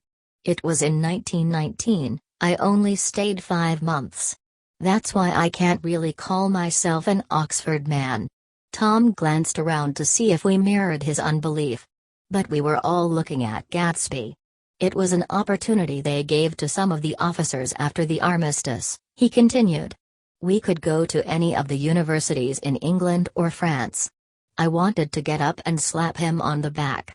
I had one of those renewals of complete faith in him that I'd experienced before." Daisy rose, smiling faintly, and went to the table. "Open the whiskey, Tom," she ordered. "And I'll make you a mint julep. Then you won't seem so stupid to yourself. Look at the mint." "Wait a minute," snapped Tom, "I want to ask Mr. Gatsby one more question." "Go on," Gatsby said politely. "What kind of a row are you trying to cause in my house anyhow?" They were out in the open at last and Gatsby was content. "He isn't causing a row." Daisy looked desperately from one to the other. "You're causing a row. Please have a little self-control." "Self-control?" repeated Tom incredulously. "I suppose the latest thing is to sit back and let Mr. Nobody from Nowhere make love to your wife. Well, if that's the idea, you can count me out. Nowadays people begin by sneering at family life and family institutions, and next they'll throw everything overboard and have intermarriage between black and white."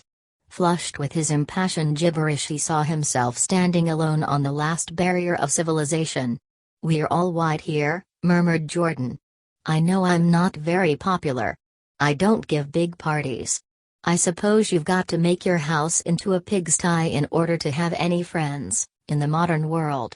Angry as I was, as we all were, I was tempted to laugh whenever he opened his mouth. The transition from libertine to prig was so complete. "I've got something to tell you, old sport, began Gatsby. But Daisy guessed at his intention.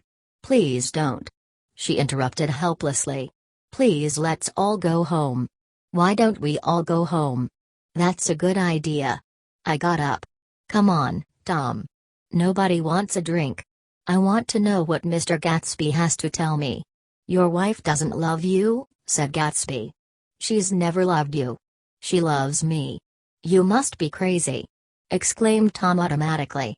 Gatsby sprang to his feet, vivid with excitement. "She never loved you, do you hear?" he cried. "She only married you because I was poor and she was tired of waiting for me. It was a terrible mistake, but in her heart she never loved anyone except me. At this point Jordan and I tried to go, but Tom and Gatsby insisted with competitive firmness that we remain, as though neither of them had anything to conceal and it would be a privilege to partake vicariously of their emotions. "Sit down, Daisy." Tom's voice groped unsuccessfully for the paternal note. "What's been going on? I want to hear all about it." "I told you what's been going on," said Gatsby. "Going on for 5 years, and you didn't know." Tom turned to Daisy sharply. "You've been seeing this fellow for 5 years?" "Not seeing," said Gatsby. "No, we couldn't meet. But both of us loved each other all that time, old sport, and you didn't know." I used to laugh sometimes, but there was no laughter in his eyes. "To think that you didn't know." "Oh, that's all." Tom tapped his thick fingers together like a clergyman and leaned back in his chair. "You're crazy," he exploded. "I can't speak about what happened 5 years ago, because I didn't know Daisy then, and I'll be damned if I see how you got within a mile of her unless you brought the groceries to the back door. But all the rest of that's a goddamned lie. Daisy loved me when she married me and she loves me now." "No," said Gatsby, shaking his head. "She does, though. The trouble is that sometimes she gets foolish ideas in her head and doesn't know what she's doing." He nodded sagely. "And what's more, I love Daisy too. Once in a while I go off on a spree and make a fool of myself, but I always come back, and in my heart I love her all the time." "You're revolting," said Daisy.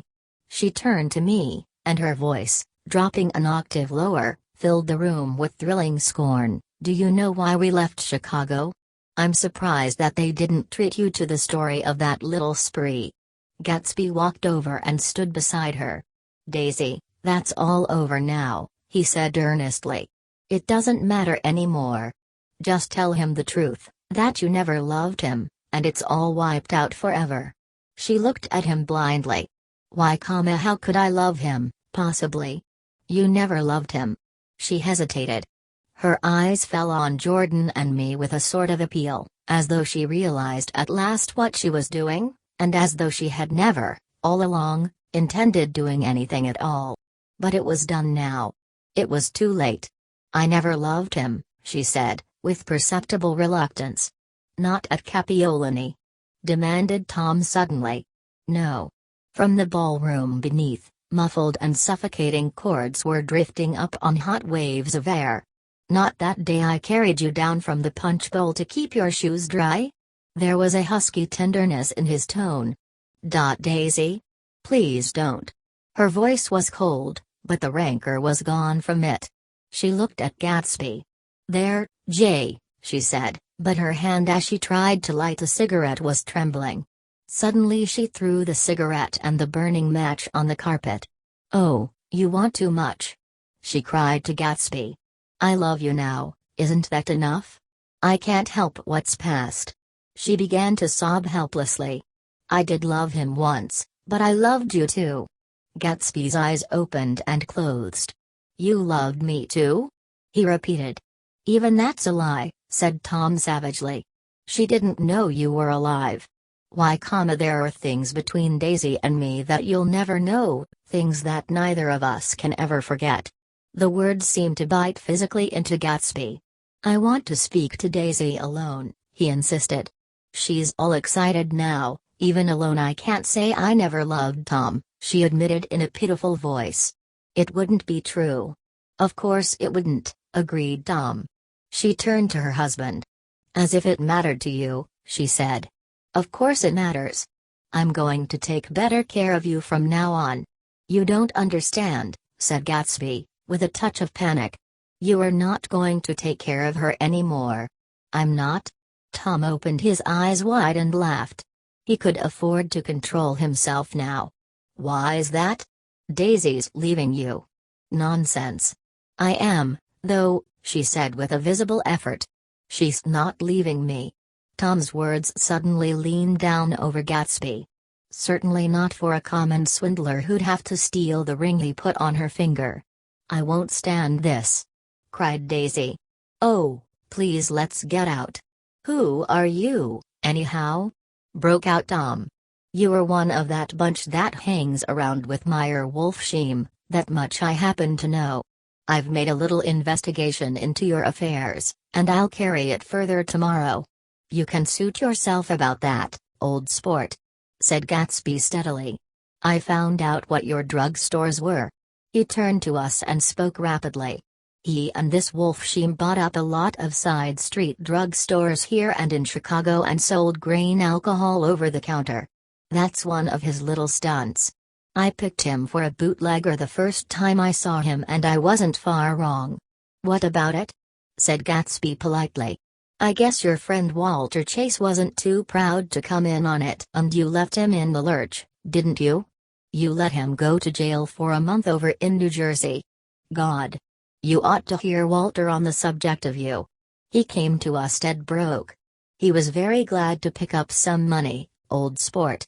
"Don't you call me old sport," cried Tom. Gatsby said nothing.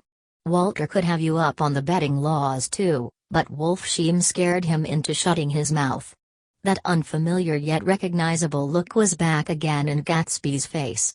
"That drugstore business was just small change," continued Tom slowly, "but you've got something on now that Walter's afraid to tell me about." I glanced at Daisy, who was staring terrified between Gatsby and her husband, and at Jordan, who had begun to balance an invisible but absorbing object on the tip of her chin. Then I turned back to Gatsby, and was startled at his expression. He looked, and this is said in all contempt for the babbled slander of his garden, as if he had killed a man. For a moment the set of his face could be described in just that fantastic way. It passed, and he began to talk excitedly to Daisy, denying everything, defending his name against accusations that had not been made. But with every word she was drawing further and further into herself, so he gave that up and only the dead dream fought on as the afternoon slipped away, trying to touch what was no longer tangible, struggling unhappily, undespairingly, toward that lost voice across the room. The voice begged again to go. "Please, Tom. I can't stand this anymore."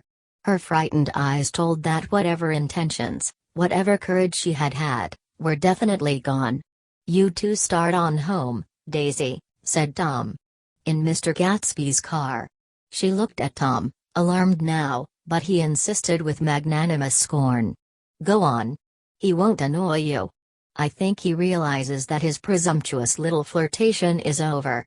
They were gone, without a word, snapped out, made accidental, isolated, like ghosts even from our pity. After a moment Tom got up and began wrapping the unopened bottle of whiskey in the towel. "Want any of this stuff, Jordan?" "Nick." I didn't answer. "Nick?" he asked again. "What? Want any?" "No, I just remembered that today's my birthday. I was 30. Before me stretched the portentous menacing road of a new decade. It was 7 o'clock when we got into the coupe with him and started for Long Island." Tom talked incessantly, exulting and laughing, but his voice was as remote from Jordan and me as the foreign clamor on the sidewalk or the tumult of the elevated overhead. Human sympathy has its limits, and we were content to let all their tragic arguments fade with the city lights behind. 30, the promise of a decade of loneliness, a thinning list of single men to know, a thinning briefcase of enthusiasm, thinning hair. But there was Jordan beside me who, unlike Daisy, was too wise ever to carry well-forgotten dreams from age to age. As we passed over the dark bridge her wan face fell lazily against my coat's shoulder and the formidable stroke of 30 died away with the reassuring pressure of her hand. So we drove on toward death through the cooling twilight. The young Greek, Michaelis, who ran the coffee joint beside the ash heaps, was the principal witness at the inquest. He had slept through the heat until after 5, when he strolled over to the garage and found George Wilson sick in his office, really sick, pale as his own pale hair and shaking all over. Michaelis advised him to go to bed, but Wilson refused, saying that he'd miss a lot of business if he did. While his neighbor was trying to persuade him, a violent racket broke out overhead. "I've got my wife locked in up there," explained Wilson calmly. She's going to stay there till the day after tomorrow and then we're going to move away. Michaelis was astonished. They had been neighbors for 4 years and Wilson had never seemed faintly capable of such a statement. Generally he was one of these worn-out men. When he wasn't working he sat on a chair in the doorway and stared at the people and the cars that passed along the road. When anyone spoke to him he invariably laughed in an agreeable, colorless way. He was his wife's man and not his own. So naturally Michaelis tried to find out what had happened, but Wilson wouldn't say a word. Instead he began to throw curious, suspicious glances at his visitor and ask him what he'd been doing at certain times on certain days. Just as the latter was getting uneasy some workman came past the door bound for his restaurant and Michaelis took the opportunity to get away, intending to come back later. But he didn't. He supposed he forgot to, that's all.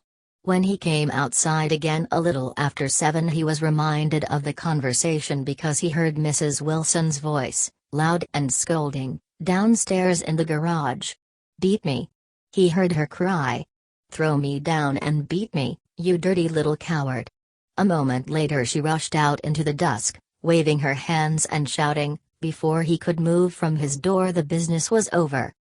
The death car, as the newspapers called it, didn't stop. It came out of the gathering darkness, wavered tragically for a moment and then disappeared around the next bend. Michaelis wasn't even sure of its color. He told the first policeman that it was light green.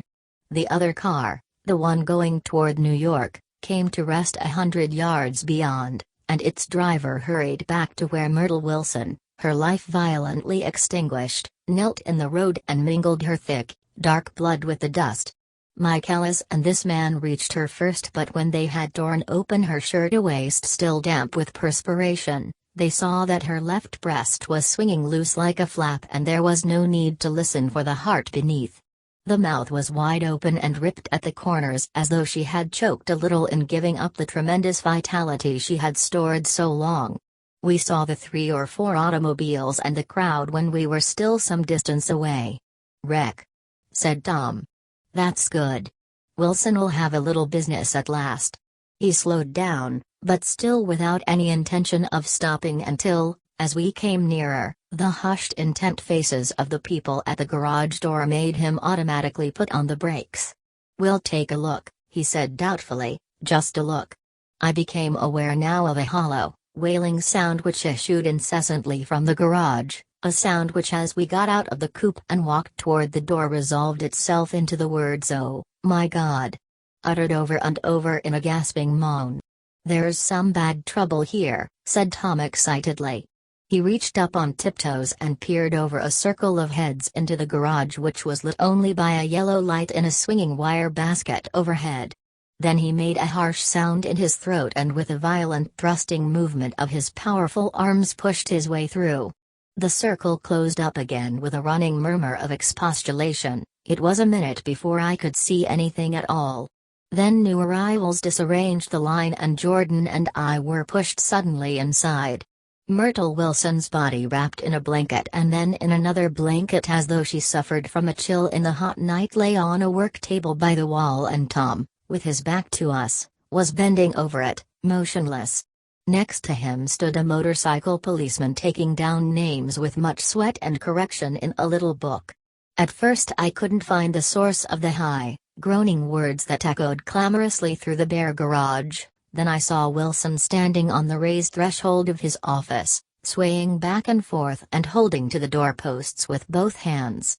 Some man was talking to him in a low voice and attempting from time to time to lay a hand on his shoulder, but Wilson neither heard nor saw. His eyes would drop slowly from the swinging light to the laden table by the wall and then jerk back to the light again, and he gave out incessantly his high horrible call. "Oh, my God!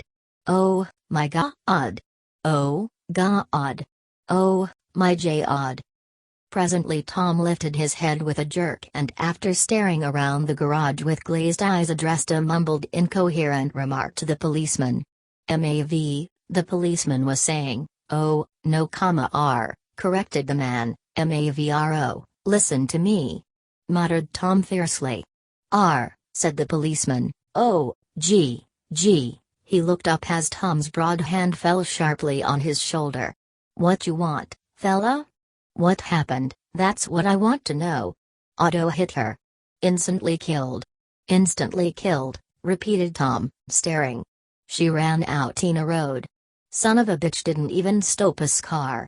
There was 2 cars, said Mike Ellis, one comin', one goin', see? Going where? Asked the policeman keenly. One goin' each way. Well, his hand rose toward the blankets but stopped halfway and fell to his side. She ran out there and the one comin' from New York knocked right into her goin' 30 or 40 miles an hour. What's the name of this place here? Demanded the officer. Hasn't got any name. A pale, well-dressed Negro stepped near. It was a yellow car, he said, big yellow car. New. See the accident? Asked the policeman. No, but the car passed me down the road, going faster than 40. Going 50, 60. Come here and let's have your name. Look out now. I want to get his name. Some words of this conversation must have reached Wilson swaying in the office door, for suddenly a new theme found voice among his gasping cries. You don't have to tell me what kind of car it was. I know what kind of car it was. Watching Tom, I saw the wad of muscle back of his shoulder tighten under his coat. He walked quickly over to Wilson and standing in front of him seized him firmly by the upper arms. You've got to pull yourself together, he said with soothing gruffness. Wilson's eyes fell upon Tom. He started up on his tiptoes and then would have collapsed to his knees had not Tom held him upright. Listen, said Tom, shaking him a little. I just got here a minute ago, from New York. I was bringing you that coupe we've been talking about. That yellow car I was driving this afternoon wasn't mine, do you hear? I haven't seen it all afternoon. Only the Negro and I were near enough to hear what he said, but the policeman caught something in the tone and looked over with truculent eyes. What's all that? He demanded. I'm a friend of his. Tom turned his head but kept his hands firm on Wilson's body. He says he knows the car that did it. It was a yellow car. Some dim impulse moved the policeman to look suspiciously at Tom. And what color's your car? It's a blue car, a coupe. We've come straight from New York, I said. Someone who had been driving a little behind us confirmed this and the policeman turned away. Now, if you'll let me have that name again correct. Picking up Wilson like a doll, Tom carried him into the office, set him down in a chair and came back. If somebody'll come here and sit with him. He snapped authoritatively. He watched while the 2 men standing closest glanced at each other and went unwillingly into the room. Then Tom shut the door on them and came down a single step, his eyes avoiding the table. As he passed close to me he whispered, "Let's get out." Self-consciously, with his authoritative arms breaking the way, we pushed through the still-gathering crowd, passing a hurried doctor, case in hand, who had been sent for in Wild Hope half an hour ago. Tom drove slowly until we were beyond the bend, then his foot came down hard and the coupe raced along through the night. In a little while I heard a low husky sob and saw that the tears were overflowing down his face. The goddamn coward. He whimpered. He didn't even stop his car. The Buchanans' house floated suddenly toward us through the dark rustling trees. Tom stopped beside the porch and looked up at the second floor where 2 windows bloomed with light among the vines. "Daisy's home," he said. As we got out of the car he glanced at me and frowned slightly. "I ought to have dropped you in West Egg, Nick. There's nothing we can do tonight." A change had come over him and he spoke gravely, and with decision. As we walked across the moonlight gravel to the porch he disposed of the situation in a few brisk phrases. "I'll telephone for a taxi to take you home, and while you're waiting you and Jordan better go in the kitchen and have them get you some supper, if you want any." He opened the door. "Come in." "No thanks. But I'd be glad if you'd order me the taxi. I'll wait outside." Jordan put her hand on my arm. "Won't you come in, Nick?" "No thanks. I was feeling a little sick and I wanted to be alone." But Jordan lingered for a moment more. "It's only 9:30, she said. "I'd be damned if I'd go in, I'd had enough of all of them for one day, and suddenly that included Jordan too. She must have seen something of this in my expression, for she turned abruptly away and ran up the porch steps into the house. I sat down for a few minutes with my head in my hands, until I heard the phone taken up inside and the butler's voice calling a taxi. Then I walked slowly down the drive away from the house, intending to wait by the gate. I hadn't gone 20 yards when I heard my name, and Gatsby stepped from between two bushes into the path. I must have felt pretty weird by that time, because I could think of nothing except the luminosity of his pink suit under the moon. "What are you doing?" I inquired. "Just standing here, old sport." Somehow, that seemed a despicable occupation.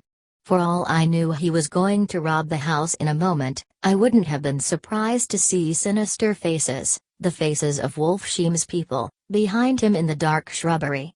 "Did you see any trouble on the road?" he asked after a minute. "Yes." He hesitated. "Was she killed?" "Yes." "I thought so," I told Daisy. "I thought so. It's better that the shock should all come at once. She stood it pretty well." He spoke as if Daisy's reaction was the only thing that mattered. "I got to West Egg by a side road," he went on, "and left the car in my garage. I don't think anybody saw us, but of course I can't be sure." I disliked him so much by this time that I didn't find it necessary to tell him he was wrong. "Who was the woman?" he inquired. "Her name was Wilson. Her husband owns the garage." "How the devil did it happen?" "Well, I tried to swing the wheel," he broke off, and suddenly I guessed at the truth. "Was Daisy driving?" "Yes," he said after a moment, "but of course I'll say I was. You see, when we left New York she was very nervous and she thought it would steady her to drive, and this woman rushed out at us just as we were passing a car coming the other way. It all happened in a minute, but it seemed to me that she wanted to speak to us, thought we were somebody she knew. Well, first Daisy turned away from the woman toward the other car, and then she lost her nerve and turned back. The second my hand reached the wheel I felt the shock. It must have killed her instantly. It tripped her open. Don't tell me, old sport." He winced. "Anyhow, Daisy stepped on it. I tried to make her stop, but she couldn't, so I pulled on the emergency brake. Then she fell over into my lap and I drove on. She'll be all right tomorrow," he said presently. "I'm just going to wait here and see if he tries to bother her about that unpleasantness this afternoon.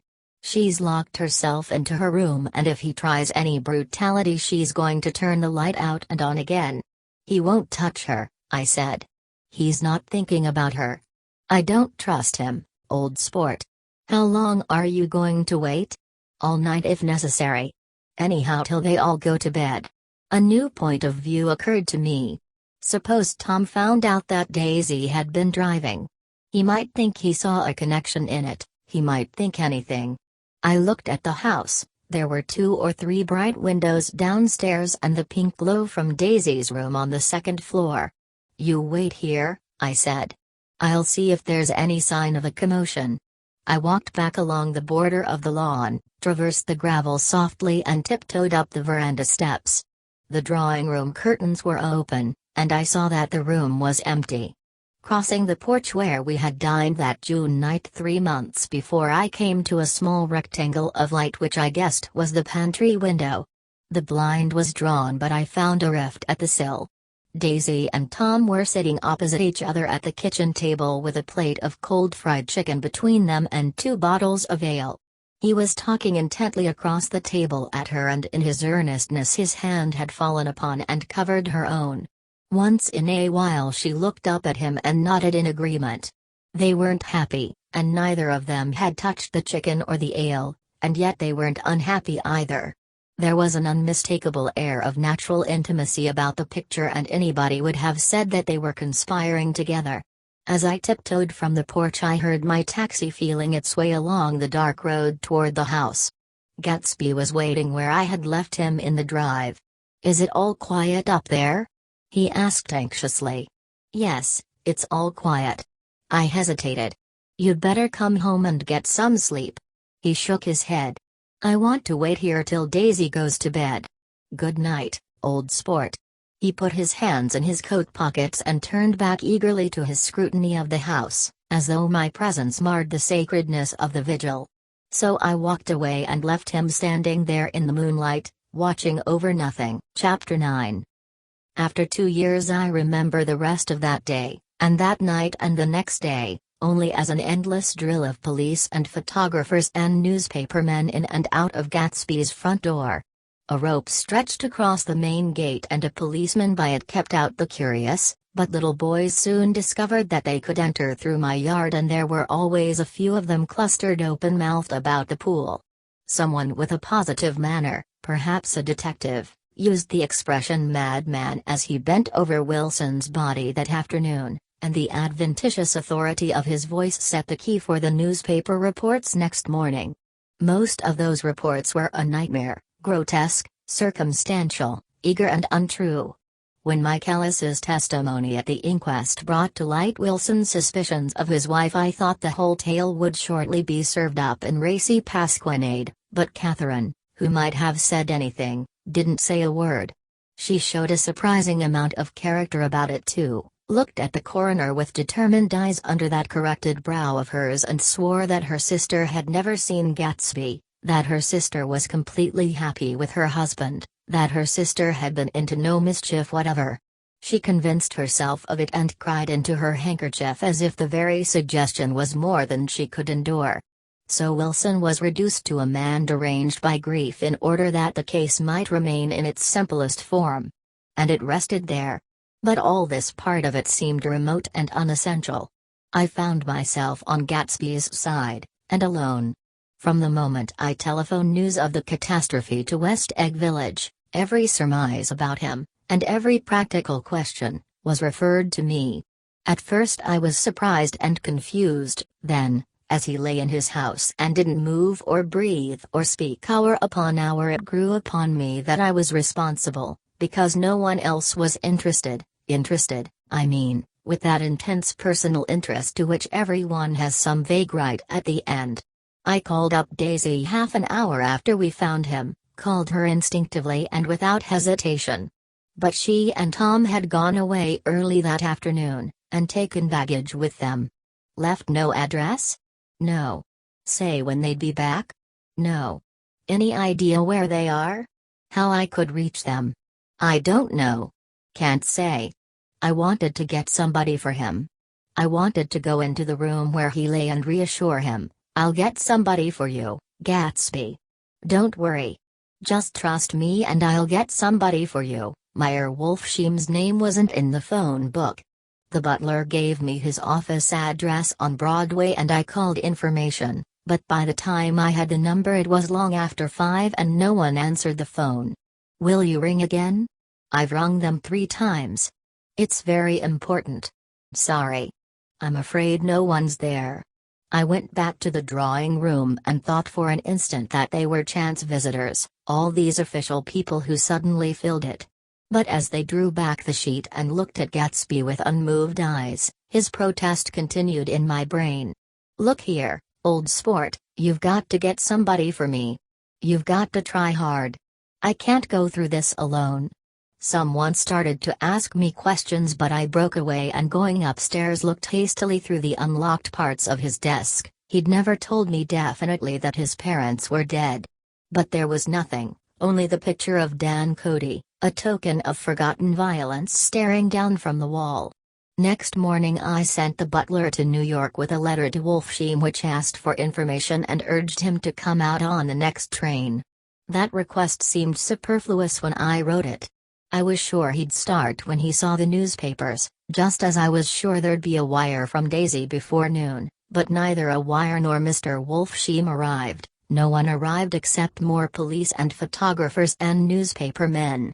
When the butler brought back Wolfsheim's answer I began to have a feeling of defiance, of scornful solidarity between Gatsby and me against them all. "Dear Mr. Carraway, this has been one of the most terrible shocks of my life to me. I hardly can believe it that it is true at all. Such a mad act as that man did should make us all think. I cannot come down now as I am tied up in some very important business and cannot get mixed up in this thing now. If there is anything I can do a little later, let me know in a letter by Edgar. I hardly know where I am when I hear about a thing like this and am completely knocked down and out. Yours truly, Meyer Wolfsheim. And then hasty addenda beneath, let me know about the funeral etc. Do not know his family at all. When the phone rang that afternoon and long distance said Chicago was calling, I thought this would be Daisy at last. But the connection came through as a man's voice, very thin and far away. This is Slagle speaking. Yes? The name was unfamiliar. Hell of a note, isn't it? Get my wire? There haven't been any wires. Young Park's in trouble, he said rapidly. They picked him up when he handed the bones over the counter. They got a circular from New York giving him the numbers just 5 minutes before. What do you know about that, hey? You never can tell in these hick towns. Hello? I interrupted breathlessly. Look here, this isn't Mr. Gatsby. Mr. Gatsby's dead. There was a long silence on the other end of the wire, followed by an exclamation, then a quick squawk as the connection was broken. I think it was on the third day that a telegram signed Henry C. Gatz arrived from a town in Minnesota. It said only that the sender was leaving immediately and to postpone the funeral until he came. It was Gatsby's father, a solemn old man very helpless and dismayed, bundled up in a long cheap holster against the warm September day. His eyes leaked continuously with excitement, and when I took the bag and umbrella from his hands he began to pull so incessantly at his sparse gray beard that I had difficulty in getting off his coat. He was on the point of collapse, so I took him into the music room and made him sit down while I sent for something to eat. But he wouldn't eat, and a glass of milk spilled from his trembling hand. I saw it in the Chicago newspaper, he said. It was all in the Chicago newspaper. I started right away. I didn't know how to reach you. His eyes, seeing nothing, moved ceaselessly about the room. It was a madman, he said. He must have been mad. Wouldn't you like some coffee? I urged him. I don't want anything. I'm all right now, Mr. Carraway. Well, I'm all right now. Where have they got Jimmy? I took him into the drawing room, where his son lay, and left him there. Some little boys had come up on the steps and were looking into the hall. When I told them who had arrived, they went reluctantly away. After a little while Mr. Gatz opened the door and came out, his mouth ajar, his face flushed slightly, his eyes leaking isolated and unpunctual tears. He had reached an age where death no longer has the quality of ghastly surprise, and when he looked around him now for the first time and saw the height and splendor of the hall and the great rooms opening out from it into other rooms, his grief began to be mixed with an odd pride. I helped him to a bedroom upstairs. While he took off his coat and vest, I told him that all arrangements had been deferred until he came. I didn't know what you'd want, Mr. Gatsby. Gatz is my name. Mr. Gatz. I thought you might want to take the body west. He shook his head. Jimmy always liked it better down east. He rose up to his position in the east. Were you a friend of my boy's, mister? We were close friends. He had a big future before him, you know. He was only a young man, but he had a lot of brain power here. He touched his head impressively and I nodded. If he'd have lived, he'd have been a great man. A man like James J. Hill. He'd have helped build up the country. That's true, I said, uncomfortably. He fumbled at the embroidered coverlet, trying to take it from the bed, and lay down stiffly, was instantly asleep. That night an obviously frightened person called up and demanded to know who I was before he would give his name. This is Mr. Carraway, I said. Oh, he sounded relieved. This is Clip Springer. I was relieved too, for that seemed to promise another friend at Gatsby's grave. I didn't want it to be in the papers and draw a sightseeing crowd, so I'd been calling up a few people myself. They were hard to find. The funeral's tomorrow, I said. 3 o'clock, here at the house. I wish you'd tell anybody who'd be interested. Oh, I will, he broke out hastily. Of course I'm not likely to see anybody, but if I do. His tone made me suspicious. Of course you'll be there yourself. Well, I'll certainly try. What I called up about is, Wait a minute, I interrupted. How about saying you'll come? Well, the fact is, the truth of the matter is that I'm staying with some people up here in Greenwich and they rather expect me to be with them tomorrow. In fact, there's a sort of picnic or something. Of course I'll do my very best to get away. I ejaculated an unrestrained huh. And he must have heard me, for he went on nervously, what I called up about was a pair of shoes I left there. I wonder if it'd be too much trouble to have the butler send them on. You see, they're tennis shoes and I'm sort of helpless without them. My address is care of B. F. I didn't hear the rest of the name because I hung up the receiver. After that I felt a certain shame for Gatsby. One gentleman to whom I telephoned implied that he had got what he deserved. However, that was my fault, for he was one of those who used to sneer most bitterly at Gatsby on the courage of Gatsby's liquor, and I should have known better than to call him. The morning of the funeral I went up to New York to see Meyer Wolfsheim. I couldn't seem to reach him any other way. The door that I pushed open on the advice of an elevator boy was marked the Swastika Holding Company, and at first there didn't seem to be anyone inside. But when I'd shouted hello several times in vain, an argument broke out behind a partition, and presently a lovely Jewess appeared at an interior door and scrutinized me with black hostile eyes. "Nobody's in," she said. "Mr. Wolfsheim's gone to Chicago." The first part of this was obviously untrue, for someone had begun to whistle the rosary, tunelessly, inside.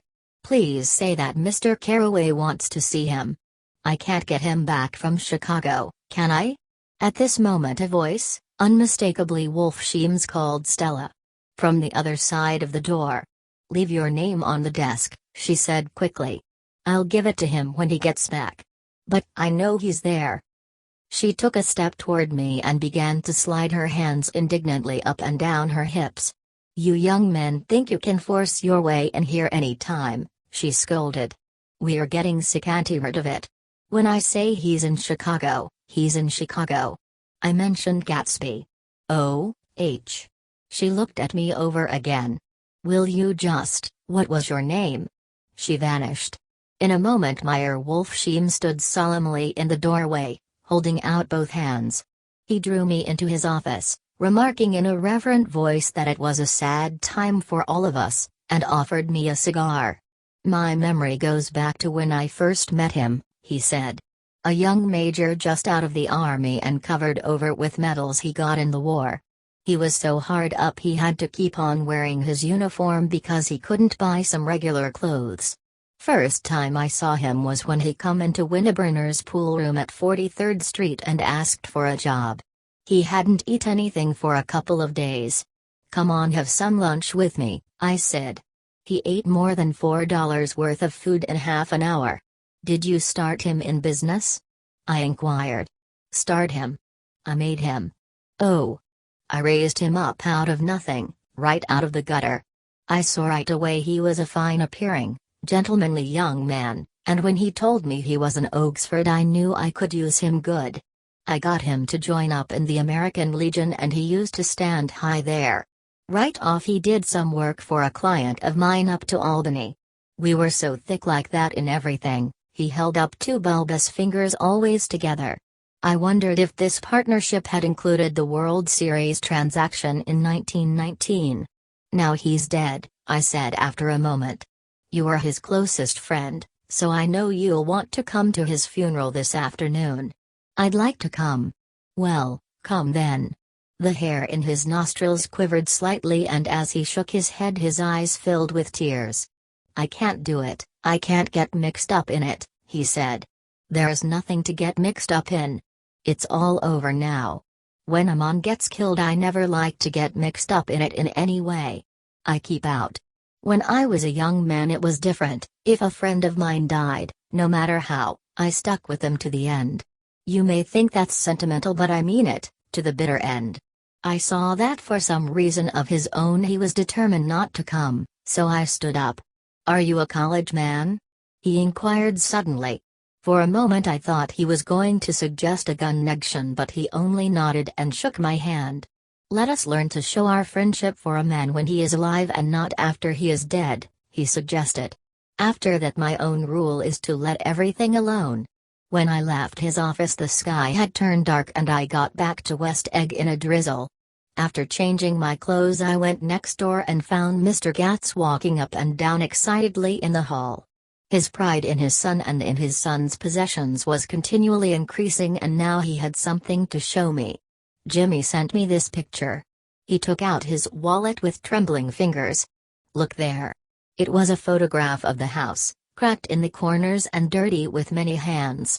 He pointed out every detail to me eagerly. Look there. And then sought admiration from my eyes.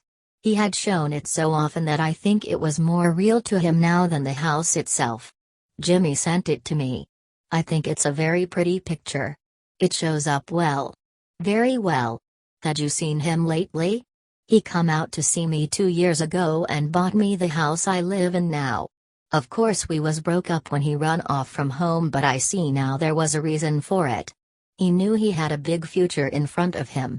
And ever since he made a success, he was very generous with me. He seemed reluctant to put away the picture, held it for another minute, lingeringly, before my eyes. Then he returned the wallet and pulled from his pocket a ragged old copy of a book called Hopalong Cassidy. Look here, this is a book he had when he was a boy. It just shows you. He opened it at the back cover and turned it around for me to see. On the last flyleaf was printed the word schedule, and the date September 12, 1906. And underneath, rise from bed.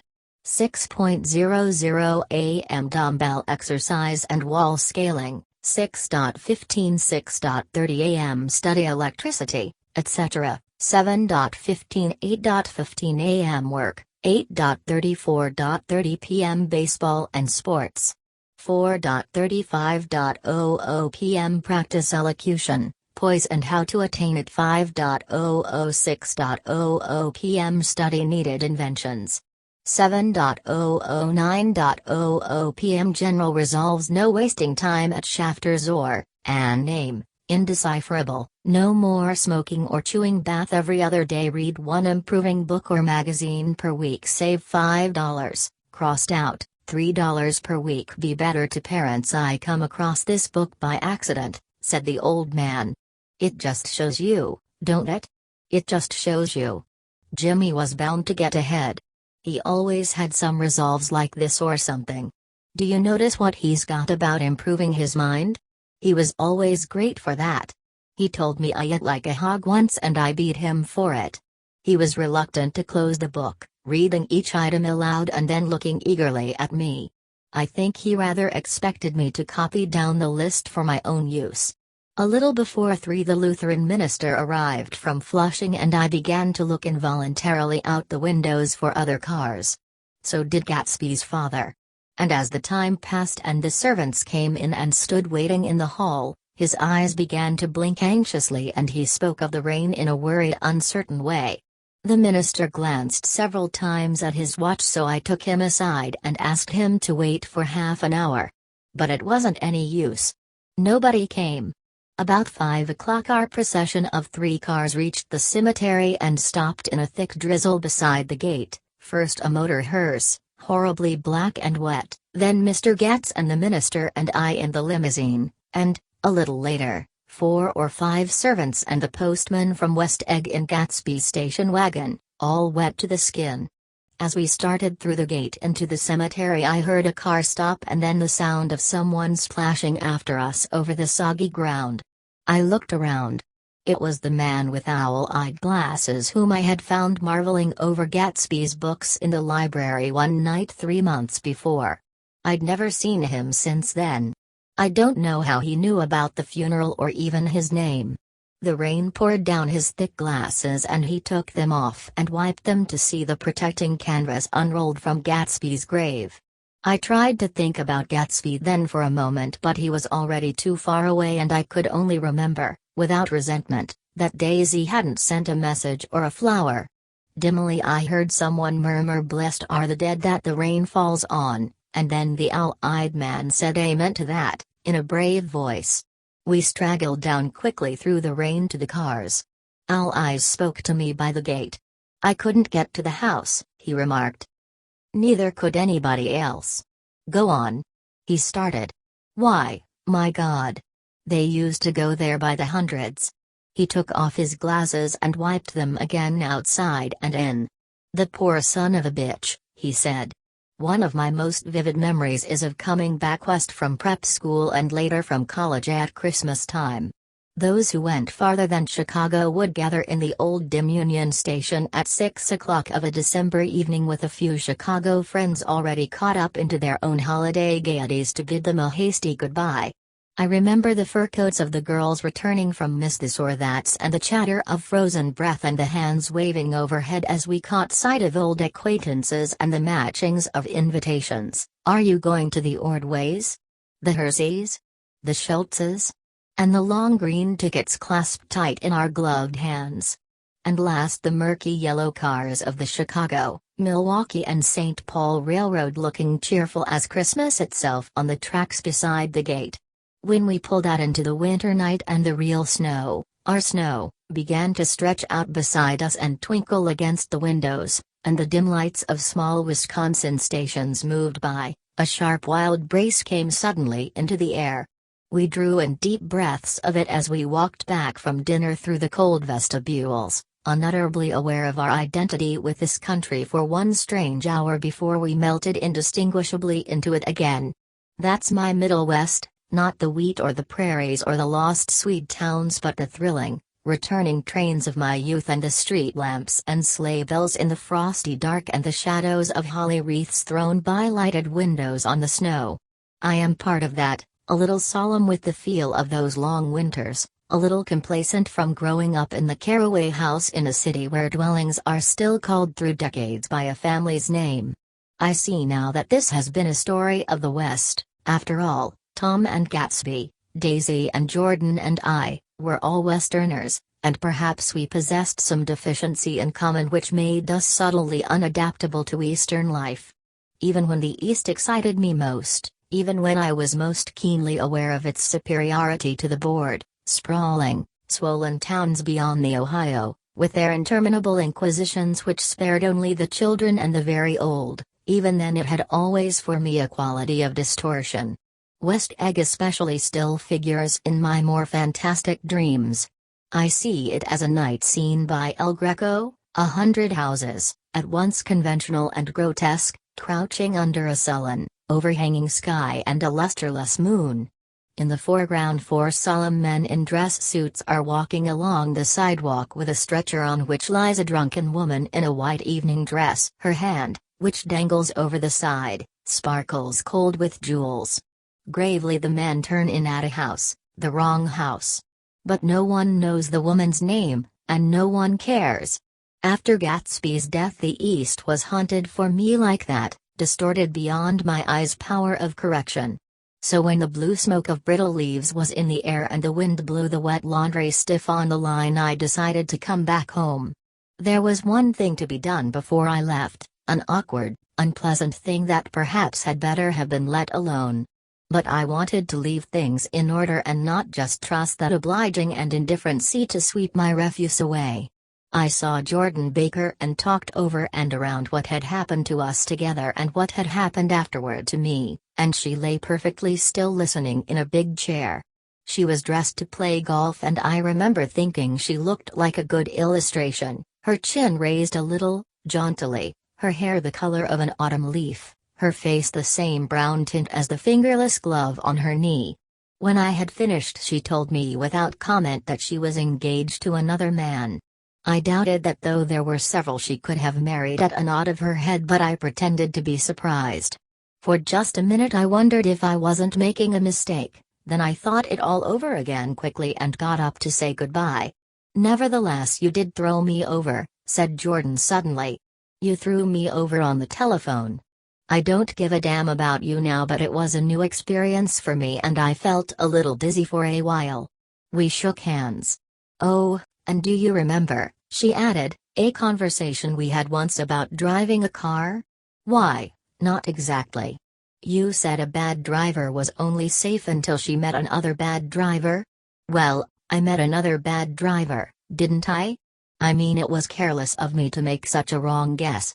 I thought you were rather an honest, straightforward person. I thought it was your secret pride." "I'm 30, I said. "I'm 5 years too old to lie to myself and call it honor." She didn't answer. Angry, and half in love with her, and tremendously sorry, I turned away. One afternoon late in October I saw Tom Buchanan. He was walking ahead of me along Fifth Avenue in his alert, aggressive way, his hands out a little from his body as if to fight off interference, his head moving sharply here and there, adapting itself to his restless eyes. Just as I slowed up to avoid overtaking him, he stopped and began frowning into the windows of a jewelry store. Suddenly he saw me and walked back holding out his hand. "What's the matter, Nick? Do you object to shaking hands with me?" "Yes. You know what I think of you." "You're crazy, Nick," he said quickly. "Crazy as hell. I don't know what's the matter with you." "Tom," I inquired, "what did you say to Wilson that afternoon?"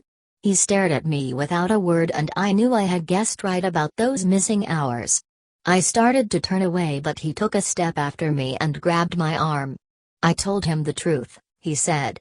"He came to the door while we were getting ready to leave, and when I sent down word that we weren't in, he tried to force his way upstairs. He was crazy enough to kill me if I hadn't told him who owned the car. His hand was on a revolver in his pocket every minute he was in the house," he broke off defiantly. "What if I did tell him? That fellow had it coming to him. He threw dust into your eyes just like he did in Daisy's, but he was a tough one. He ran over Myrtle like you'd run over a dog and never even stopped his car." There was nothing I could say, except the one unutterable fact that it wasn't true. "And if you think I didn't have my share of suffering, look here. When I went to give up that flat and saw that damn box of dog biscuits sitting there on the sideboard, I sat down and cried like a baby. By God, it was awful. I couldn't forgive him or like him, but I saw that what he had done was, to him, entirely justified. It was all very careless and confused. They were careless people, Tom and Daisy. They smashed up things and creatures and then retreated back into their money or their vast carelessness or whatever it was that kept them together, and let other people clean up the mess they had made." I shook hands with him. It seemed silly not to, for I felt suddenly as though I were talking to a child. Then he went into the jewelry store to buy a pearl necklace, or perhaps only a pair of cuff buttons, rid of my provincial squeamishness forever. Gatsby's house was still empty when I left. The grass on his lawn had grown as long as mine. One of the taxi drivers in the village never took a fare past the entrance gate without stopping for a minute and pointing inside. Perhaps it was he who drove Daisy and Gatsby over to East Egg the night of the accident, and perhaps he had made a story about it all his own. I didn't want to hear it, and I avoided him when I got off the train. I spent my Saturday nights in New York because those gleaming, dazzling parties of his were with me so vividly that I could still hear the music and the laughter faint and incessant from his garden and the cars going up and down his drive. One night I did hear a material car there and saw its lights stop at his front steps. But I didn't investigate. Probably it was some final guest who had been away at the ends of the earth and didn't know that the party was over. On the last night, with my trunk packed and my car sold to the grocer, I went over and looked at that huge incoherent failure of a house once more. On the white steps an obscene word, scrawled by some boy with a piece of brick, stood out clearly in the moonlight, and I erased it, drawing my shoe raspingly along the stone. Then I wandered down to the beach and sprawled out on the sand. Most of the big shore places were closed now, and there were hardly any lights except the shadowy, moving glow of a ferry boat across the sound. And as the moon rose higher, the inessential houses began to melt away until gradually I became aware of the old island here that flowered once for Dutch sailors' eyes, a fresh, green breast of the New World. Its vanished trees, the trees that had made way for Gatsby's house, had once pandered in whispers to the last and greatest of all human dreams. For a transitory enchanted moment man must have held his breath in the presence of this continent, compelled into an aesthetic contemplation he neither understood nor desired, face to face for the last time in history with something commensurate to his capacity for wonder. And as I sat there brooding on the old, unknown world, I thought of Gatsby's wonder when he first picked out the green light at the end of Daisy's dock. He had come a long way to this blue lawn, and his dream must have seemed so close that he could hardly fail to grasp it. He did not know that it was already behind him, somewhere back in that vast obscurity beyond the city, where the dark fields of the Republic rolled on under the night. Gatsby believed in the green light, the orgastic future that year by year recedes before us. It eluded us then, but that's no matter. Tomorrow we will run faster, stretch out our arms farther. And one fine morning, so we beat on, boats against the current, borne back ceaselessly into the past. The end.